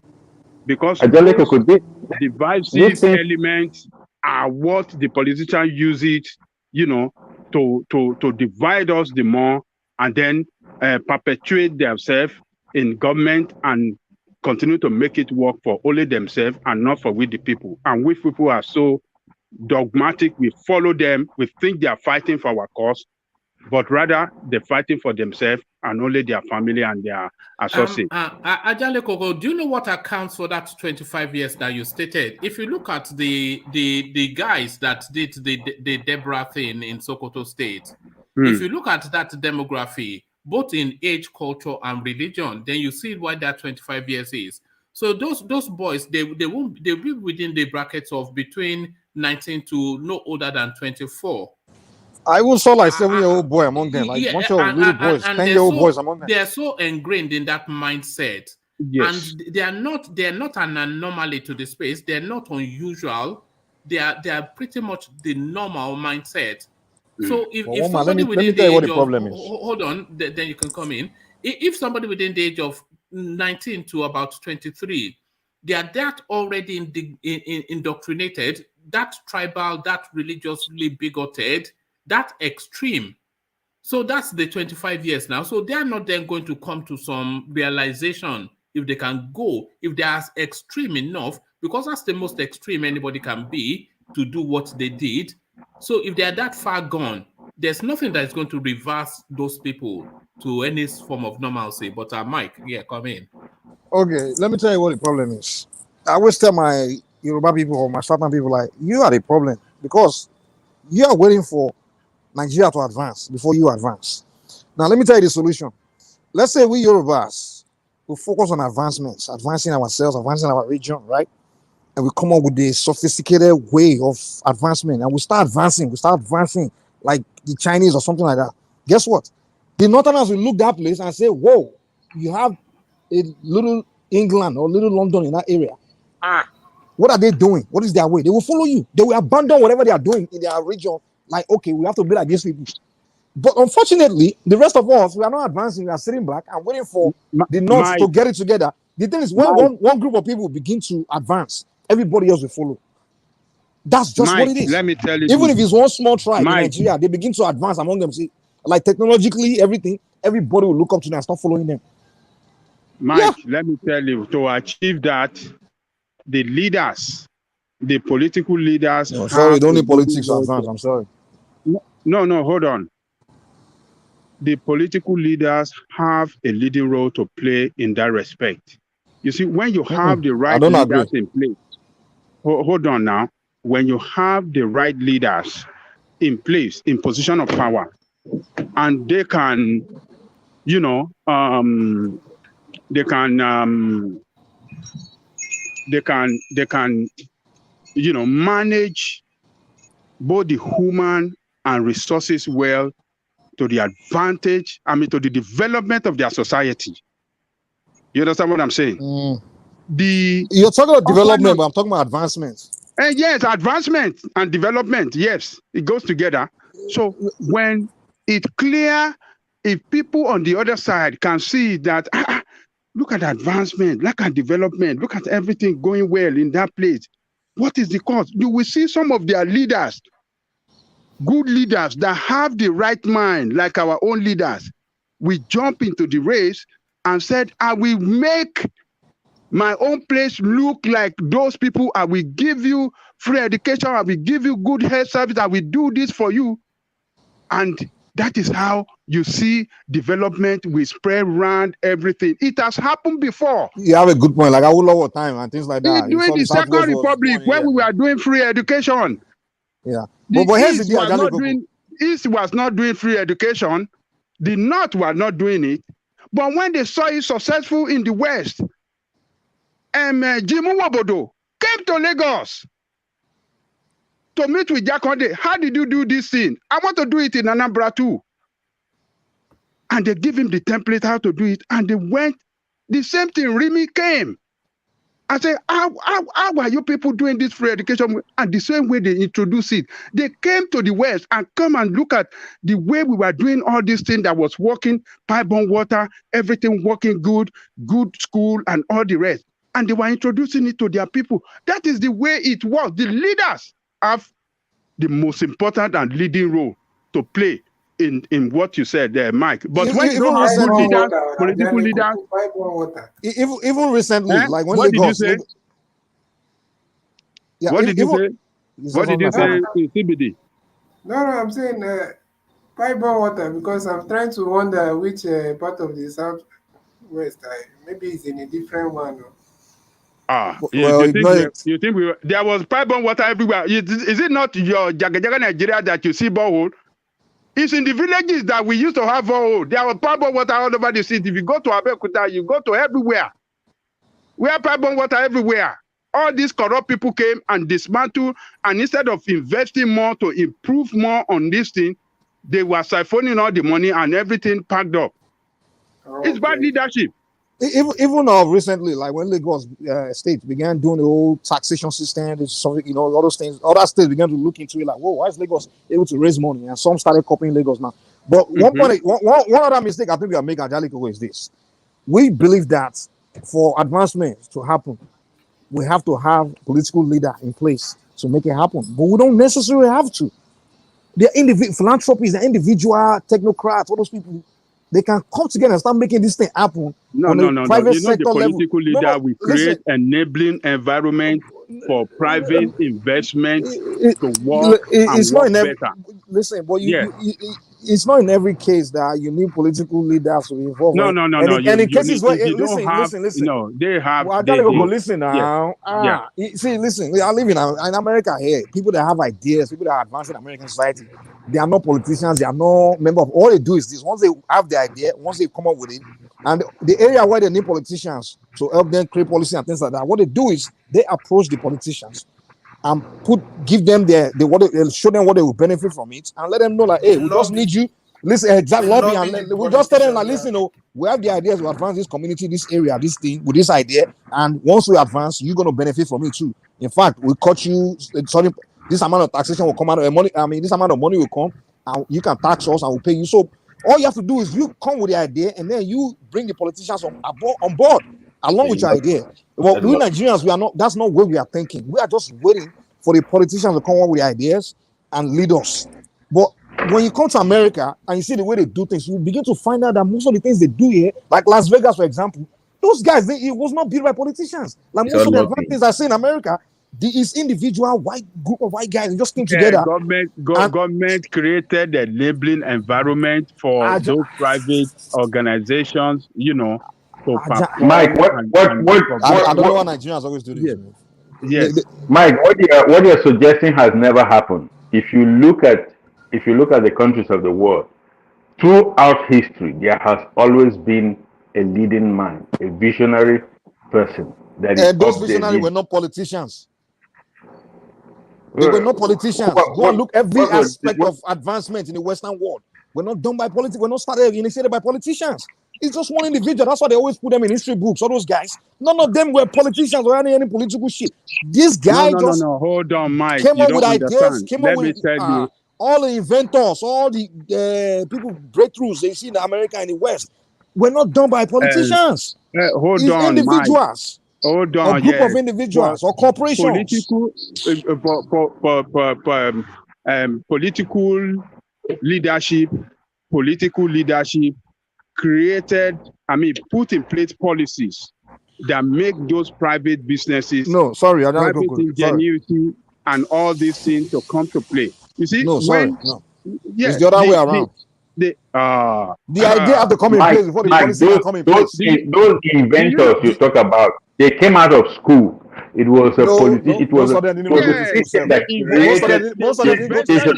education. Most inventors did not go to school. In fact, many of them will drop out of school. Who told you they didn't go to school? What are you talking about? Go and look your history. Most people that came up with invented, Bill Gates dropped out of school. He dropped out of school. The guy was like, did he not go to school? He still went to school now. He went to MIT. He went to MIT. He went to school. Bill Gates dropped out of college. He went to school. Most inventors in the world, it was not their so-called formal education that led them to. Okay, let me tell you, Mike. It was their passion and their own passion. Even the education is good. Don't mistake me. I'm not here to tell you the education is bad. We need education. Ask me questions. So that's not my argument at all. But what I'm telling you is, education is the foundation of every investment whatsoever. Every invention or whatever is education. No, the foundation is just the gift. It's the gift. It's the gift. No,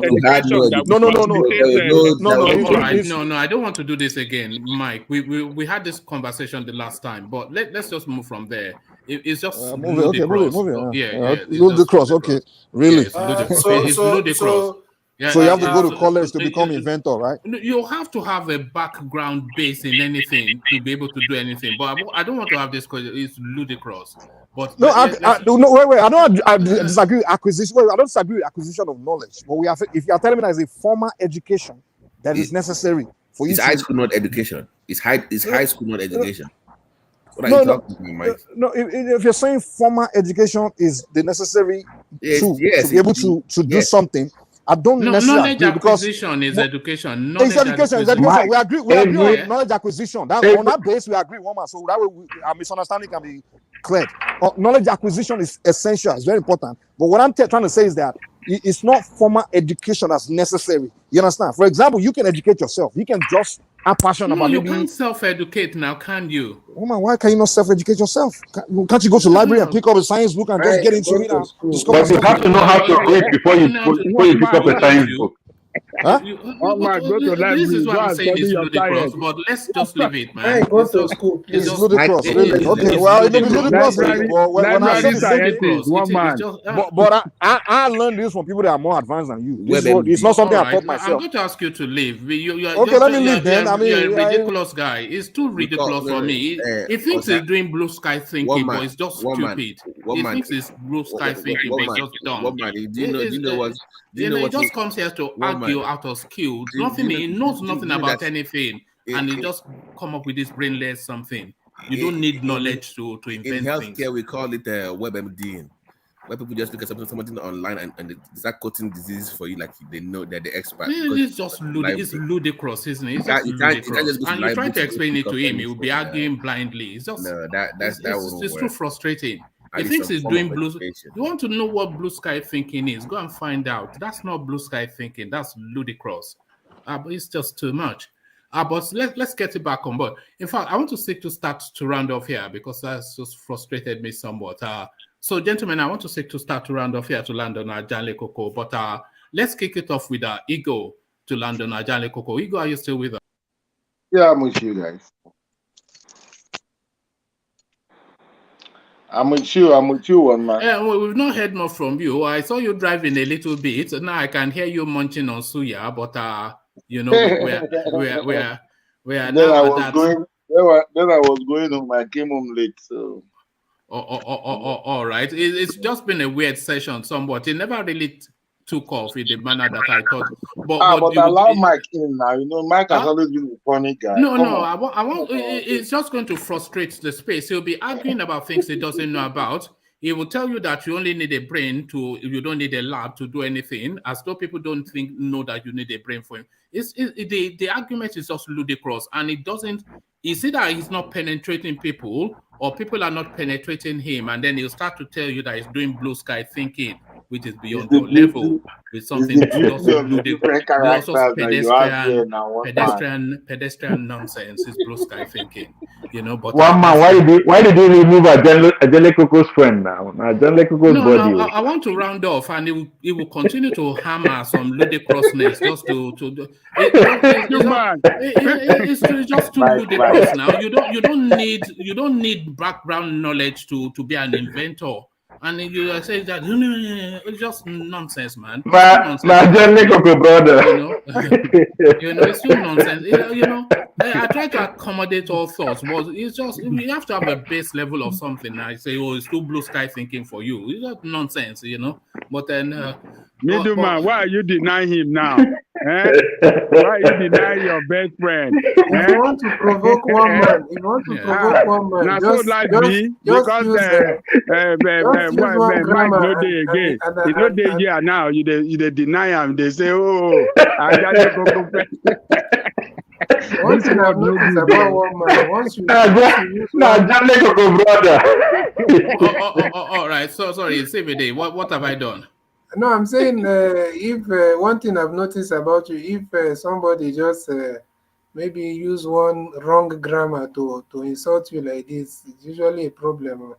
No, it didn't insult me. It's just not insult. Maybe like try to play on your intelligence. No, it's not playing on my intelligence. We have to have a base level of understanding, and then from there we cascade up. So, because this is a follow-on conversation from a conversation that has happened previously, and I was trying desperately to avoid it because it's just an annoyance. The other time, DOG was here, the other time we were having this conversation about inventions, and then he was suggesting that Africa has to shut itself off from the rest of the world and develop from within. And we were explaining to him that you cannot really do that because a lot of the things that you need to for development, you still have to collaborate with some sort of knowledge. You say, no, you don't have to do that. So I said, okay, what does it take then to develop? So I said, okay, if you want to build a research center, what would you need? And he said, all you need is a brain. And we're saying, how do you equip it? He said you invent what you use to equip it. And then that became like a conversation. So there wasn't even any baseline of it's just reinventing the wheel now. Why was there reinventing the wheel? And then this is where he's going to again. And when you try to even establish a baseline, he will say, "Oh, it's doing blue sky thinking." It's just it's a nonsense. It's too ludicrous a conversation to have. Too ludicrous. Leave Mike alone. Yeah, I think now we know. Do you understand? So it wasn't really. It's a conversation that we frustrate. Because when you don't even have a baseline, and that is where this was going to again. What were we even talking about? That he's saying you need a grounding to be an inventor. You need a grounding, do you not? Do you just wake up and then you grow up in the woods and then because you have a brain and then you invent it's just a nonsense, isn't it? It's too ludicrous. So that's just, and I didn't want us to go there because it'll just go on for forever. It's too ludicrous. But we have to have a baseline. Then we can disagree, agree, but on a baseline of understanding, not just some fanciful, and then they say, I have these friends, they're engineers, they're the top of the top. It's just ludicrous. It's too ludicrous. Mike always have friends that are too ludicrous, So it wasn't. So I'm going to be pushed. I mean, I pushed me hard. Everybody pushes me hard. Pushes me hard. So I'm not averse to being pushed, but there has to be a baseline of, say the dumbest thing and you're saying it's blue sky thinking. It's just nonsense, but there it is. So let's move forward one man. Yeah. So I want to say to start to round off. So to land on, of course, Ajan Lekoko. So let's kick it off with you, Ego. Yeah, it's about the topic of hello, one man. Well, if you don't know the topics, then just say a few words to us and then we carry on. Okay. All right. My position, looking into what is going on in the politics across the country, I still believe in my man, someone like Usibanjo and this Nasarawa governor, who was able to raise his GDP of the state by at least 20%. You see that it's a good governor. So I know that man alongside Usibanjo will make a better leadership in this country for us. So I will call on Nigerians to look at those two guys very well. Then from the other area, Peter Obi and Wike. But anything that has to do with the northern candidate, please, we should stand against it in this country very, very well and make sure a southern candidate emerges as the next leader of this country. I don't want to know the part of the south it's coming from, whether it's from the east, whether it's from the west, whether it's from the south. Please, we should all keep our fingers crossed and make sure we have a southern candidate for the betterness of this country. Thank you, guys. All right, thank you, Ego. So thank you, Ego. I know you've been dipping in and out, so maybe next time you get front row. So that was Ego. We couldn't really get to hear much from him today. From Ego, we go to Babati. It's been a very weird session today, Babati. All right, we appear to have lost Babati. So we go on from Babati to CBD. So in CBD, the routine. Yes. It's a very engaging and wonderful session. But yeah, so Peter Obi, we are talking about Messiah and all that, and God have sent somebody and we are still looking for another person. But so I think we should, right now we are looking at it that, the North, but people should be thinking long term. Anybody can win right now, but sometimes you need to, I mean, you can support anyone right now, but sometimes you need to look at the long-term effect of that. Um, this is how everybody neglected some of the potential, or should I say, the red flags of the incoming of this present administration. So personally, I feel like as much as we know the delegates control the governors control the delegates and all that. Um, we should not just assume that one man, everybody has agreed to be under him, and let also try our best to push for what we want. That is the main thing of politics. Donald Trump did not have any delegates or any national structure. The man was a reality star, a reality TV, whatever. And he came, and now he's there. And now you see even most Republicans, even some Democrats, are even calling for him to. They are anticipating for him to return, and most likely, if things continue the way it is, no, he might stand a chance. So we should not always hope that the existing structure is the infinite and unshakable structure. If not, then we are doomed forever. So there will always be an element of change. There's a season for everything under the sun. So let us fix our mind on possibilities. That's how we become better, not just to assume that nothing will happen. I know all those structures. I understand everything. The fact that we are pushing for something positive does not mean I don't understand. I understand them, but at the same time, we know what we are looking for, and let us use our voice to push for, what is going to benefit the entire country. So, yeah. So that's all I have to say for now, one man. And tribes, all this tribal thing we are doing, at the end of the day, I know that it's just out of love for our own people, but at the same time, we need to understand that we all Africans or Black people, specifically we from Nigeria, we have to think uh, collectively and what will benefit the entire space. That's the major motivation I have, supporting Peter Obi. To be honest, because I've heard him, I've seen what he wants to do and everything, and that's the hope that people Nothing to do with tribe at all. To be honest with you, I believe that tribe is part of it, but it's second to me because tribe is part of it because of fairness, equity, and justice. But most importantly, it's what I feel like, we need a change in that country so that we can start. We are talking about pipe-borne water. There's pipe-borne water if you go to Southern Africa. These are places that Nigeria is supposed to be much richer and, more powerful than. And they all have these things as basic amenities. Pipe-borne water, steady electricity, functioning systems. You can call the police. But unfortunately, we are here. Let us not continue celebrating mediocrity for these people and just praising them, and they have done nothing. So we need that change. All right.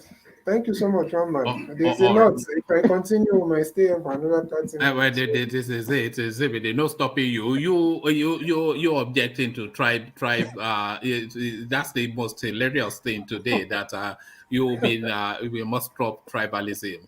Well, okay, we will if you will. So if you do, then we will as well. Shall we agree on I'm that? mostly I'm always defending. Mostly, I'm just defending myself here. Defending my people. Your people. Who made you king? Which people? Who are your people? Look at the Voltron, defender of the universe. Defender of the universe, Captain Caveman. All right, thank you, Insibidi. So let's go on to Charlie Boy, who's been muttering. So Charlie Boy, you wanted to go. So final words, Charlie Boy. My final words that if you want unity in this country, you must be fair to all regions, or it's Nigeria in trouble. You want unity in the South. That's the reason why the North is. There's no unity in the South because we don't like each other. That's a fact, and we must stop that. Bye for now. All right, our correspondent from under the duvet, Charlie Boy. Ijoma. What's that? All right, thank you, Charles. So from Charles, we go on to let's go on to Babati. Babati, we're taking closing remarks.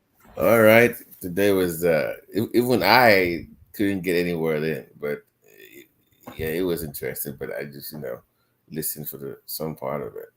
But I think it's high time that the countries sit down and not confirm a sovereign national conference where each region will sit down within their own space, have a conversation, have a dialogue, and decide if they want to be, still be part of Nigeria.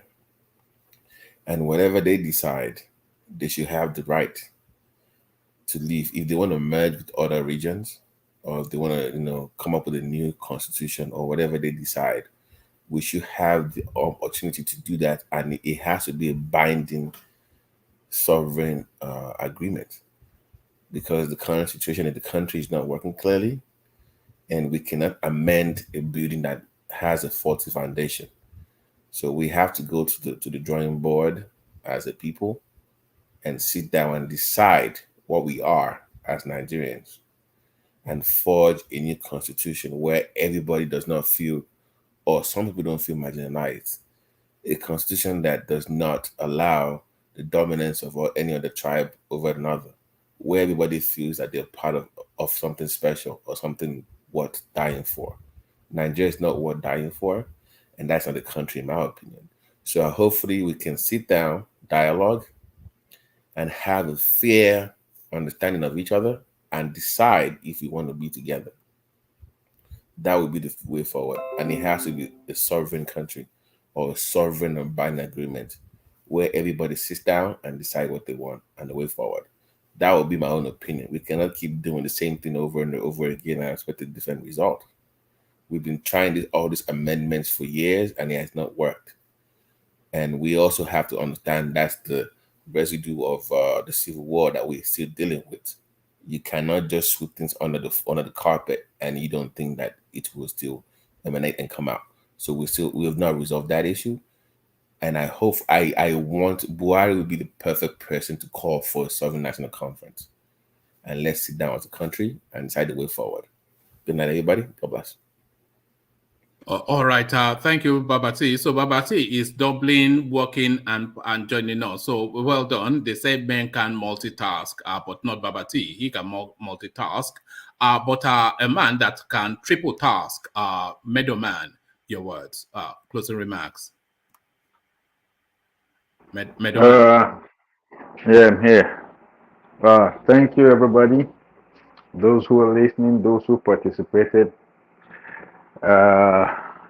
It was an uncommon evening this evening, an uncommon session. Well, we all come here every day to scorn or to curse or to lament about Nigeria. And it's always the same thing over and over. We only find faults, and that is because they are mostly faults in our country. Now, we do that because we want to have a country. We want to have a better country. We want to have a homeland where we can go back to. And this is why we convene and talk about it, trying to identify the problems, and we are all proffering solutions from different points of view. About the coming election, I was hoping that this election would be a departure from our ugly past, at least in terms of ideas, in terms of philosophy, of the next generation of politicians or top politicians we're going to have. But it's not looking like that is going to happen.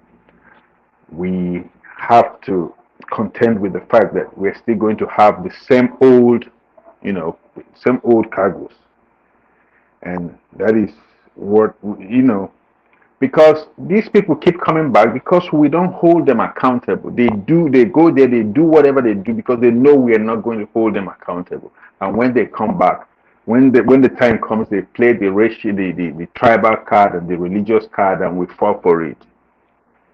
Okay. Like Nsibidi said, of course, Peter Obi would be my perfect candidate I would, like I've always said here on this platform, I would renew my, my faith in Nigeria, my hope in Nigeria if I had on one hand Peter Obi and on the other hand Osibanjo as the two leading candidates. I think Nigeria would, if nothing, be in the next 4 years better. Whoever comes out, I'll be satisfied with. Will be better than what we had in this past ugly years. So my people, let's keep our fingers crossed. Let's keep educating our people back home. And those listening and those who did not come into the room, please, if you can, thumbs up, subscribe if you're not, and so that we can keep building the platform and keep giving you the show you all like. Oh, I know you like it because you always come on to listen to us. Only that some of us are too shy to come on board. So that is it. Good night, everybody. We reconvene tomorrow again. Thank you, one man. Keep the good work up. Oh, all right. Thank you, Middleman. So that's Middleman who's been spending more and more of his time with us these days, and we're all the better for it. So that's Middleman. It's not even Ete of Nigeria. The whole of Africa is domain. Ete, your final words. Yeah, thank you, one man. Today has been a roller coaster. Conversation just flying around. The thing is, we should stop blanket statements and saying things in support of the people that don't want Nigeria to move forward. There is no time in Nigeria history since 1999 that I know of that the North that we claim is one tribe has voted one way. We have, like for examples, the Yoruba has like 2 states in the North. And we can also vouch for other 5 states that would definitely vote in the side of the South if we pull our acts together. So we should stop all this, the North decide, the North decide, the North decide, which is a lie. The truth is, for you to be a president of Nigeria, you need at least one region from the other part, that is from either the southern part or either the northern part of the country. And right now, things are going to favor us if we come together to have an agreement.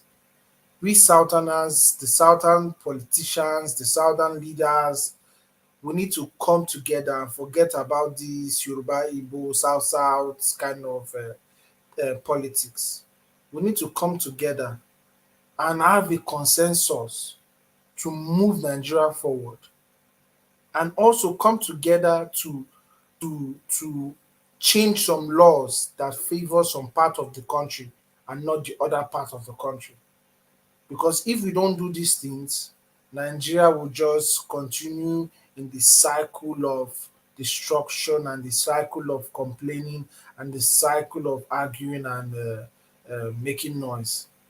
So we the Southerners, at least we have a progressive thought. That is, when it comes to succeeding and getting a better life, we think alike, at least, even if we don't share the same language, but we share that. So we should come together and force the North to restructure this country if we want to be part of one Nigeria. Everything has to be restructured, and every area needs to be responsible for its development. Because if that happens, it will show competition. And when competition comes in, people will want to outshine, and that will only be good for a country like Nigeria.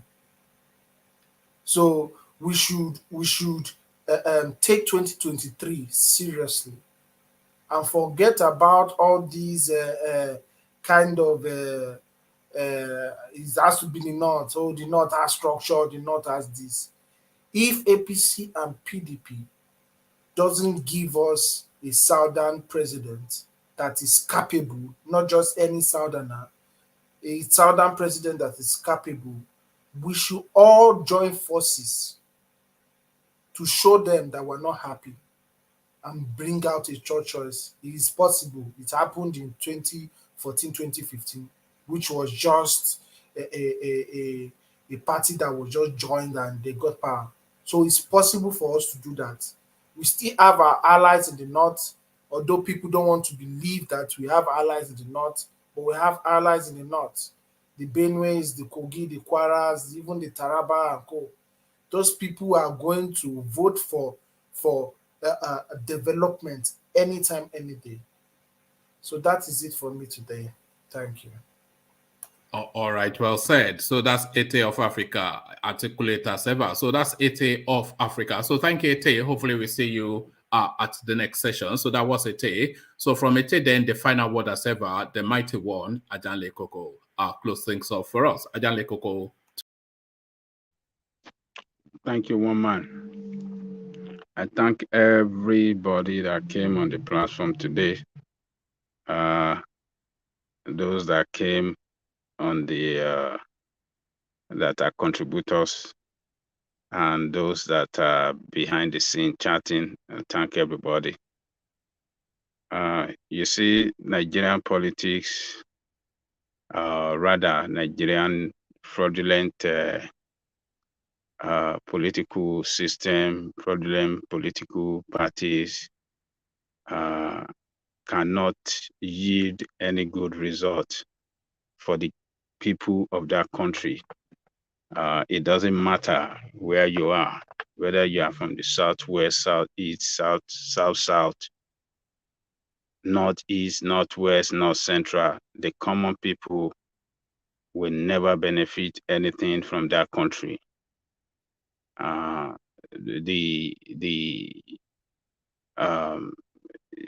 common people that we always suffer the failure of the country. They are the one that will suffer the failure of the country the most. The political leaders are not representing you. They represent their family, themselves, and they have cornered all the resources of the country, the wealth and everything. They are manipulating and manipulated some to their advantage. So the only thing that can bring you the best country on your own, these two political parties cannot achieve any good thing for you. You won't get any dividend from it at all. Only when you have your regional party. This is what I put forward yesterday. If Yoruba have their own regional party, we know it's Yoruba party that we stand up for the interests of Yoruba people. Igbo party, South, Ijaw people party. Let every nation within Nigeria have their own party. And we put permanent stop to all this nonsense wrangling within the party. I want to be president, you want to be president. Then the party have to negotiate among themselves when it comes to presidency and other things. They will negotiate among themselves for all the strategic position within the country. The president will not have the sole power to put whoever he like in any position. It's going to be by negotiation and by agreement, coalition between regional parties. That is the only thing that can bring better governance to the people. And on top of that, we must have a constitution that can work better for every nation. We have to sit down and write our own constitution to work for us. The constitution you have in the country now is a fraudulent constitution that the military imposed on you, and it only works for the military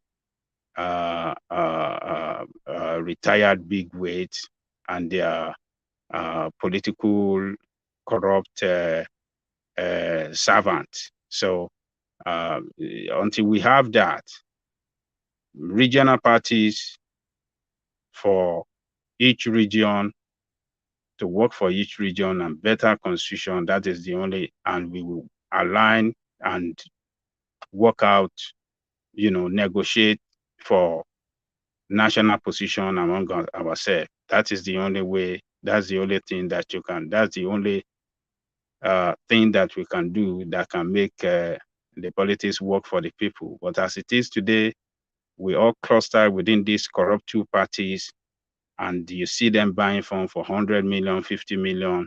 So if you have brain, if you are a professor or you are well educated with brains, you are, the door already been shut at you because you are not rich. You cannot bring anything to the table. So you are a dead person in that country. So you are totally been denied of the position of leadership, of the capacity to,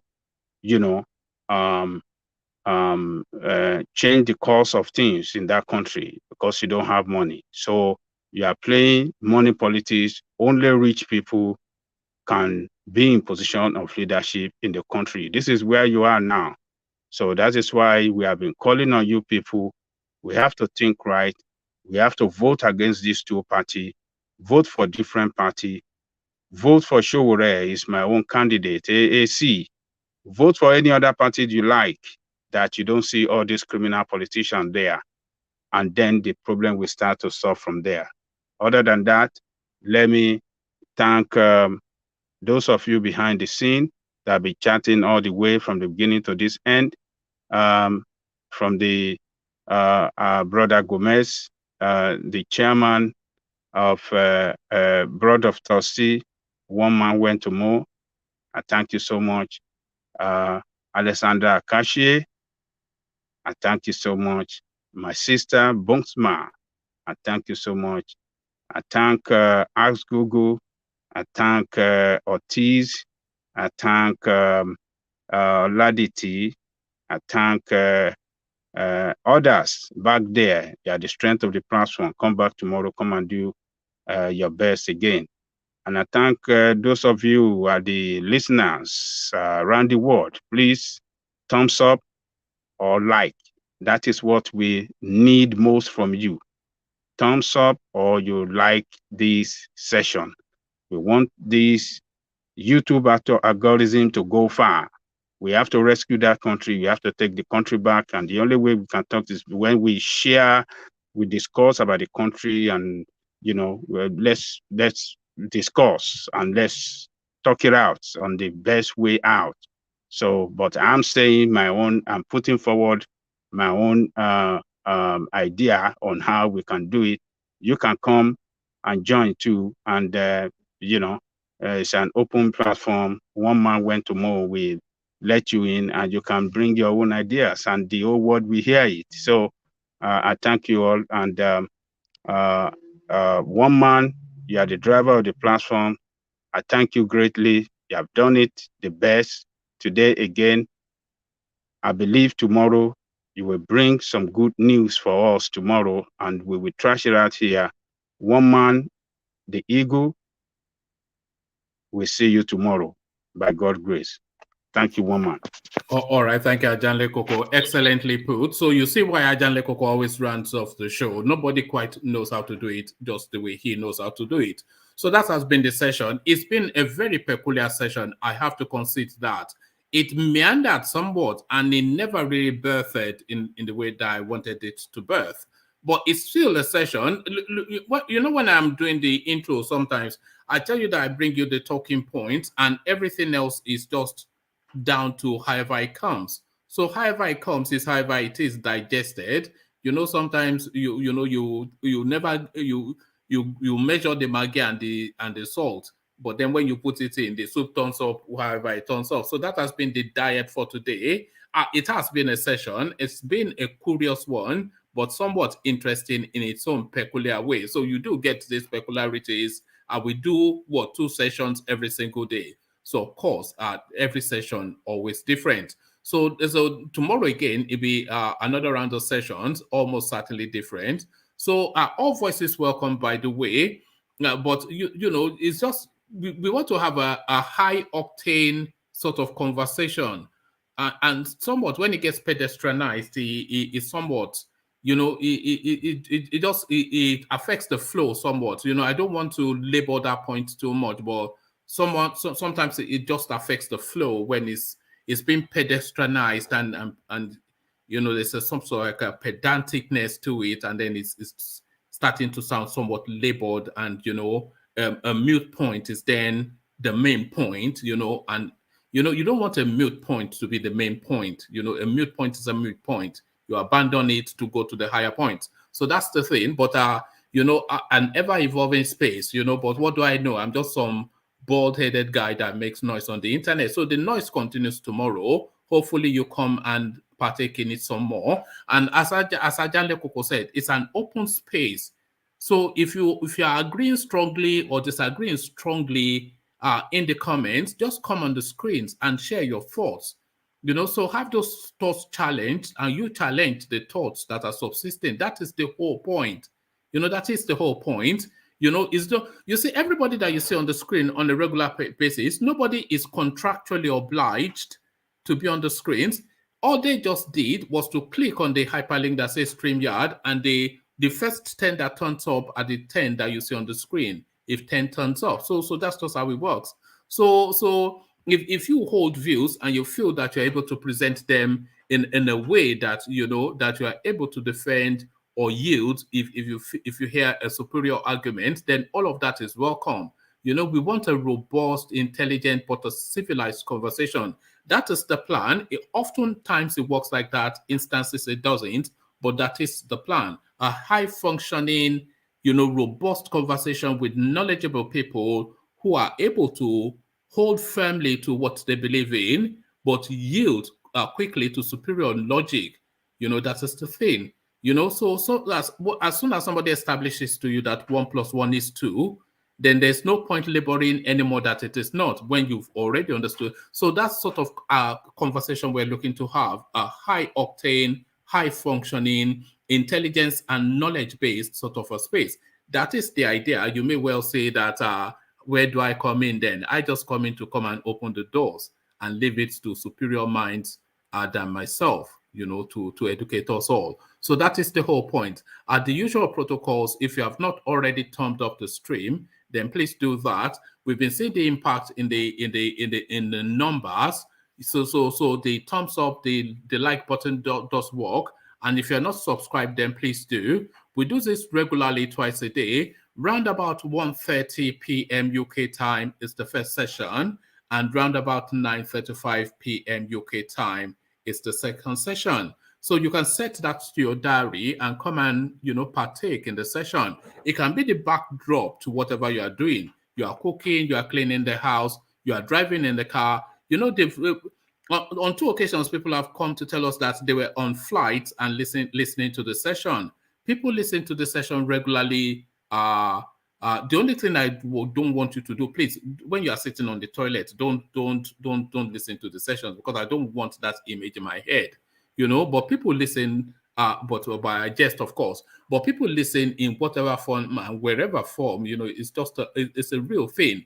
And the reach of the platform, you'll be aghast if I tell you how far the platform reaches.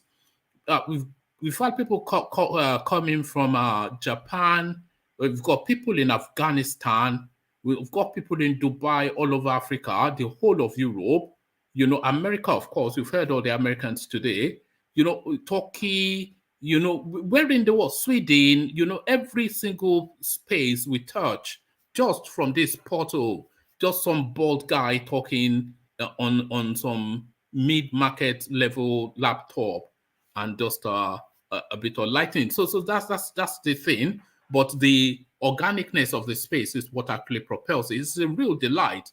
You know, say, oh, where do you find the endurance? I just enjoy so much, you know, the conversations, the comradeship, you know, the friendship, the laughter, the arguments, you know, all of that intermixed, you know. So it's a real potent thing and a real thing, you know.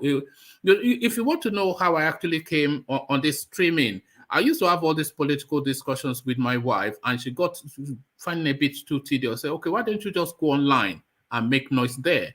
So if you fault me in any way, then blame my wife. But that has been the session. So I'll leave it there. Carry the conversation on within the comment section. But here I say, peace.